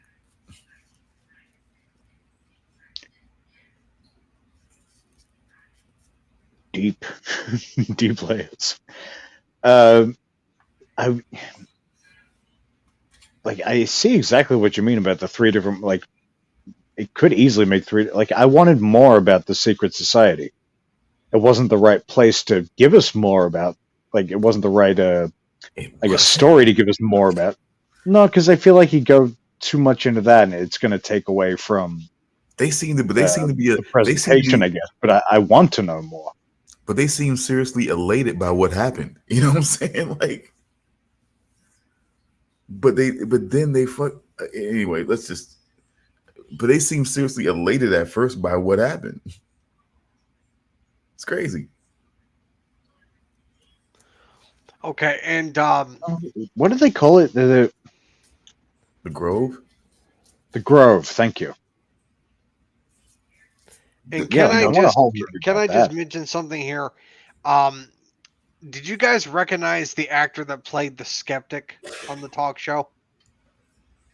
I recognize him The from old, something. I the thought. old dude, the older dude, the one who say the one who used to be a medium, but then said it was all a scam and everybody else was scamming too. Yeah, Yeah, him. like the guy who did the hypnotism bit and whatnot. Yeah, he's No, from the Matrix movies. what are you talking about? We talking about Chris?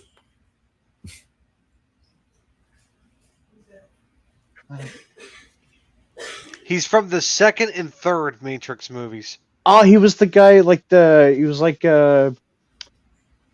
Agent Smith in the real world. Yep, Bane. He was Bane. Bane, thank you. Yeah. Fuck, that's where I know him from. The Yep. whole time I was watching the movie, I'm like, where do I know this fucking guy from? Yep. I was like, God damn. yeah, I was like, isn't that wait. It's like not impossible. Inevitable. It's like, son of a bitch, that's Bane. Oh god. Wow. Holy shit. But I really got to say the one thing that really He's good at playing a creep. I'll give him that. He really is, yeah.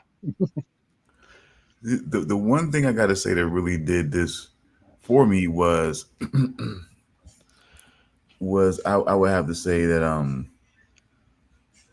the performance, because what I want to do now is I want to make sure that I get this guy's name right. Okay, Like the main guy, because I have no idea how to pronounce that. David Dasmalchian. Okay, That's how you pronounce it? Huh? David, that's not Yep. just like, I'm serious. David. Yep, David Dasmalchian. Okay. But I would say that David, top of the morning to you, okay? It's just like, seriously, I don't fucking know.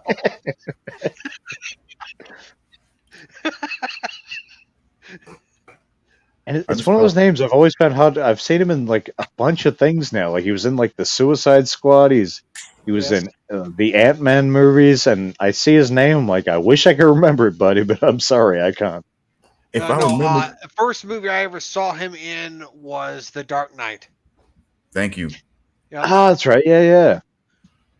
He played one of the Joker's henchmen at Yeah. Commissioner Commissioner Loeb's funeral. Yeah. Yeah. He was in that. He was in the Ant-Man movies. I think all of them. Suicide No, Squad. he was only in the first two. You sure? He wasn't in the third one. I swear he's in the third one. Nope. I'm gonna look this up. I feel like you're wrong. I recently saw the third one. Mm, Not even Michael Pena's in the third one. I don't know, and that was disappointing. He does a lot of voices. That He was does a lot very of voices for the bat. He does a lot of voices in the Batman world, though. Yeah. He does it. You know, so he definitely has some voice roles in some of the animated stuff, for sure. And but yeah, I was just saying that he was definitely a standard because I've always known him to do like the more, like I said, the more off kilter, weird, creepy stuff. But like I said, but then this shows yet another layer to him on this, with this being this talk show host and everything that was going on, you know, with him. And it just, they really worked it and sold it in a way that you sort of got behind the story of that. And what was he going to do now to really, you know, he's done so much, people like him, then he lost his wife. I mean, they really did a lot. And like now he's kind of at this crossroads with the show, and he's trying to figure out, it's Halloween, and he's really trying to figure out what to do here. And the trump card that he had to play was, of course, among other things, but who knows, you know what I'm saying, but who knew that they would, you know what I'm saying, that the trump card would sort of help to make the show overall, you know, a roaring success, even with that medium and everything like that seemed to have lit. Okay, Charles, Yeah, He was in Ant-Man and the Wasp: Quantumania. He was Veb.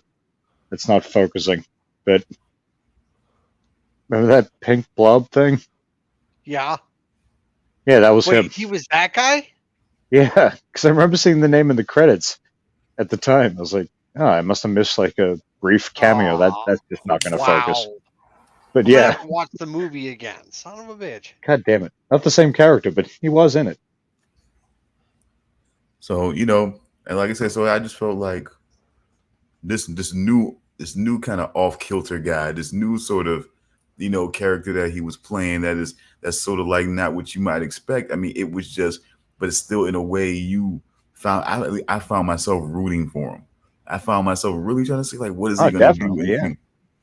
and getting to this moment. I mean, it was just like, I mean, he was a guy that was really, I mean, like like I he was really talented because he really in that moment like, when you kind of sit in the moment, he's really trying to show you like he's really showing you what a good host does, especially on live TV and situations that could be unpredictable. He was really doing his best and everything like that to try to be as calm and as in a leadership role as he could be as the host of this live show that was starting to go in the weird way that it was going. It was kind of remarkable to kind of sit in that moment and see what he was doing. Like, wow, he really is trying to navigate through all of this weird shit that's going on right now that he has no idea what the fuck is happening. And he's trying his best here. It's quite it was quite a thing to see within itself. And because like I said, that again, that's how the layers are playing out. You keep hearing about the secret society and the conversations, one, saying, here and there, saying, throughout the movie. But then you start thinking like, wow, people are loving the show. People are still trying to be behind him. People are still trying to stick in there, even though they know something really odd is going on. Everything like that. It's like a weird conflict of things coming together in this movie. That's like it would be an interesting thing to have someone to simply have a situation like what, and just so people can understand what I mean by this. Like, for example, you could have any guy that's like a host of a TV show that decided they wanted to have someone who believes that they have a little girl that's possessed by the devil, and then have a number of weird, creepy things go on as the camera and the spotlight is on her at that moment. You know what I'm saying? Who knows how much you can stretch that into, how much of a story you can tell, and make that how long of a movie, an hour and 25 or whatever. But then you have, the talk show host that's trying to figure out what can he do to overcome Carson, what can be done. And like, even if you didn't do the possessed little girl, I mean, like, what kind of hilarity could you throw in there to try to see what can we do to compete and to finally win this, what I'm saying, this ratings war with Johnny Carson and everything like that. And then you have a situation of a man who loses his wife, and somehow there's an implication to where it's mentioned by, I believe it's mentioned by you, Charles, that there's an implication that he sacrificed his wife. There was some sort of implication to that. I said that, and Yeah, Oh, it was I'm Damian sorry. that said I'm that. sorry. I this is apologize. my fault. But like, I didn't rewatch the movie. I should have, because yeah, Jim was just like, "Where did you get that from?" Like, I don't know. I got that the first time I watched the movie, and I can't remember exactly. I'm fairly sure it was in the ending. It's at least implied. There's somewhere towards like the ending of the movie where I got that from, that he had sort of given up his wife's soul, and I wish I could remember exact details, but Because when I seen the I whole am useless. ceremony going on, I didn't completely know what to make of it. I didn't completely know what to make of that whole ceremony toward the end and everything like that. And I mean, like, why is it that that demon or whatever seemed like really enamored, really seemed like really sort of giddy about having a spotlight on him.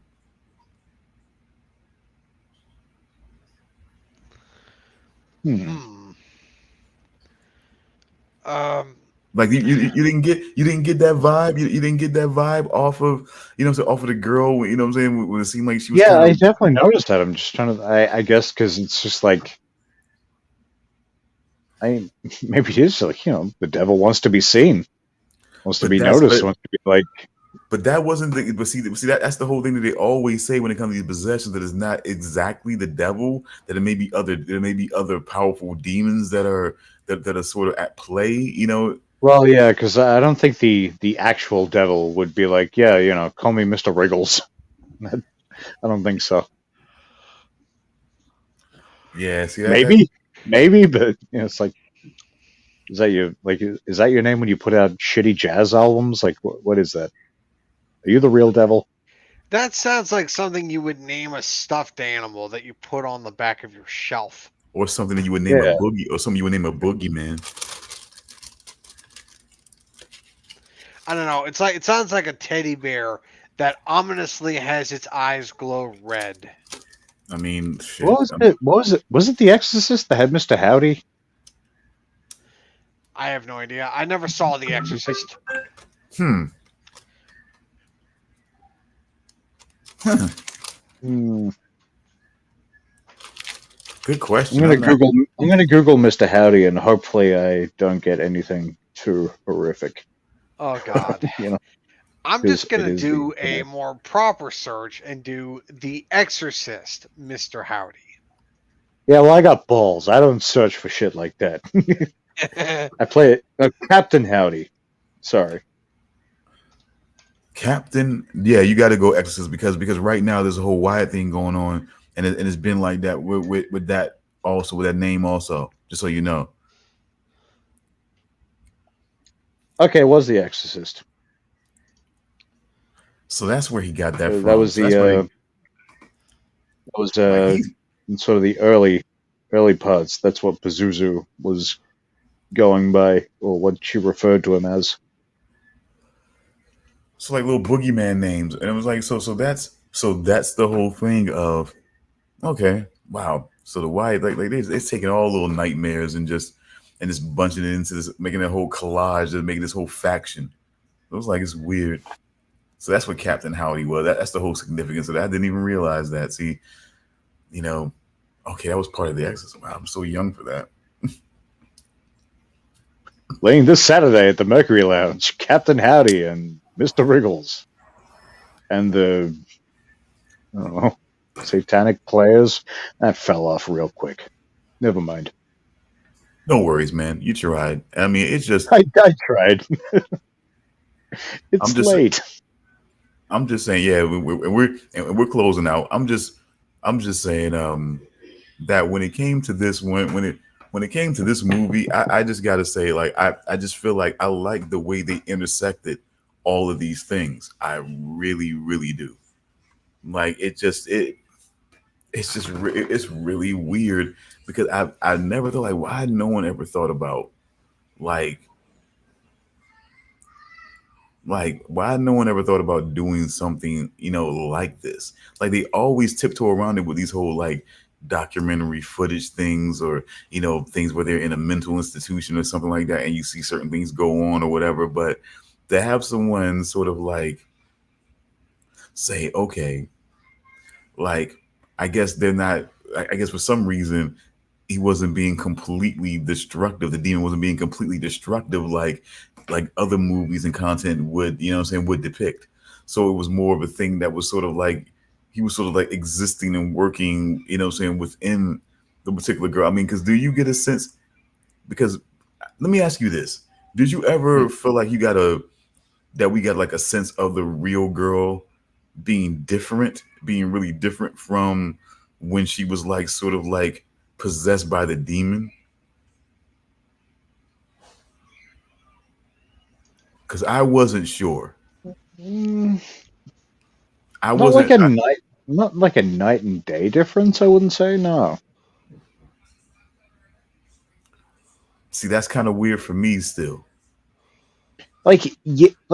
You definitely in the moments where she was seemingly not possessed, she was definitely much more childlike. But I don't know. You still got that kind of there's still just that feeling of like, is this real, or is this just the demon doing its thing? I don't know.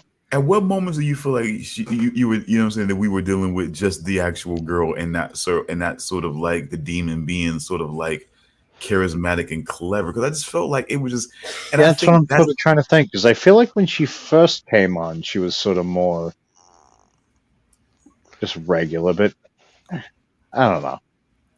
and in a way, I don't like the way they always put females into these roles in sort of a twisted way, sort of like,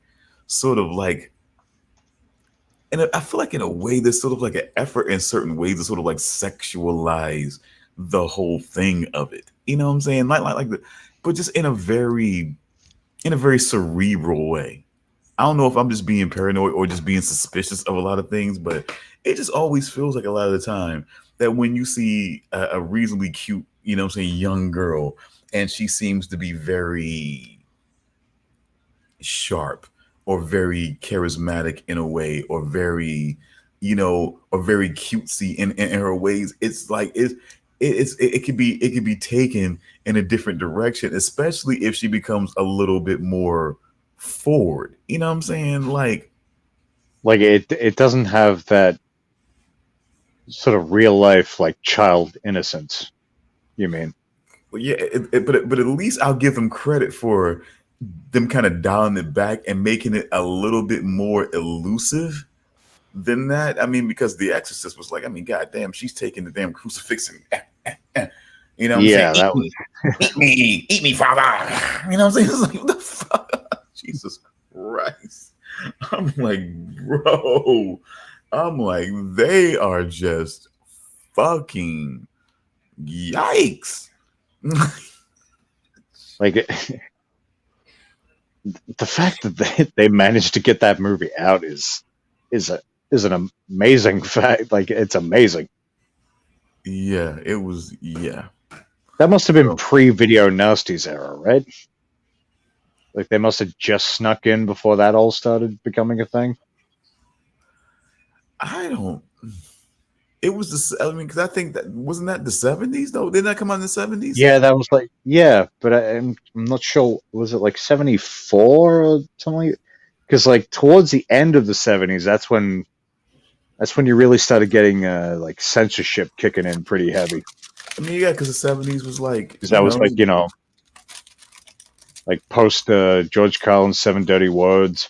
Seems like censorship. Like they started really aggressively poking into everything and I going think nuts on just like you can't do this, you can't do that, or this isn't going to be released, or it's going to be banned in these countries, and I think that all Faces. became more of a thing.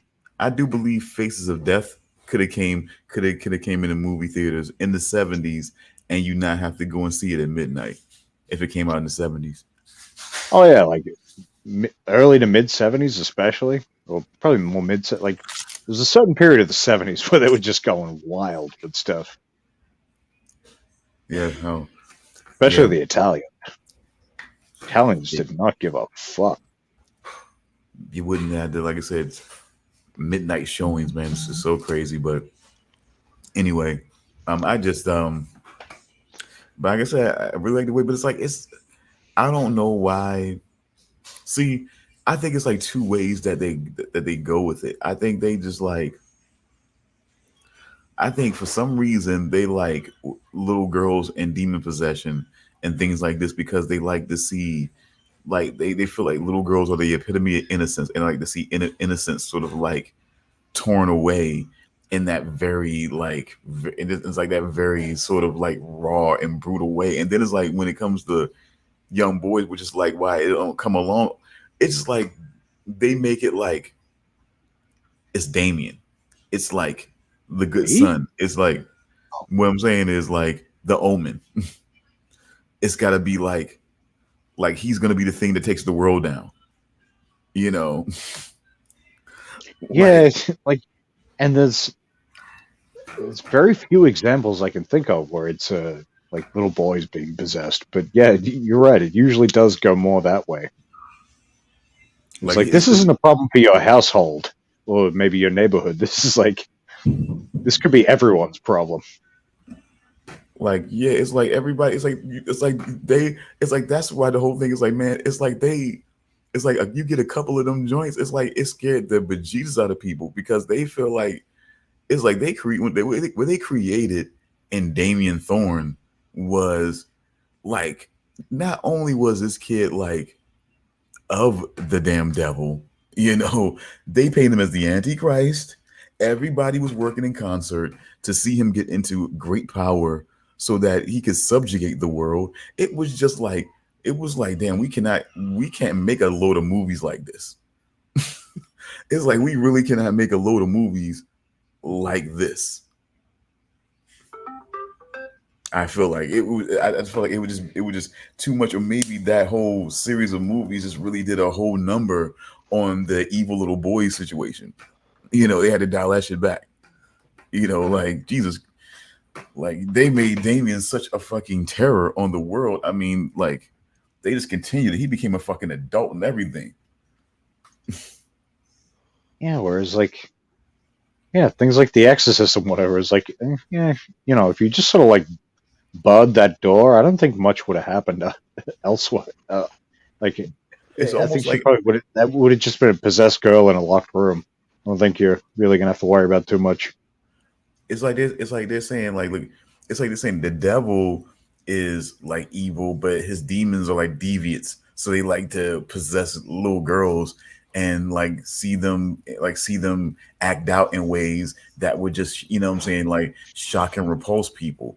But it's like when the Yeah, devil sticks his head out, he's gonna go for a male surrogate to jump into, where he's going to basically, what I'm saying, reign over the world and everything like that. So, it's just like they really had to dial the whole evil little boy back. It was more like, okay, we'll make little dolls. We'll make little dolls that are really the spirit of this little kid and stuff like this. We'll do things like this, so it's not so in your face that way. But it's just like, yeah, they really paint the evil young boy as like, oh my god, he's gonna burn this whole world. It's like Jesus Christ. It's like, okay, it's like the demons. Okay, they're just messing around with this little girls. Finally, either you got to do something to get this demon out, or he's eventually gonna destroy this little girl or something like that. Eventually, that's it. And that's it. eventually, Like maybe you'll flip over your couch, but it's not about taking over the world. yeah, that's of course that's always gonna be Satan's job, I guess. And then that's gonna be a little boy, except when they did that whole new chapter where they tried to make a little girl the Antichrist. I don't think I ever saw that one. Wait, you're talking about The What? The Omen? Omen 4? I believe. No, hold on, wait a second, because Damien, okay, the Omen, Damien Omen 2, then that would be the third one. He was the adult, so yeah, I guess so. Yeah, I guess that would be the newer next, I mean, said newer chapter, I believe. But yeah, they made the little girl the Antichrist, but it was sort of like, I don't know, it was sort of like a weaker thing that they were doing with that too. So it was weird. Yeah, I don't think I ever saw that one. I And did. The When I was Exorcist, I've seen. I think as far as the Exorcist series, I think I've seen 1, 2, and 4. I think. when I was younger, I was all about follow through. So it was like once I seen all of those Omen movies, I felt like, okay, I got to see what this one's about. Did That you at least see the remake? no, because I learned my lessons. Now that's the one thing I don't. That's the one thing I've never. Well, again, yeah. See, that was the thing about me. I was a big on follow through. So I was about trying to see about how remakes were, and then I started learning my lessons about remakes and and drastic continuances. Some can be exceptions. I don't think that the the Hillary Swank led Karate Kid was really bad. I don't think so. I don't think so. Yeah, well, I saw the Omen remake. Wasn't that good. That's always been that's been my lesson overall. That remakes don't usually, It live was up. all. It was almost a shot for shot of the original movie, almost, They and just, it was not a good shot for shot. like most people, they feel like that with the new technology and things that they could do, the effects would just hit harder than they would, than they would. It wasn't, and people don't understand about certain things. It wasn't the effects. It was it was this weird little kid that that people still didn't understand, like how he, because they say that his, what I'm saying, that he was born of a jackal, but somehow he got switched and put in to and put into the possession of, what I'm saying, of this powerful couple and everything like that. And this whole thing, what I'm saying, so it was a whole conspiracy from the very beginning. It's not the effects, it's the twisted system that was around this kid from the, what I'm saying, from the moment he was born, probably even, what I'm saying, even before then, you could say. And it was just like that whole system was, it was less about the effects and more about the storyline and everything that goes along with it, where they had to travel to find in that movie that, holy shit, they did do this. They switched this kid. They switched my son. This is my actual son's bones, and they switched my son at birth.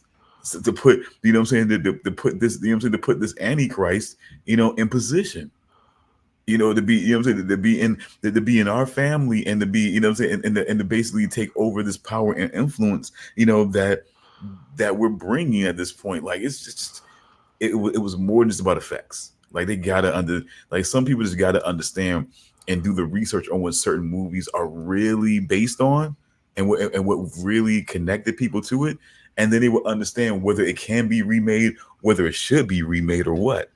I think if they do more that way, they would kind of understand.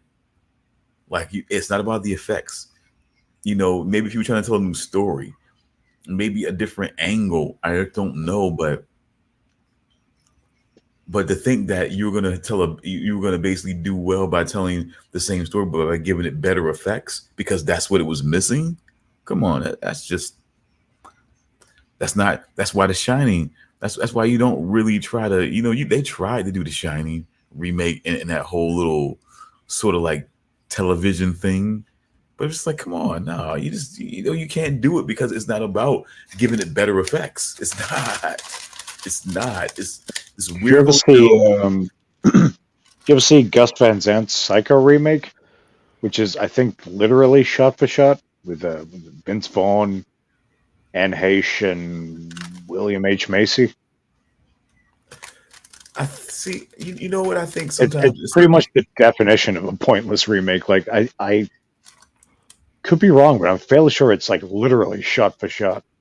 Like, they didn't change a single thing other than it being made in the mid '90s or whatever.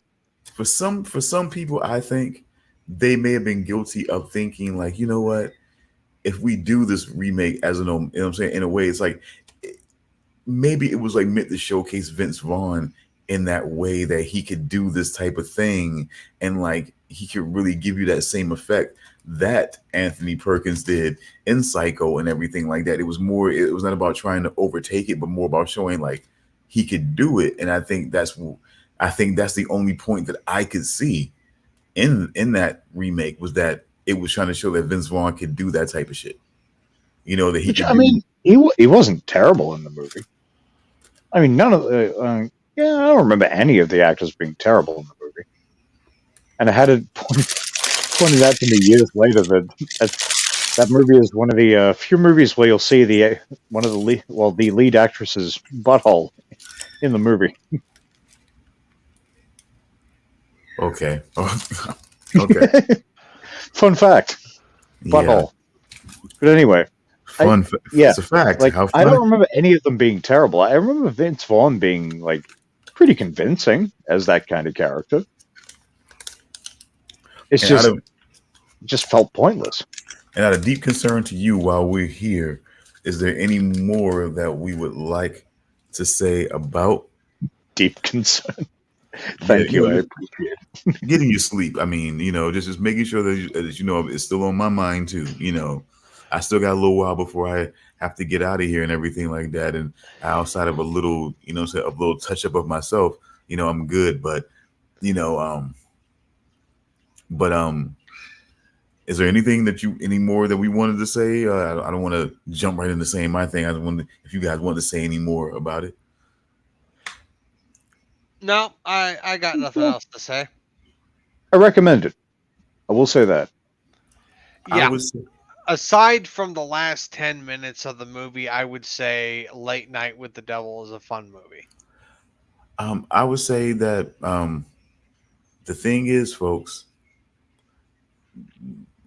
I don't know. I mean, I just don't know. Artifacts artifacts that bring back a certain vibe or spirit or evil with it that can possess a little girl. You know, someone being connected with a certain secret society. But because again, there's the Grove, but I mean, that's so on the. I mean, you could almost. Let's just say we could say. I would debate to say that's on the nose because have you guys heard of Bohemian Grove, right? Heard of, yeah. No. No, it's this. They sort of allude to it. They sort of allude the Grove is this it's this. Like, do you remember the description in the movie? Yeah, like, it's a place for rich guys to go hang out and do And whatever they do there. and crazy rituals they say have. Yeah, that's the Bohemian Grove. I think That's like the I think very real. the first part is a fact. I think that, like it is like documented as a thing. As to what they do there, that's a little more up in the air. But it would not at all be surprising if they're doing weird shit there. And so this movie is throwing a little implication into devil worship at the very least, or demon worship, and as they were seemingly very excited that this happened, and like, I mean, I don't know. I mean, but then to leave him where he seemed to be left at in that situation just seemed to be. But I mean, of course, of course, I don't think he would be like sent away for that, because everybody. I mean, there's cameras. Everybody saw what happened. Right? I mean, I guess as far as the cameras are concerned, dude lost his mind for a minute and murdered a little girl. Okay, but no, because none of that other shit, people get melted and everything like that. That shit didn't happen. Hmm. Yeah, it did. People got melted. People got Yeah, people got melted among other things. yeah. I don't have an answer to that one. Yeah, so I mean, it's Because more than just. his act is the only thing that seems worldly.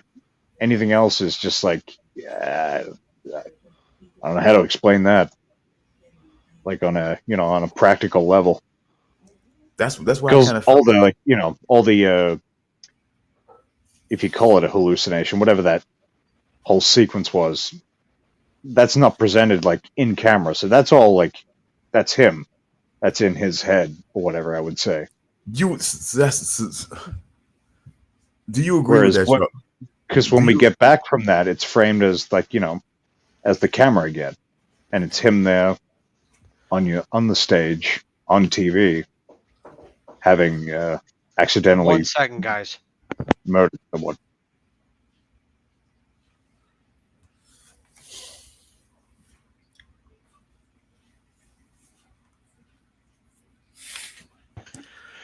Okay, I'm back. So you think he imagined all that? Do you agree with that, Charles? Oh, I I'm not missed saying he imagined it, but it I wasn't like missed that wasn't everything presented that on he just camera. said. Basically, I'm telling you that somehow everything that we saw that was supposed to be in this Halloween show was now sort of like now made and framed and cleaned up to look like he just lost control and killed this little girl on stage live on the show. No, not that. I mean, like Oh God. it goes from the show to like all these things happening that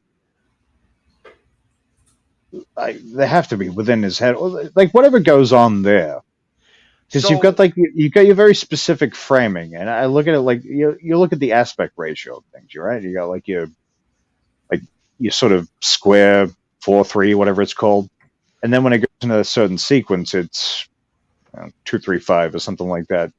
So I would say that's not being represented on camera for everyone to see. So what you're suggesting is that this entire movie was just a dream. No, it's not at all what I'm saying. Okay. I'm saying everything that's not presented as like anything that's presented in a different aspect ratio, like the behind the scenes stuff.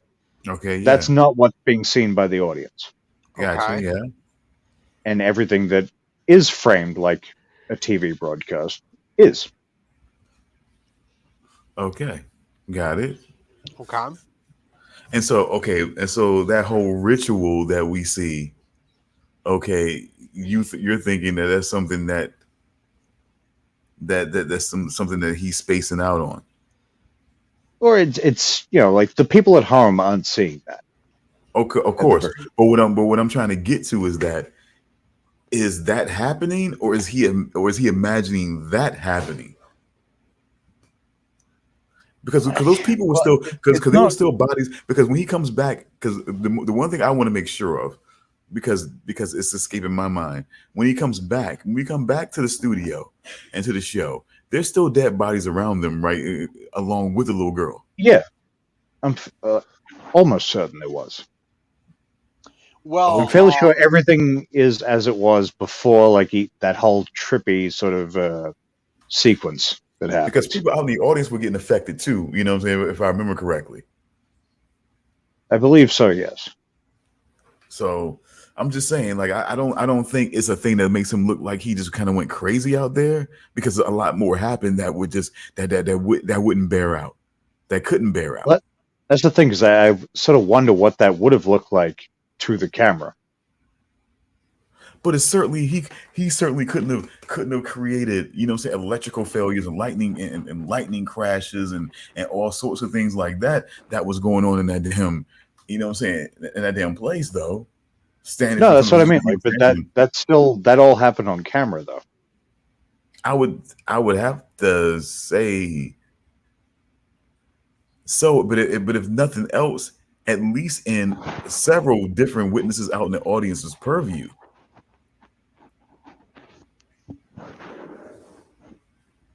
You know. Right.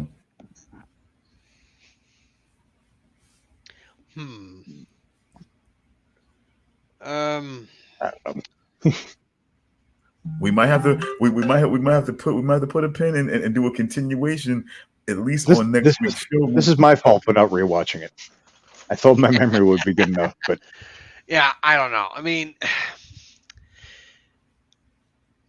I'm trying to understand what you are asking here, Stone. It's just what I'm asking. Well, I mean, are you the one asking Damian here, or is Damian the one bringing it up? See, the thing that was important to me is that he felt like, okay, there's a certain point where we're seeing what was like a whole ceremony with some members of the Grove and everything like that, and some sort of celebration and things like that. And I'm wondering. Yes. I was asking him mainly, is that something that he's seeing in his head? Is that something that he's making happen? Is it something that that this demon is making him see? And what I got from that entire thing is that is what the demon was projecting into his own mind. And I don't think it was completely the demon. I think it was the girl Lily that was doing it. I think it was the girl Lily like realizing what the demon was doing, killing everybody there, and the girl wanted it to stop. And so the girl was sort of like tapping into the demon's powers, kind of, to project those images into Jack's mind to sort of like lead into Jack taking the knife, believing that he was stabbing his wife as she was suffering and dying from cancer, to kill her as a mercy killing so that she would no longer be suffering from cancer. And then when he would break out of this whole hallucination, he would then see that he had killed the girl Lily being possessed by the demon, but it was actually him doing a mercy killing on Lily to prevent her from causing any more damage while she was possessed by the demon. And I think that's what I took from all of that. I agree with that. Yeah. So I think that what he saw in that whole hallucination was actually a projection from Lily, not the demon, or not completely from the demon. Okay. Yeah. I think I could. I think I could. I mean, at least it gives me something to work with what that whole thing was. So, all right. I think we can at least. I mean, if we want to extend any more conversation about it, so that could be part of the small talk next week, and then maybe over this weekend we can start talking about what the next movie will be, along Okay. with the third installment of this one. Okay. So. Which I can't remember what the third season of Slasher was called. That's called Solstice. Yeah. Solstice was okay. More And Ripple Solstice is 4? on Netflix as well. Yep, and it's dealing with more of this one is dealing with more of the people who turn their back on a situation that could have been preventable, and and who could possibly be, wanting to give them reprisal for turning back on such a situation because of this particular person who was, well known and controversial and things like that. So it's a lot of reasons why it happened, and it's a big mystery as to why someone is seeking, seeking retribution for it. So that's what we're looking at with that one. Okay. I can't remember a lot of horror movies that connect to that, but okay.